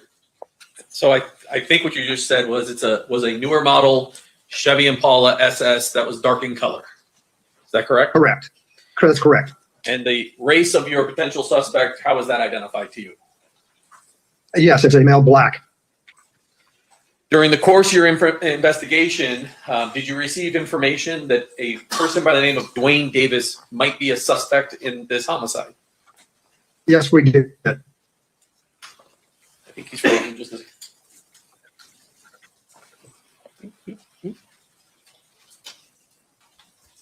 Okay. And in addition to that, did you learn that Duane Davis was present at the Peterson Automotive Museum during the party?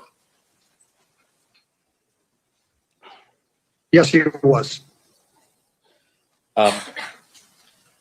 Did you also receive information that he potentially had a motive to harm Mr. Smalls because of some sort of monetary dispute? Objection as a leading. What's your response? I'm just trying There to was lay a some- foundation through video. Overruled. I'll allow it given the circumstances. You can answer, Mr. Miller. He's not frozen.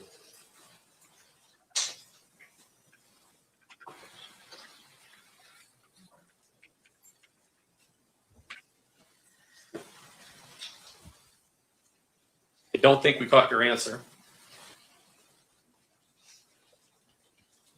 This is the problem with the electronic age, though. This stuff happens. Over money owed to him. You received information that he potentially had a motive over money owed to him. Yes, from several sources, we'd heard that there was a dispute between Mr. Davis and Tupac's organization. And ultimately, did you learn that Mr. Davis lived at a residence at 1524 California? Yes. Did you also learn that he had driven or received a citation driving a black Chevy Impala SS? Objection, Your Honor, leading. Can I have the parties approach real quick?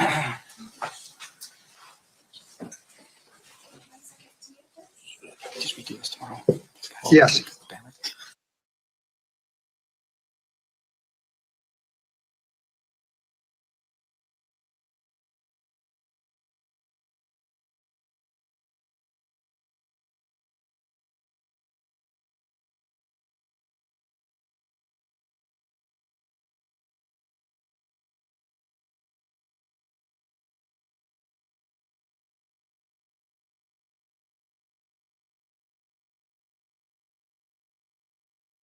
All right. Finding need to see if we can fix the feed a little bit. During this recess, you are admonished not to talk or converse amongst yourselves or with anyone else on any subject. We got a recess here. What's going on?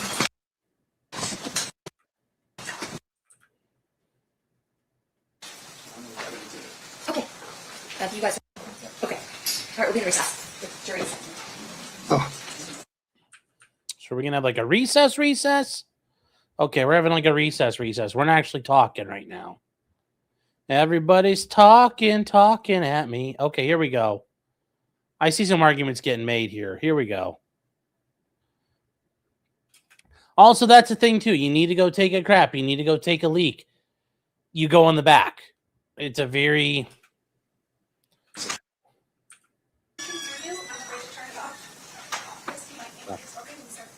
Okay. Okay, I don't get to understand this. Okay.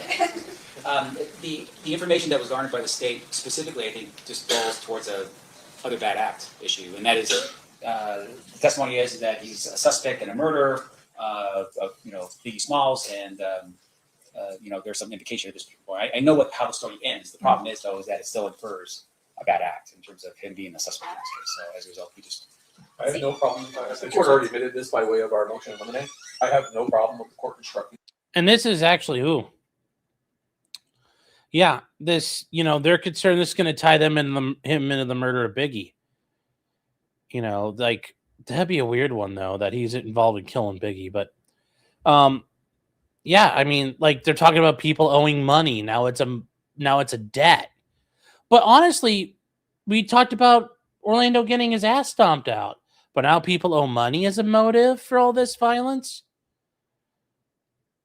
I mean, remember, though, it's gang warfare, so they kill each other for stupid fucking reasons. They get into fights for stupid reasons. But yes, it is important that, yes, clear up that my man is not accused of that murder or even suspected of that murder. The jury that neither the state nor the LAPD now believes that Mr. Davis is involved in the murder of Christopher. I would say now believes. I would just say they don't believe he was involved. I wouldn't say now believes because, if you go to saying now believes, that means, at the time they thought he did all this shit. It's that's actually still prejudicial. I would just say you don't believe he did it. I would just keep it clean. For Wallace, I have no problem with that instruction. No. Did you want a contemporaneous instruction, or do you want that to be included in the jury instruction packet, Mr. Stamp? I think it should be some type of an impression right now, so if Okay. contemporaneous instruction. So the suggestion was neither the court nor LAPD believe at this point. At this point. I don't think it should say at this point. It should just say we do not believe he was involved in the murder in any way. At this point, because it sounds like at the time you did. And I would just try to avoid that. Because all people are going to hear is they think he's involved in all kinds of murders, and that's not a good look. Even if you get clear, they can say, well, that doesn't mean he didn't do it. I don't know if I like that. Davis was involved in any way in the death of Mr. Wallace? Sure. Does that work? That's fine. Okay. I can put myself at the fence table. Okay, let's bring in the jury. Stand for the jury.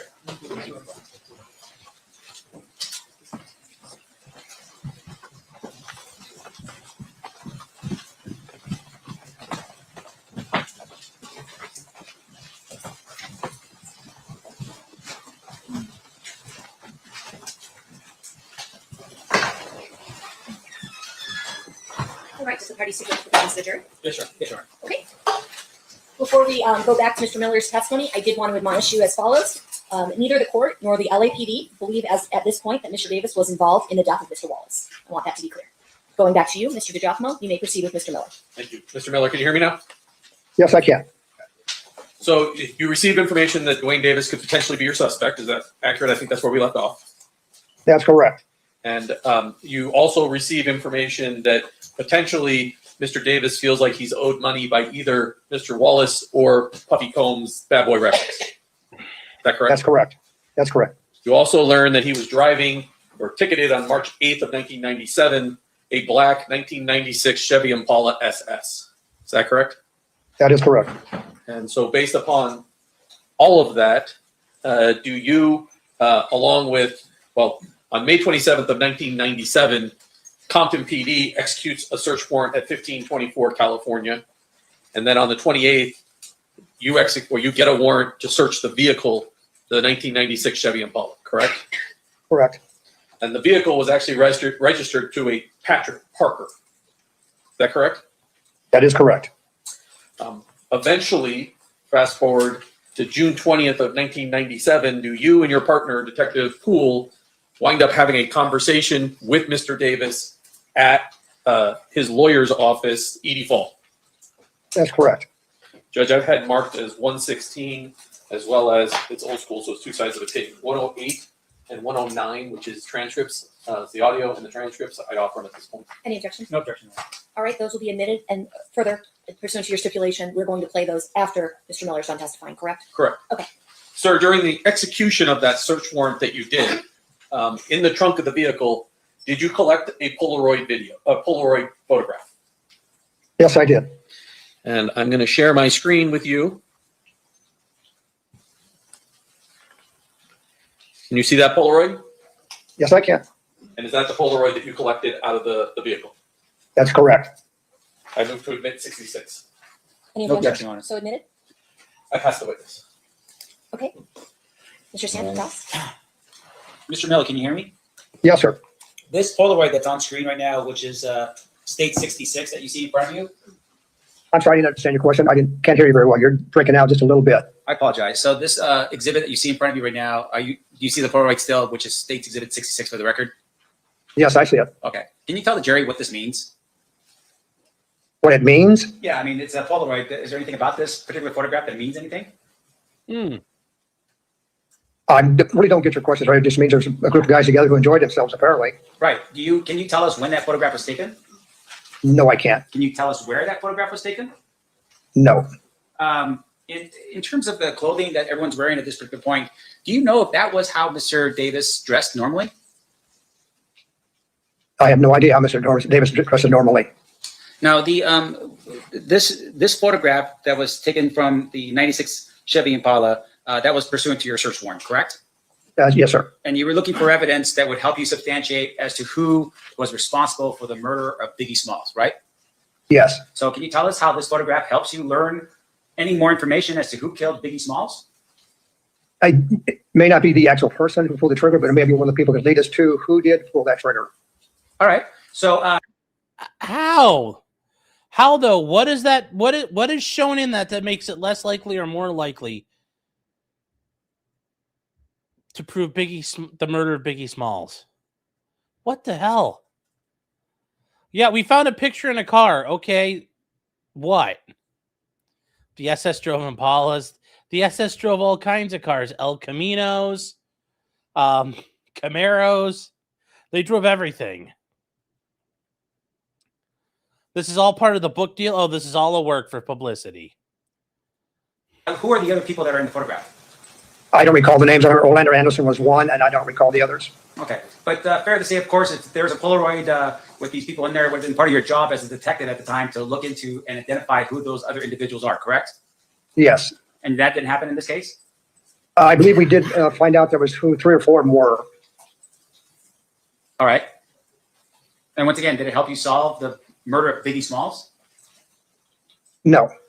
And fair to say, though, even though we've been talking about Mr. Duane Davis as somebody that was a potential target for your investigation, ultimately, at the end of the day, he was never charged with the murder of Biggie Smalls, right? That's correct. Now, in addition to that, fair to say that in your course and scope as a detective, when you do your investigations, you would have ran Mr. Davis's criminal history as part of your investigation, right? Yes, sir. Was there any indication on any of his criminal history that he'd ever been arrested or charged or convicted of any violent felony? I don't recall. Now, in addition to that, sir, your testimony here is that you did an investigation on Mr. Davis. Did you ever at any point look into the actual Impala itself? You said it was owned by somebody else, so Patrick Parker. Is that correct? It was owned by someone other than Mr. Davis, yes. And with regard to that, did you ever interview Mr. Parker? I do not recall. And when you went to 1524, what was the purpose of going to that particular address? I'm sorry, what? You said you went to 1524 California. I apologize. That was my bad. But you went to 1524 California. Why to that address? Because that's where we heard that Mr. Davis lived and that we'd had air units go by and check the location, and they observed the black Chevy Impala parked in the back. That's why. Did you ever search the 1524 California residence in furtherance of your investigation? I didn't. It was searched by the Compton Police Department. Okay. And in their search of the 1524 California residence, fair to say that there was no evidence that was located that would have been helpful for your investigation? Not at this point. That's correct. Okay. What about the anything to do with a potential issue with Tupac Shakur's murder? Any evidence found at the 1524 California residence? I'm not sure. That was not my case.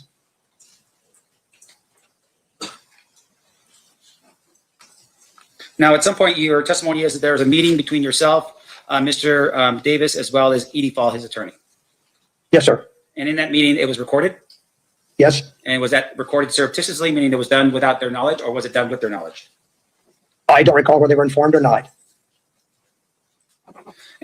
Surreptitiously, chat, is a $10 word for secretively or covertly.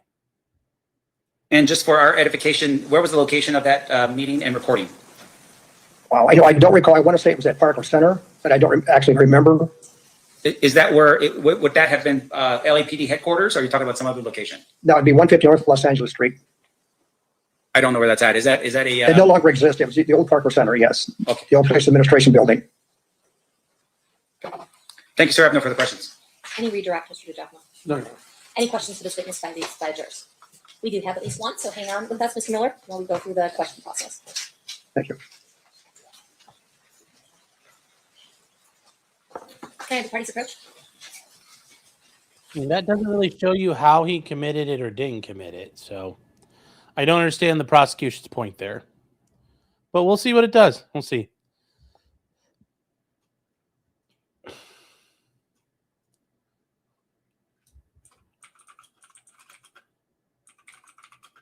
All right, Mr. Okay, Mr. Miller, can you still hear me? I'm sorry, what? Your Honor? Okay, excellent. A question from one of our jurors. If the car was owned by someone else, why weren't they questioned? Oh, that's a big one. And nobody asked that, you know. Well, who owned the car? Why didn't you go find them? Did they happen to look like anybody in the car? Oh, that's a big misstep by the police. That is a big misstep. What did the text on the parole already say? It wasn't even something the prosecutor was pointing out. I don't know what it said. I couldn't tell. That's a big... Well, if I'm the prosecution, I'm not asking that question. Because I don't want to highlight that they didn't do something. If I'm the defense, yeah, but I think the defense is going to leave that hang and maybe come back to it. If I, you know, because there's times where you won't ask the next question, because if you do, that could lead to like a redirect. If I don't ask that question and I just leave it hang, well, you can't ask it on redirect because that's outside the scope of cross. So there's times where you don't want to bring it up. Yeah, they don't like it when the jury asks questions like this. They don't like it. Let's see, though. I don't understand. I'm not hearing you correctly, Your Honor. If the car was owned by someone else, why were they not questioned? She's yelling like she's like, I'll have to use my talking to Papa voice. Papa, Listen to me. It's like talking to her parents. I feel like it's talking to my mom sometimes. Was owned by someone else. Why were they not questioned? More likely he was. Like I said, I do not recall whether he was interviewed or not. He was not by me that I remember. Okay. Any follow-up, Mr. DiGiacomo? No. Any follow-up, Mr. Sam? I do have one further question, Your Honor. About that? Or about something else? Sure. Any objection to him reopening questioning? No. Okay. Mr. Samp, you may proceed with a different question. Thank you, Your Honor. I apologize. Thank you to the state as well. Sir, you had told. Now, the bigger question here I'd bring up is, it sounds like there's some problems with the reports. It sounds like there wasn't a lot of documentation done, and some of this might be institutional or background knowledge these people carried with them that maybe they knew at the time, but it wasn't worth documenting or it wasn't report worthy.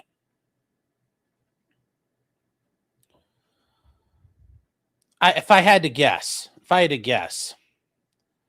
but it's hard to tell because 30 years later, we have no evidence and there's no documentation. So was it, they never did it, or this is sloppy? Don't know. Told us earlier that there was some indication that you believed that either Biggie or Sean Puffy Combs had owed my client money. You recall that line of questioning? I remember the question, yes. Was there any evidence that he actually was owed money by either one of those two individuals? Not that I'm aware of. No further questions, John. Any questions based on that statement? All right. Any questions based on that by the jurors? Seeing nothing at this time, Mr. Miller, you are excused. Thank you so much for being with us. Thank you, Your Honor. I think this is our last witness for the day. Is that correct, State? Yes, although we can play that 1987 recording. Okay. It's part of it. I think we do have time. You said it was about 40 minutes? I think part A is 40 minutes, and then there's a little bit that we may have to finish in the morning, but we'll at least Sounds do good. part of Let's it. get started. We got to switch over to the.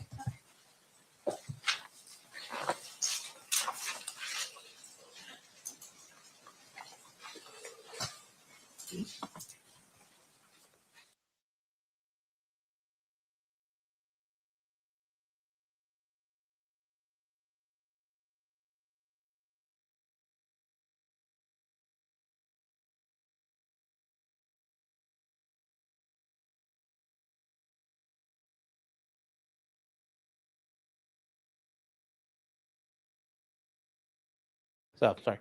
This is why having notes and documentation are critical. Could have been a fleeting thought in their head, but now it's gone forever. Like tears in the rain. But yes, sorry guys, I missed this. But yes. Papa, I'm sorry, but they're people now. You can't call them that. They have the right to vote.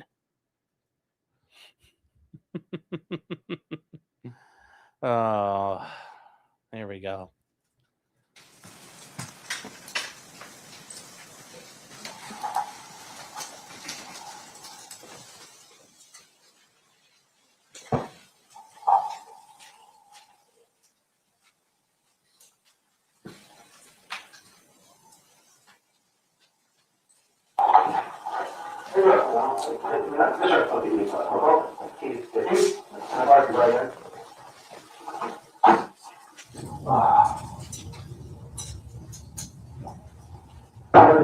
Coffee or soda? Yeah, soda. Yeah, soda. That's all right. Thank you. That's all right. Yeah, Coke. Oh, yeah. Yeah, we brought the belly over there. It's really high up there. Yeah.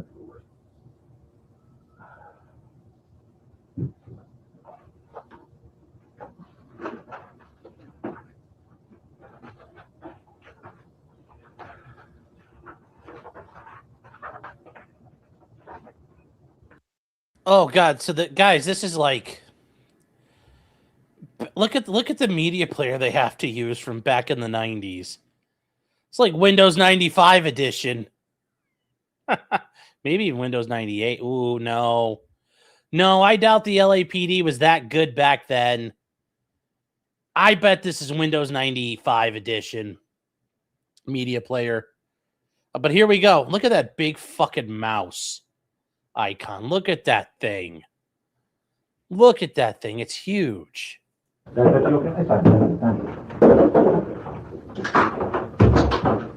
Also, at this point here, this transcription of it, the defense would have agreed to it because offering it like this is basically presenting a transcript to the jury. Okay, Mr. Davis, Detective Miller from Harder Detective Pool. Mr. Davis here with Attorney Paul. Quick time, yeah, maybe. The easiest way to do this is tonight, what we're here and what we're all about. We are working the Christopher Wallace murder. Christopher Wallace is the right IG. During the course of the investigation, as you know, you've been through hundreds of these, as I have. Many police come in, anonymous calls, investigation is to try and run down everybody. People say, was at a party, may have seen something, whatever. I mean, there were 1,700 people at that party. That's right. So what we're trying to do is contact as many of those people we can, find out. Windows 3.1. I don't remember that. I remember having Windows 95 on a Gateway 2000. And I remember running video games through MS-DOS. But that was it. I don't remember 3.1. Was that the government? Was that like the poor government Windows? Out if they saw anything. That's what we're coming. I'm aware of your traffic warrants. I could care less about those. I'm not a traffic cop. Okay. I got Mr. Paul aware of that. So during the time period when he got killed, Chris got killed until today, I said we received lots of calls. Originally, when this murder went down, there was a description given of a dark, possible four-door car. Okay. Some of the witnesses said it was Chrysler, some said it was Chevy SS. That's part of the investigation. To this day, I can't be positive. I can't tell you if I'm positive or not. So that's where we're at, and that's why you're here to find out. We heard you were at the party. You were an SS, a dark one. You know, just like about 85 other people we've talked to that have dark Chrysler or Chevy. So let me ask this: were you at the? I guess probably after parts. What party? The night before. Okay. And were you alone? You riding with somebody else? Okay, I was riding. I was riding with a few friends, but you know. No, it's fine. You good. Mr. Paul explained that to me, and I'm sure he's already advised you. My thing is you. All I want to know if you saw anything, what happened there. Did you see anything unusual? I didn't see anything unusual. I was when he got shot. I was up under the parking garage where they had a valley man with my car. You know, the whole crowd just started running up under the parking garage. You know, talking about Baby got shot in the garage. So about 3-4 minutes later, the man pulled over my car. Officer in the middle of the thing, waving his out of it, you know, waving the cars on. Get up out of here, you know. From the parking structure? From the parking structure. It may be advantageous at this point sometimes. If one of these witnesses looking just to verify. And right now, I'm not going to ask the name. I'm sure that you know. Yeah, sure. At this point, his main interest is to tell you where he was, right? What car he was in, to exclude any suspicion that his car was involved or that he was involved. Well, I was in a green color. Okay. Green. And you were older? It was 95 colors. And how many people were with you? It was 3 of them. Me, Wendell Prince, and that's all. Okay. I don't, you know, what his name Wonder Mike. I don't know what that. Wonder Mike? Wonder? W-O-N-D-E-R? Okay, let me back up. Let's start. What time did you arrive at the party? Maybe about 11:30, 11 o'clock. 11:30? Okay. And when you arrived there, there are 2 entrances to this location there. That little street you put on. Yeah. With the parking structure on one side and the museum on the other. Yeah. Okay. You heard you come down Fairfax or down Orange? You know there? Or? I came down. What's that side street there? Orange, right? Orange Grove? Orange Grove? No, on the big Fairfax. Fairfax. Okay. And then you pulled into the lot there?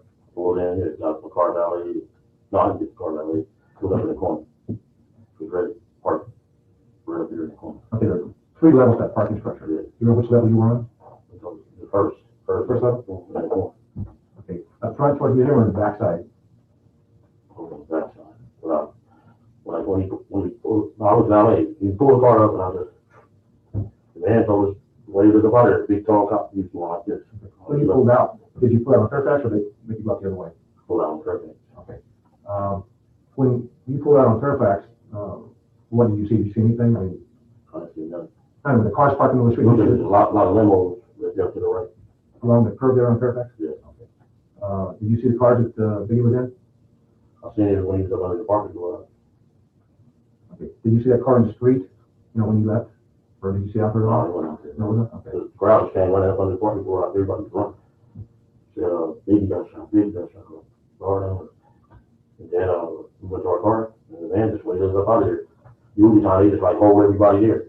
Right. Yeah, but I was over here at the airport hotel, right there by Duane. Right. And there was a gang shooting up in there, and they hold everybody here overnight in the hotel room and all that. Well, I'll ask you a couple questions, then hold on, not even, but what kind of business are you in? Anything business? I don't know. No, I'm not even know. Okay. Do hydraulic cars. I'm sorry? Hydraulic cars. Oh, okay. Yeah. You have your own business? No, it was like a co-business. No, partnership. Yeah, partnership. Where do you live? Where do I live? Yes. 1524, California. South California. Okay. And phone number? 638 9042 Okay. Good money? 3132. Okay. And the business address? 520 Golden Boulevard. 520. And your phone number? On motor rail. It's just like seasonal with the hydraulics, like in the winter, it really don't work. So, when it get hot, that's when. What's the name of the business? Compton Hydraulics.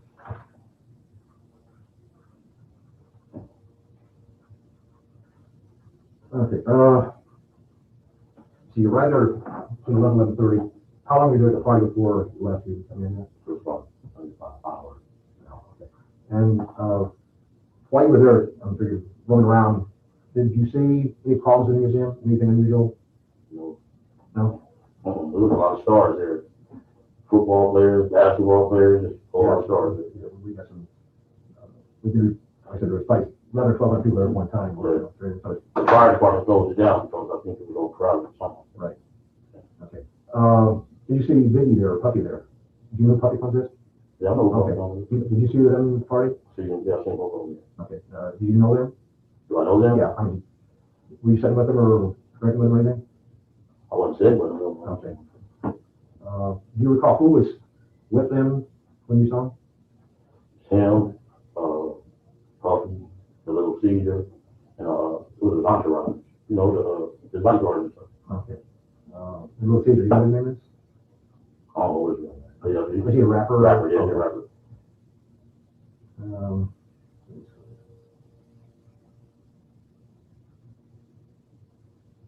How old is little Caesar? I mean, He's a kid though. He's 18, 19. do you know what company he sings for? Or? Are we going to get to the part where we know he's been in Las Vegas or something? Because this is not very. Then came Clipped, yeah. So, you and Runkel should cover this together. He's also streaming now. Well, maybe we will, but yeah, this is just like, come on now, let's get to the no more foreplay. Let's get to the part where this actually inculpates him. Bad boy, good. We'll see you. Anybody else that you recognize was there at the table or around him? Actually, there's so many people that are celebrities. Yeah. Not if you've remember seeing him at the table or anybody who's talking to us, that's. No? Okay. Did you go talk to him or did you sit at the table? No, that's it. Did you talk to him? You know He came by and spoke. How you doing? Gave me a song very on. Who's he talking? Sean. Oh, okay, Combs. Okay. Do you know Combs? Oh, I know him a little bit. Does this associate with Basically, he wants to talk about where he was and what he was doing. Right. Okay. As opposed to his relationship with any individual. Okay. Fine. You might tell us where you were prior to the party? Was in Compton. In Compton? Yeah.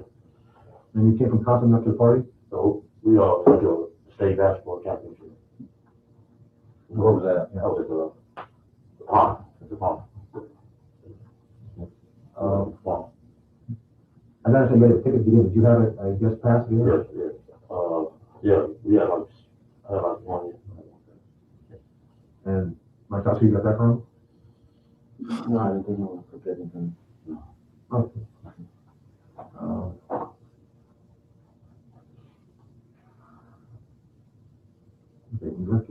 When you pull out of the parking lot in Fairfax, you turn left or right, you remember? After the party? No, they was making sure everybody go right. Right? Yeah, they was making sure he was right there. Officer, big tall officer. That's why Was everybody. everybody north on, or Yeah, right on? right, yeah. Okay. Pushing everybody over. I guess he didn't know what happened or nothing, he just waved everybody out. Cars was coming out, I just followed, the course. Okay, when you were leaving the party, you said you saw, Mr. Wallace in the parking structure, or in the parking area? He was on the stairs, he came down, got in that truck, and it was just. What was the truck at? It was right in front of the parking area. Like you go down the stairs? Right. Yeah, it was right there, parked with it. Okay. Did you see any problems or anything unusual out there when you were walking down? I see.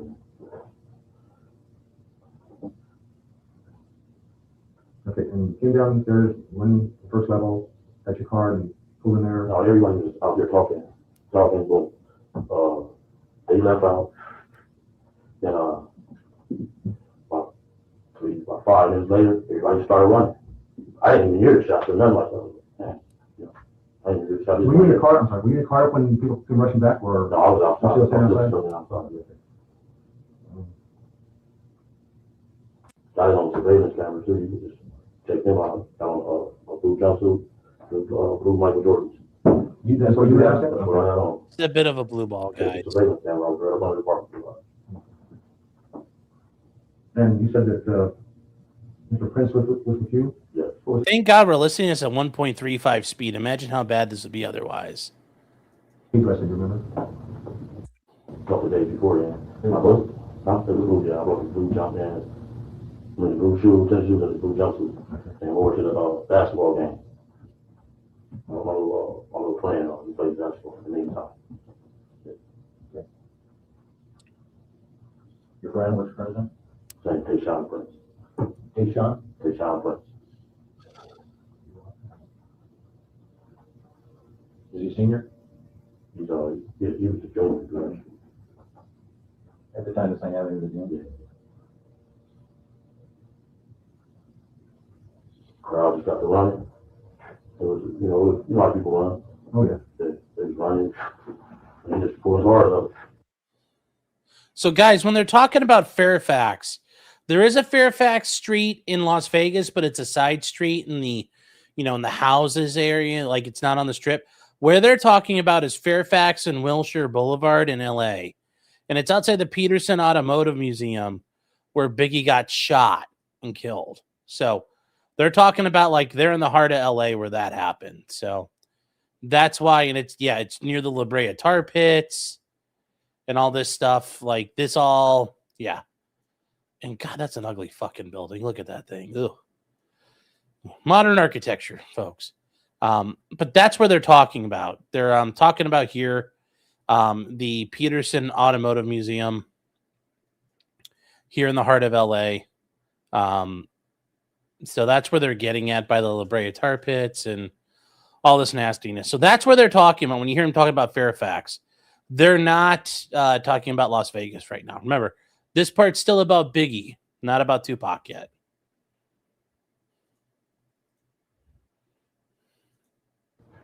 I just got in my car and pulled up, and the officer was leading people out like this. Who shot you? Just made a right. Who shot your mom? On the freeway. Went to office, what's that place? Jerry's Joe out there in Lake. What time do you think it was when you got the juries? You have any idea?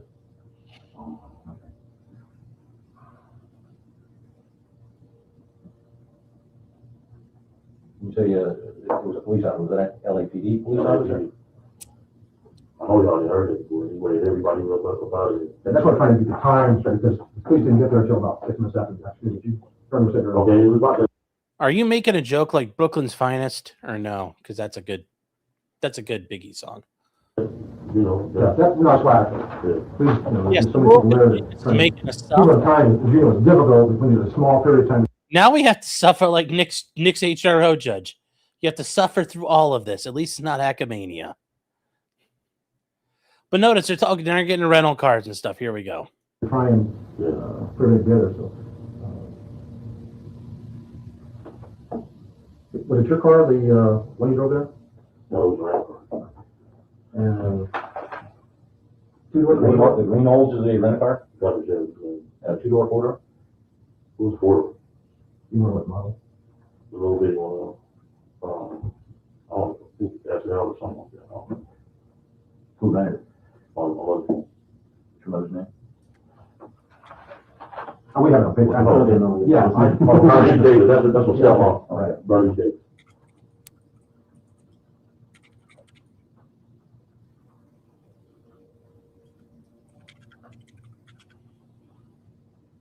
Again, you go or fancy about the car. Just wait for you to have the videotape on the security camera. No, it's a rental car. Yeah. 96, Okay. 95, green rental. Dark green. Dark green. And you said there was 3 of you in that car? 3. Okay. Was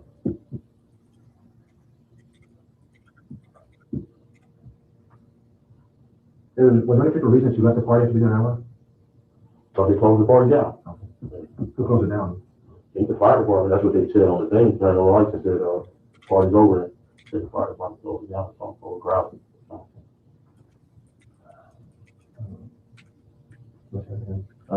Did you see any of your friends there at this party? My friend? Yeah. I mean, you went with 2 other friends. Did you see some more friends that, say, from your neighborhood where you live? You mean other people you knew? Yeah, friends. Yeah, I don't know if he wants to get into that. Again, he wants to limit himself to what he did or what he did not do. Okay. The reason why I asked, we're trying to identify everybody who was there so we can interview them, see if we can't find out some more information about this.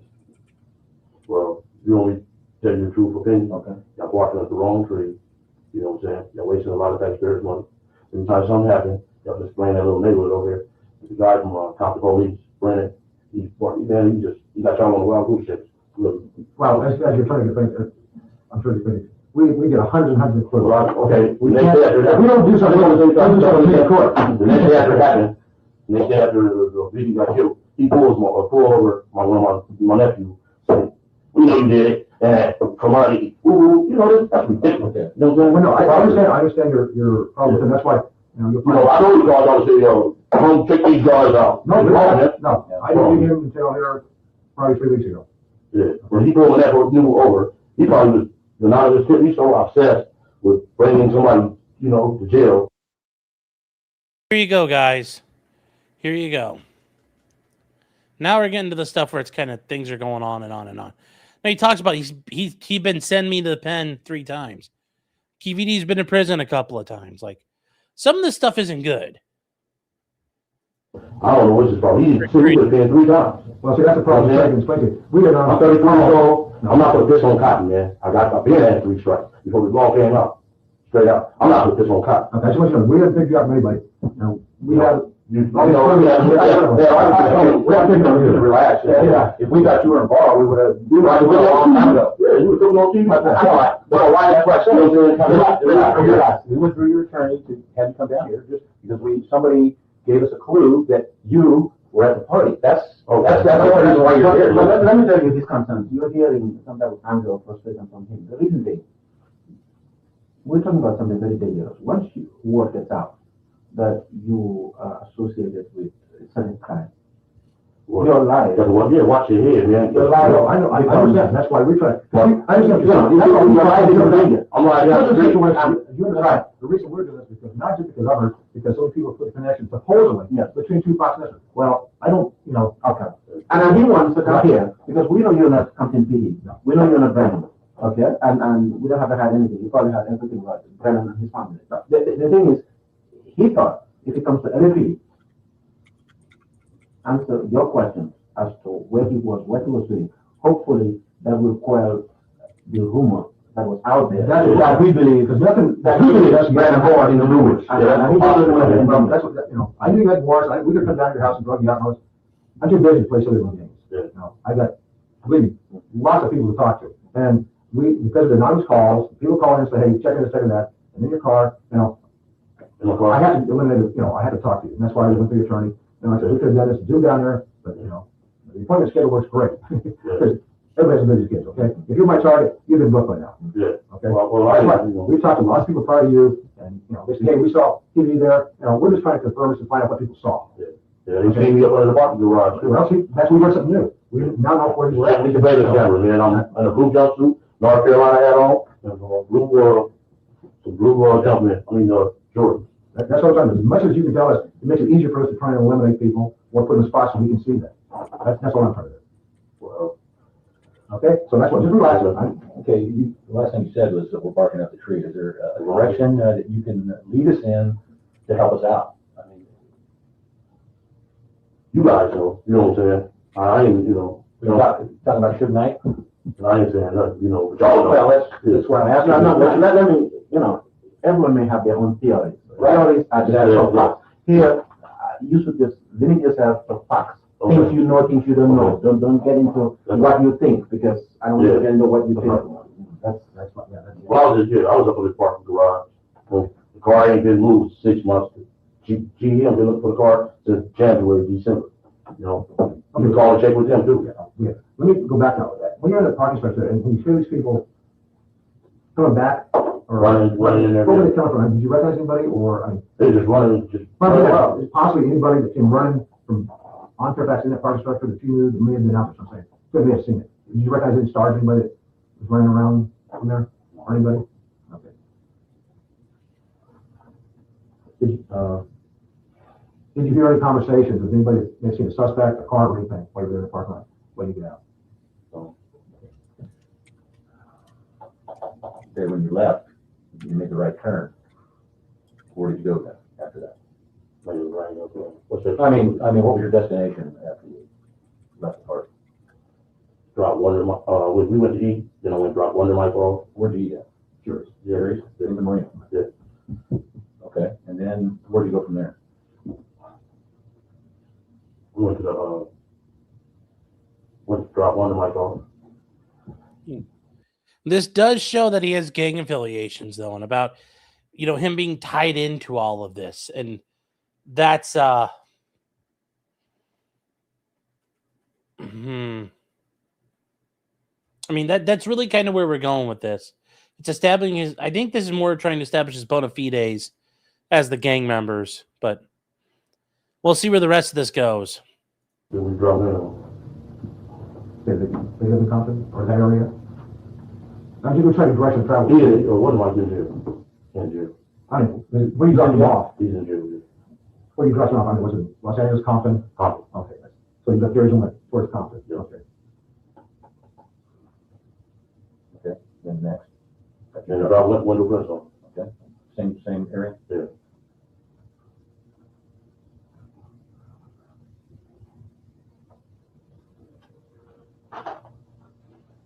Okay, then what? Which address? 1524. You didn't talk to anybody else at all after? Just went straight home? Yeah. About what time was that? What time was that? Maybe about 2 o'clock. 2 or 3 What o'clock. happened in? No, you're not. Oh, yeah. Compton. 2 or 3 o'clock. Went to bed between 2 and 3? Yeah. Yeah, That's AM, right?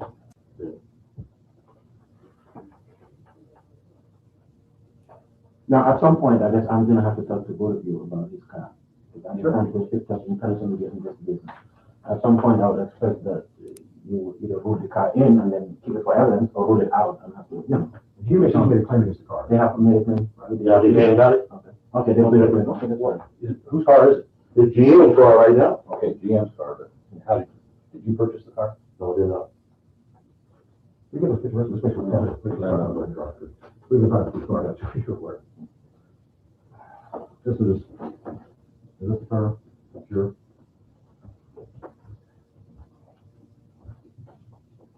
Looks like it. That's it. Okay. So that'd be one of the California license plate 3 Noel Mary Robert 071. Yeah, exactly. Looks like we're actually getting to the car itself. If they're trying to tie the car to the scene of the crime, I think that's actually where we're going now. Okay. Who purchased the car? You know who purchased it. You don't want to get into it. Well, I need to find, what's the history behind it? Is it registered to you? No, it's not. Who's it registered?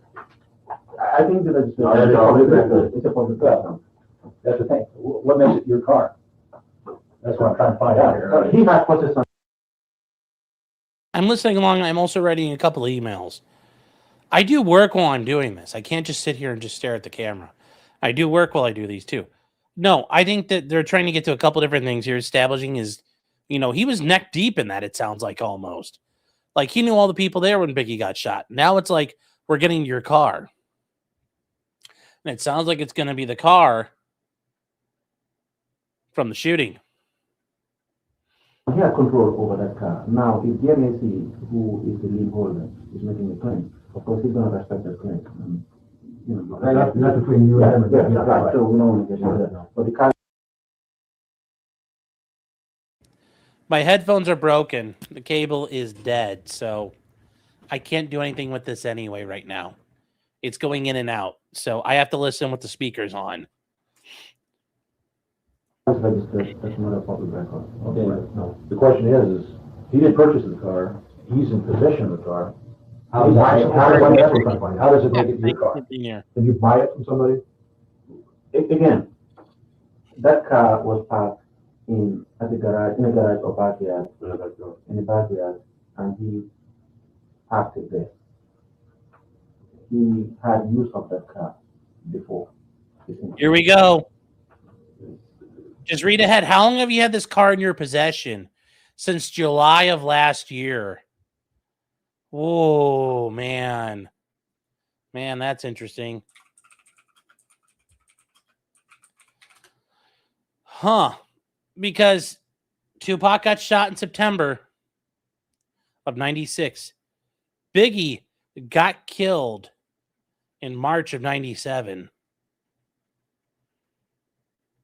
Isn't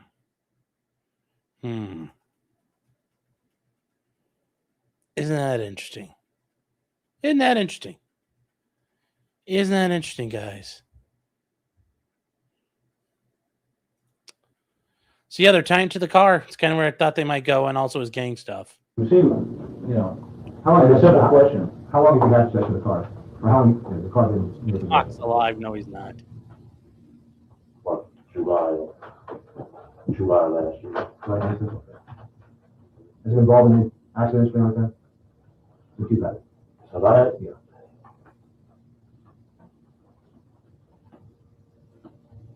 But I don't remember. And again, the doctor full. Our concern in terms of might not allow him to answer more questions. It is very interesting because he gets caught up in so much bullshit because he's in a gang. He eventually just starts telling them things that he's trying to clear his name of this and show, look, guys, I ain't involved in this. I've had that car forever. Well, now you implicate yourself in Biggie's murder and Tupac's murder. And notice that like all these things on their own didn't help. Oh, I've owned that car since July of 96. Well, before Keefe D started giving interviews and writing his book, that was irrelevant. It was just a fragment of fragment of information. Didn't help anyone. It's just a brick. But now you take that brick and stack like it's a brick that you can put in that wall now. Regarding how he got control of the car and so forth. Has nothing to do with your criminal investigation. These are certain civil aspects of certain transactions that I don't want you to comment on. It's entirely civil. It has nothing to do with your criminal investigation. Well, Mr. Paul, we're here just to get the truth, okay? And it's strange to me, something simple as a possession of a car. It appears to me that what's there to hide? If it's your car, tell us how you got the car. That's what I'm saying. But the point is, he has already informed you. He was there. He said he had control of that car. Correct. Around this time period. So, if you're trying to run away from anything, he'll say, I have nothing to do with that car. It's not in my name. It's not I said, I have nothing to do. But he's telling you that he had some control over that car. So that means he's not trying to hide anything from the point of view of your investigation.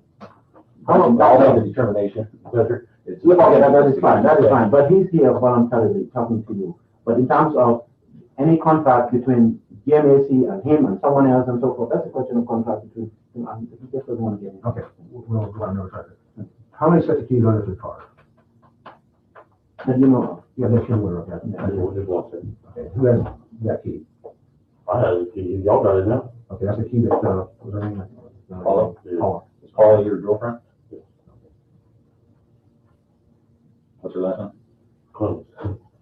We talked about it. Ma'am, Ridiculous. When was the last time you drove the car? I pulled it out about 2 weeks before y'all came over here. My niece drove it to the prom. Okay, that's what somebody said. Paula said it, actually. Went to the prom or something. And that was the only time the car been used. For how long have you been parked back there, would you say? Did he tell you the truth? Yeah. It was up under the thing since August. August of '96? Yep. Up under the thing. You know, The awning there on the side yeah, of yeah, the yeah. It was up under there. Then GMC came around the corner at my parents' address, knocked on the door to they came looking for the car with the repossessors. So I pulled it in the back and shut the gate and locked. And he pulled up out of it, period. Did you cover the car up or something when it was back there? So when they first got there, it got covered over. Got covered up, but I didn't have a long enough. I was fresh, the cover? Yeah, I didn't have a long enough cover. So the car was dirty, I have to step it off. All right, Jen, I have to go to the bathroom. I'll be right You back. know, who else has driven that car other than you? But you're aware of it. You remember. Who else has driven that? Other than Patrick, I know who you Yeah, are. okay. Just me and him. Okay. I mean, did you ever load it out to anybody for a couple of days or anything like that? Okay.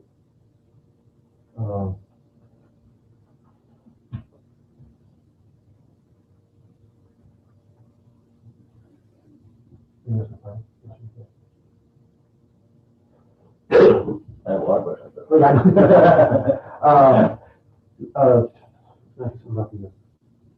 If you know, when the car was purchased, did it come with the sunroof? No. Okay. This side.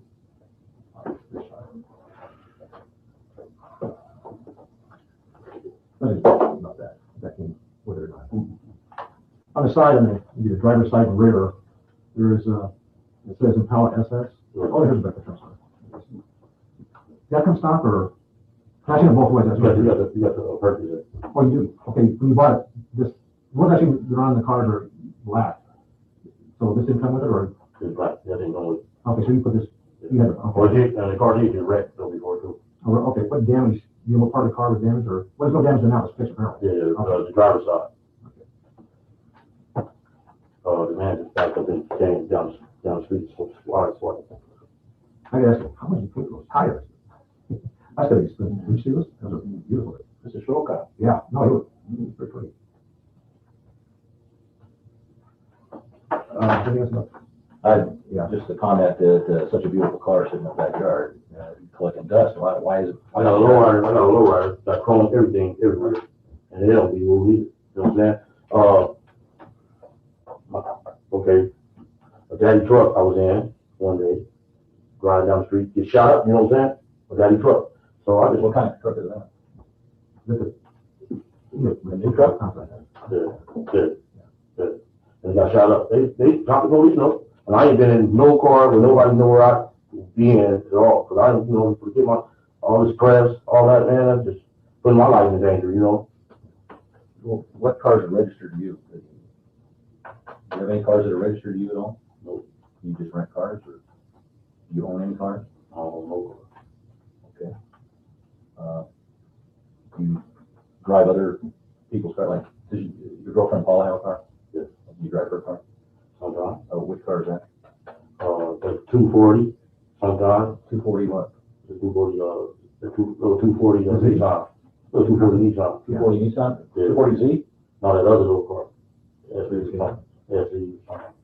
Okay, when we were over there, was a Toyota Land Cruiser or something? Whose car is that? Her mother's car. Her mother? Yeah. And this Nissan 240 is Paula's? Yes. Land Cruiser is her mom's. Right.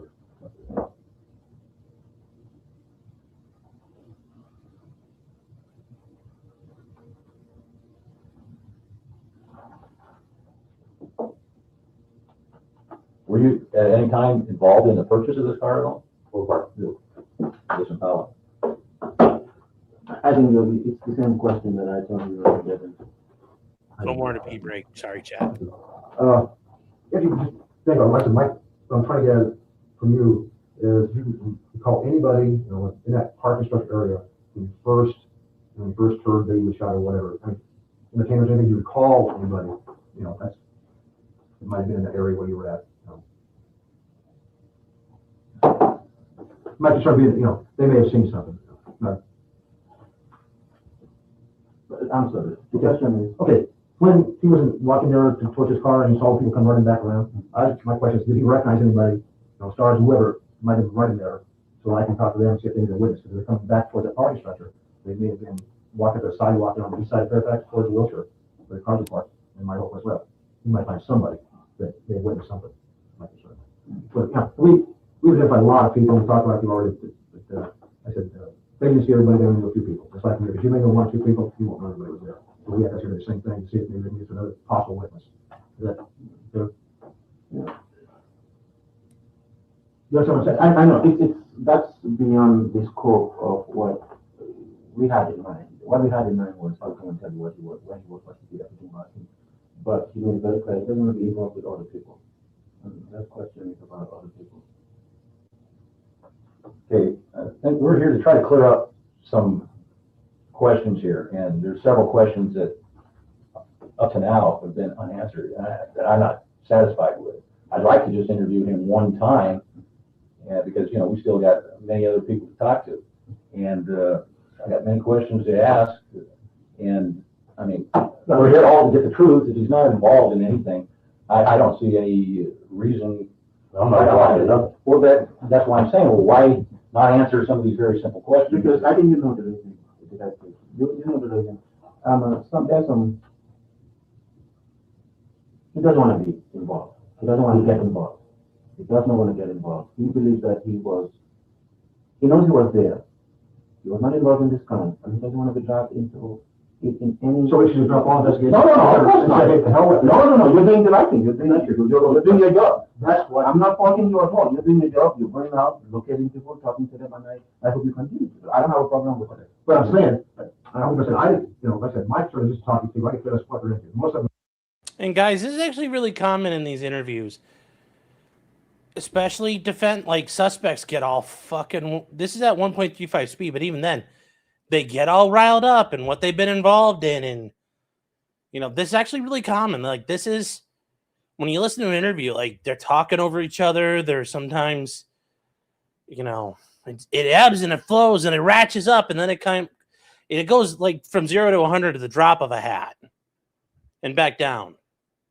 We know we're entertainers or something. Yeah. My concern is he may see something. He doesn't want to be in a situation where what gets around that. He said this. That we told you where he got his name, or who told us about it? We don't do that. No, I the impression I have, this is my first time meeting. So here's the thing, Shinny. Could AI have cleaned this up? Well, you'd have to agree on the interpretations of it. And that could become a new exhibit. And how reliable is it? I mean, if I'm Duane, if I'm Keefe D's attorney, I don't want this to get updated. I kind of like this being cruddy and crappy. It's a little better. So that's James saying, was someone wearing a wire? No, it's 1996 and they're recording this. Or 97 and they're recording this. It's just, it wasn't high quality back then. You may not think it is what to expect, but no, this is how good crap was back then. It sucked. I mean, I've heard stuff of like police interviews and things going back on older cases. They're awful. They're awful. And think about 1997 to do a video, like a recording of an interview. Think about if you had an audio recorder. It would have been a huge fucking brick. It's not going to be like, you know, where you could have that like little audio recorder the size of a pen or something like that. Yeah, it was probably could have been on a tape. In 1997, this could have 100% been on a tape. And then it was put onto the computer. There's a million ways this could have been done where it's just garbage. Just think about how things were back in 1997. When you had a cell phone, you had to worry about roaming. You guys remember that? Like, technology sucked. We think it was good. But back then it was awful. It sucked. Like we kind of forget what it was. So, but yeah, Seamus is right. It could easily be that, or I remember those giant Motorola phones. Well, my mom and dad, they had the phone where you had to pull a little antenna out, and the battery. It was a flip phone, and the battery was on the top of the flip. Yeah, beepers were still the thing. Beepers were 100% still the thing in '97. I mean, you still used a payphone. People use payphones all the time.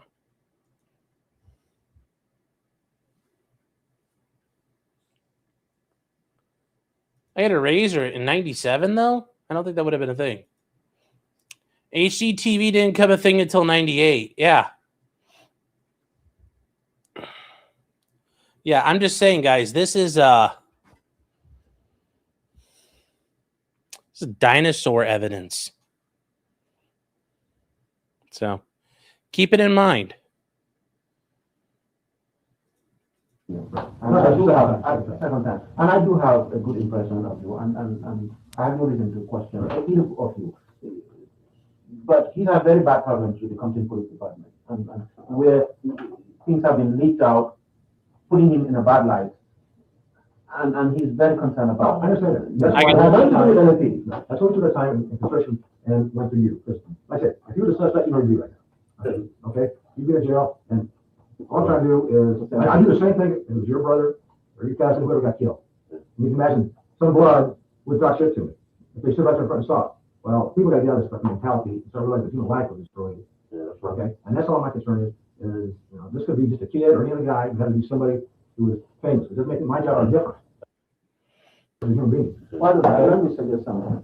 Let me work out and have a chat with him on this. Sure, oh, fine. Because I have not discussed this with him. And one thing, the condition he made clear to me. Oh, no, I understand. That's why I said that's what you two can talk. He did not want to do anything right that goes beyond talking about himself.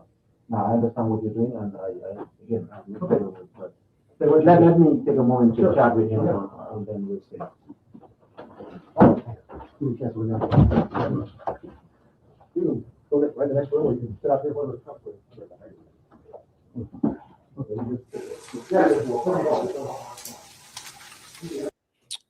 Look at all those Windows icons down below. Oh my God. Dinosaur mode. Okay, 4 minutes to spare. All right, we're going to take a recess for the evening. We're having everyone back at 9 a.m. tomorrow. During this recess, you are admonished not to talk or converse amongst yourselves or with anyone else on any subject connected to the trial, or read, watch, or listen to any report or commentary on the trial of any person connected with this case, finding new of information, including without limitation, newspaper, television, the internet, and blah, blah, blah, blah, blah, blah. Yeah. For the record, the jury has exited the room. Or they're back. Okay. She's a young judge. She doesn't look very... I'm assuming she's pretty new to this. Sure, come on, up. Well, we're not going to hear this, so let's see if this turns into anything. Also,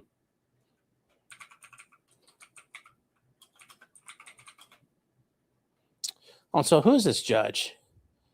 The judge is Carly Kearney. Okay. She's got to be a millennial if her name is Carly with an I.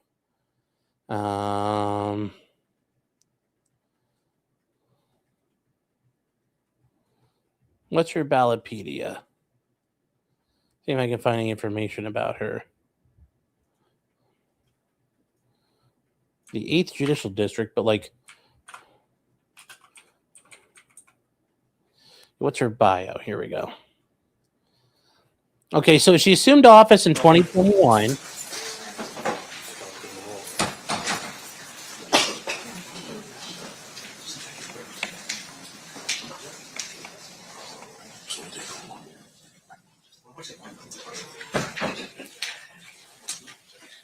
You're not in trouble, don't worry. Come on up.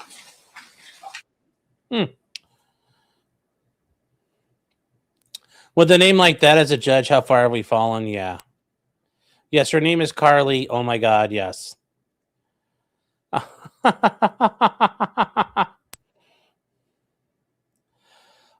Well, part of the issue is with police microphones in the rooms, they're hidden. So, because they don't want you to see them, because if you see them, you're going to clam up. So sometimes they try to make them surreptitious. and covert.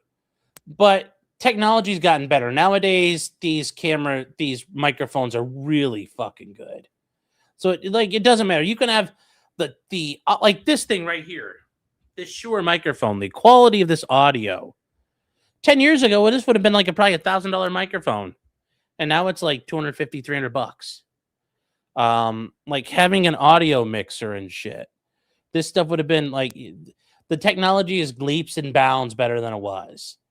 I mean, this idea, they took a cassette tape and they converted it to a electronic audio recording on a computer. That probably cost them tons and tons of money back in the 90s to do. Think about it's like 1997 or 98, and you want to preserve that information. God, how much money do you think that would have cost back then? A lot. So James says, I and my phone had roaming in 2005. See, I remember I got to college and we got unlimited text in college. When I was in college, I got unlimited texting. And that was a big fucking deal. Because then you didn't have to worry about roaming or minutes or anything. You just shoot text off all the time. So, word of the day, surreptitious, yes. So, Sound Blaster cards had an aux in. Well, they might have, but I don't think they would have had that stuff, yeah. E-Man Rezu says they would have degraded less on tape. Yes, but the problem is they wouldn't keep 1 million tapes. They reuse tapes all the time. They would have kept reusing them. So, yeah, a 1 megapixel digital card in 2001 was $1,500. Yep. You couldn't fit a titty on that card. So, yeah, times change. Times change. I remember when I got I think I ended up putting RAM in my Dell when I was in college. And I ended up getting like a gig of 2 or 3. I think I got 2 gigs of RAM. And it was a lot of fucking money, but it made the computer run great. There's all kinds. I was playing Call of Duty 2 or 3, I forget. No, it was 2. Oh, we're starting it now. All right. Anything else we need to address outside the No, presence? 3. We'll have a chat tomorrow on what is It was 3 because it was the Rangers at Point du Hoc. visible, what we can hear, things like that. I'm going to contact IT to have them here as well. So if you guys can go 15. All right, chat. So that's it for the day. And yes, if you guys want some information, here's this judge, Carly Kearney. She is on the ballot this November. So she's from Minnesota, and her experience includes working as a public defender in Champaign County, Illinois, and Clark County. She went to the University of Illinois in 2003 and got a JD from the Chicago Kent College of Law. That's not bad. That's not at all. I mean, it's not I guess I'll say it's not like the Chicago University of Chicago, the Chicago Economic School of Law. It's Illinois Institute of Technology. So it's not bad. It's not bad, but she didn't go to the Chicago.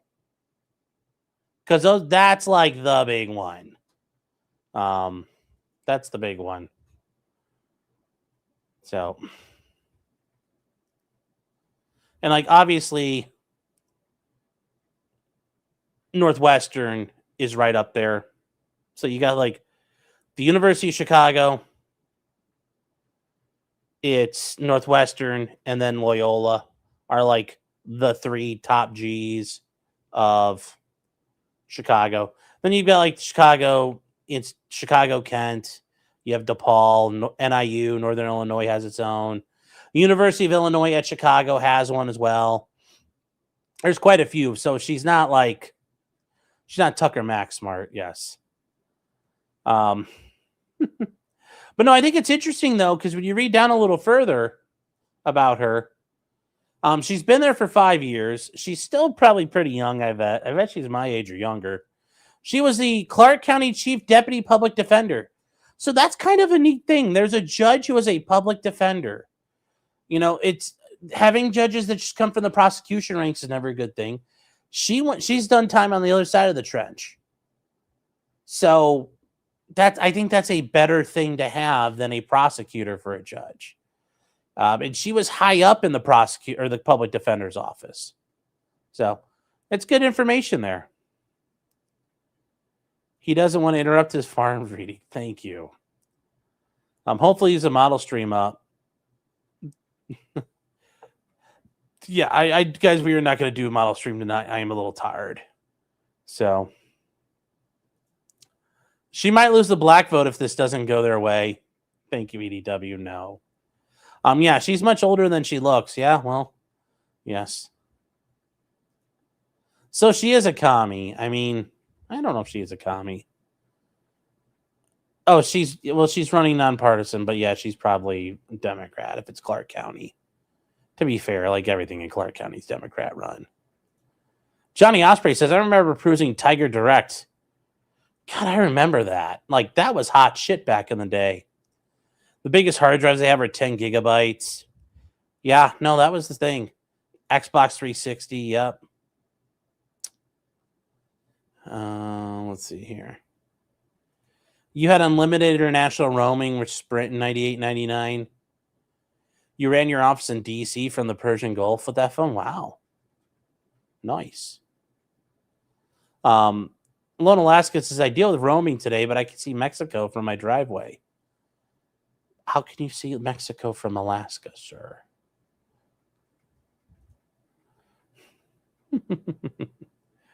Bev and Gull were perfect examples of public defender sellouts. Really? They were? They were public defenders too? Fuck.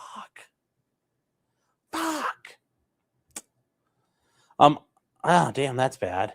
Iron Duke says, have I finished the Yamato yet? No. It has been clear coated. We've got the deck. The decking's done. You know what? It's 11:30. We'll do like an hour of we'll do an hour of model. How about that? I'll give you an hour. But I got to get to bed. But Daddy will stay up with you guys for an hour tonight. Okay? But we got this. Look at that. We got it all done. It's kind of shiny, but I want the clear coat. That allows, like, we're going to do some oil weathering on this. We're going to try that. We're going to try some oil weathering on this, oil streaking. We're going to do some stuff on the boards, the decking. Tonight, we're going to touch stuff up. And I will say what I worked on. Let me go grab it. What we worked on recently is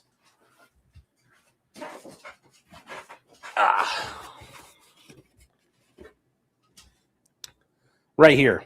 So you guys could see we got the turrets all kind of set up. So those are going to need a little bit of cleanup, and we'll do them for a little bit.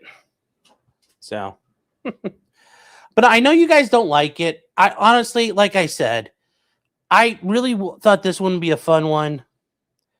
I was really hoping I could stream this one during the day, but some things have come up that I can't get around, and it's kind of sucks. I really wanted to fucking do this one during the day. You know, like I said, I always want to try to grow the channel, and it's really fucking, it sucks because you can't do it. Like, I love doing it here at night with you guys, but like, I'd like to, you know, we'd like to grow a little bit. But the Lindsay Clancy one, I mean, I think that's pretty clear that the prosecution tanked it. This one I think is good. Like, how can you string this together to make a 30-year-old murder conviction stick? I think this is actually going to be a tough case. Don't ever say what again. Don't ever say what again. I think it's just slow burn. Yes, it is. We're not enough. Yeah, well, you said that, not me. I have a feeling whatever is going long enough is happening this week won't matter. Yeah, I mean, if the defense really has all the stuff they're going to be dropping, I think it's going to get really, really good. I think you guys are going to get into this one here. Give it some time. Give it some time, I promise. Sweet Tooth Fairy says, being in Sean's chats made me realize, don't trust the cops, keep your mouth shut, and get a lawyer immediately. Yeah. Suge Knight rolling in there with three attorneys. If you could do that, you should do that. You can only get one, get one. You know, and if you can get 3 really Jewish attorneys, get the most Jewish ones you could find. Sula says if this happened today, the hitters would have live streamed it on TikTok. That would have been based. Iron Duke, 99 Iron Duke, good to see you, man. It's saying Tupac and Biggie are both serving as mercenary rappers in Ukraine until the Russian drones find them. That would be hilarious to see Tupac get hit with an FPV drone. Oh. There was a theory that Puff Daddy killed him. Yeah, I've heard that Diddy may have had Tupac. I had Biggie killed because Diddy wanted power for himself, and it allowed Diddy to, kind of do that. And because Diddy did, after Biggie died, there was all that, the song with the police, Sting and the police, all that. Like, fucking Diddy, was on a meteoric rise then. So, and then, came P. Diddy, and then it was Bad Boy for bow, bow, bow, bow, bow, bow, bow, bow, all of that. Diddy took off like a fucking rocket after Biggie died. Why would Diddy call it a white party if everybody's black? Well, it's about the humor in life. Was I back from tossing Obama in the Oval Office? Well, I like that one. I'm gonna have to think about using that in the future. Oh, well, that's funny. Then Will Smith and his clean rap, yes. Yes, the Jewier the better, unless you can find me, because I'm not part of the tribe. Also, chat, my hair is finally coming back, but it's still right here. It's really fucking bad. And it's I think I'm not going to be able to get a haircut till the end of September at this rate. You need a picture of Clyde's face? Well, let's see if I can get him. Hey, Clyde!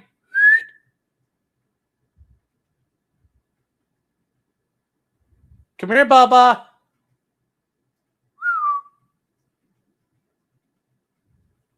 Clyde.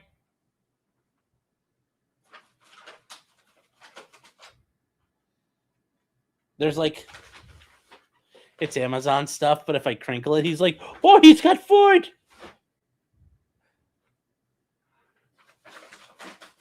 Clyde, come on, bud.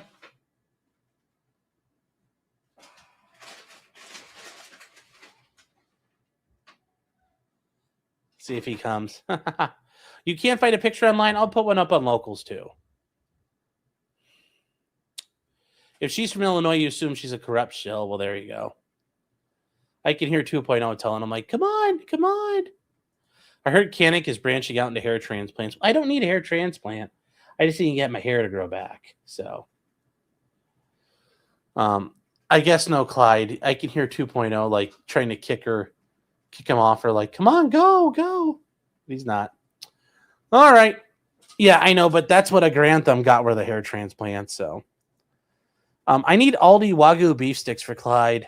I'll have to look into those. There's an Aldi nearby. Although I like going to Win, I'm not going to lie, chat, Winn-Dixie. It's really, really good. Their prices aren't bad. They have pretty good quality of everything. They're better than Publix. I don't have to worry about any gay subs with D tier meat or anything like that. Winn-Dixie sells fried chicken. But no, it's and they also have yeah. So just saying. Who's Clyde? I knew my buddy recommended this to me. Shout out to him. Well, Slowburn, I guess, thank you to your buddy. Who's Clyde? Clyde is my dog. He's one of my dogs. Clyde is this dog right here. Clyde is a good boy, and he's sitting with the future Mrs. Martin 2.0 right now. So I think he's sleeping. But anyways, Clyde's a good boy. He's a dog. He's a Shih Tzu. And if you guys are in chat, put some Clyde emojis up so he knows who Clyde is. So yeah, here you go. Yes, that'll be there. So you mean Winn Dick me, sir? Piss off the other half of chat. Talk crap about Hebe. Well, I mean, it's HEB. Like, I mean, it sounds a little Israeli to me. I'm just saying. What does HEB stand for anyway? I don't know. So yes. Clyde knows not to overexpose himself, yes. Yes, we have a couple other dogs. We have Brody. He's a little Chihuahua that we adopted right before we moved down. But Clyde's been with us for now a couple years, coming up on over 2.5 years now. And then Lainey's the ghost. She's a little schnauzer that we got who is like terrified of everything. And every once in a while you'll get to see her, but it's very limited, very, very limited. Sir! Oh, Howard Edward Butt. Oh my God, people go buy meat at Butts. Wow. I'm eating food at Butts. It's a little rough. That's a little rough for a name. Oh no, chat. Oh no. All right, we are going to all right, let's see. Let's set the time on this. It's 11. Let's set this for 11:50. We're going to go right into it. Also, a slow burn. I do models. So, we work on those. We don't do it on this channel because it fucks with the algorithm apparently. Although, it's not like I make it in the algorithm anyway. So you're like, "Well, why do you do this then, fat man?" Because I like to suffer. I like to suffer, I guess. It's why we are here. It's to suffer. Such is life. Such is life, I guess. So with that, we are going to HEB sounds like type of STD, yes. So it used to be called HE Butts, but they shortened it to HEB. Well, there you go. When you go to the store, do you guys say you're doing butt stuff down there? Yes, I know. They go to the butt store because everything is queer in Texas. Because they're gay. Because they're queer for the steer. Yes! Well, you love models huffing the succulent glue. Well, you will enjoy us because we can do all kinds of fun stuff here with this camera I have, because it's an AI camera. I could do like this here. Well, if it loads, I can show you what I can do. A selfless sleep schedule. No, we're gonna get some sleep, but I can do like this, pow, like that, and then we'll go back to the other mode. I will see you guys tomorrow. Like I said, we will. We're probably gonna be doing this one from the road. It all depends on where we're at. Might not have as much commentary from me, but I'll be watching along with you guys and listening along with you guys. Like I said, I got to make my way back up north, although I got to figure out my planning. It might not, we might go like tomorrow night and then into Wednesday. I don't know yet what I got to do. My thing is on Thursday, so. They're not gay, they're Indian, and it's rude to assume they're all gay because they're universally weak strength. All right, chat. But anyways, let's head over there. I'll see you guys tomorrow. And remember, until next time, just because you did it does not mean you're guilty. And for right now, Keefe D, he's not guilty, but we'll see what tomorrow brings. So good night, chat. I'll see you guys shortly.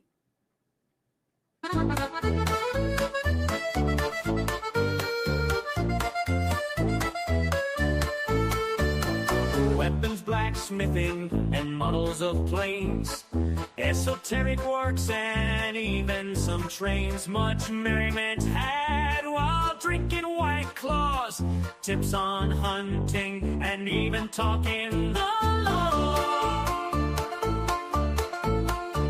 Whatever you do, just don't talk to cops, even when they nab you on illegal stops. Just 'cause you did it doesn't mean you're guilty, but please talk to a local attorney. Was that the fat guy Rick hated yelled at?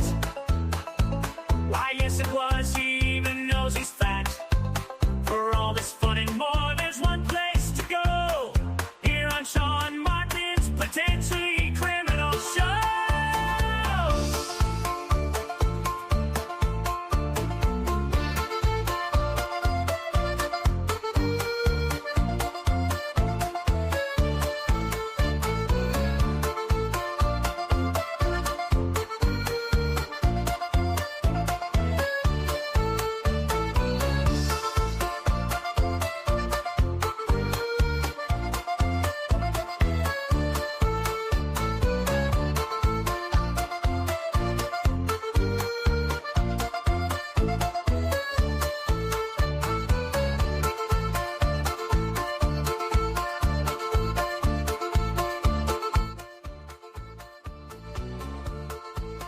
Members of the public, I do apologize for the language that was just used.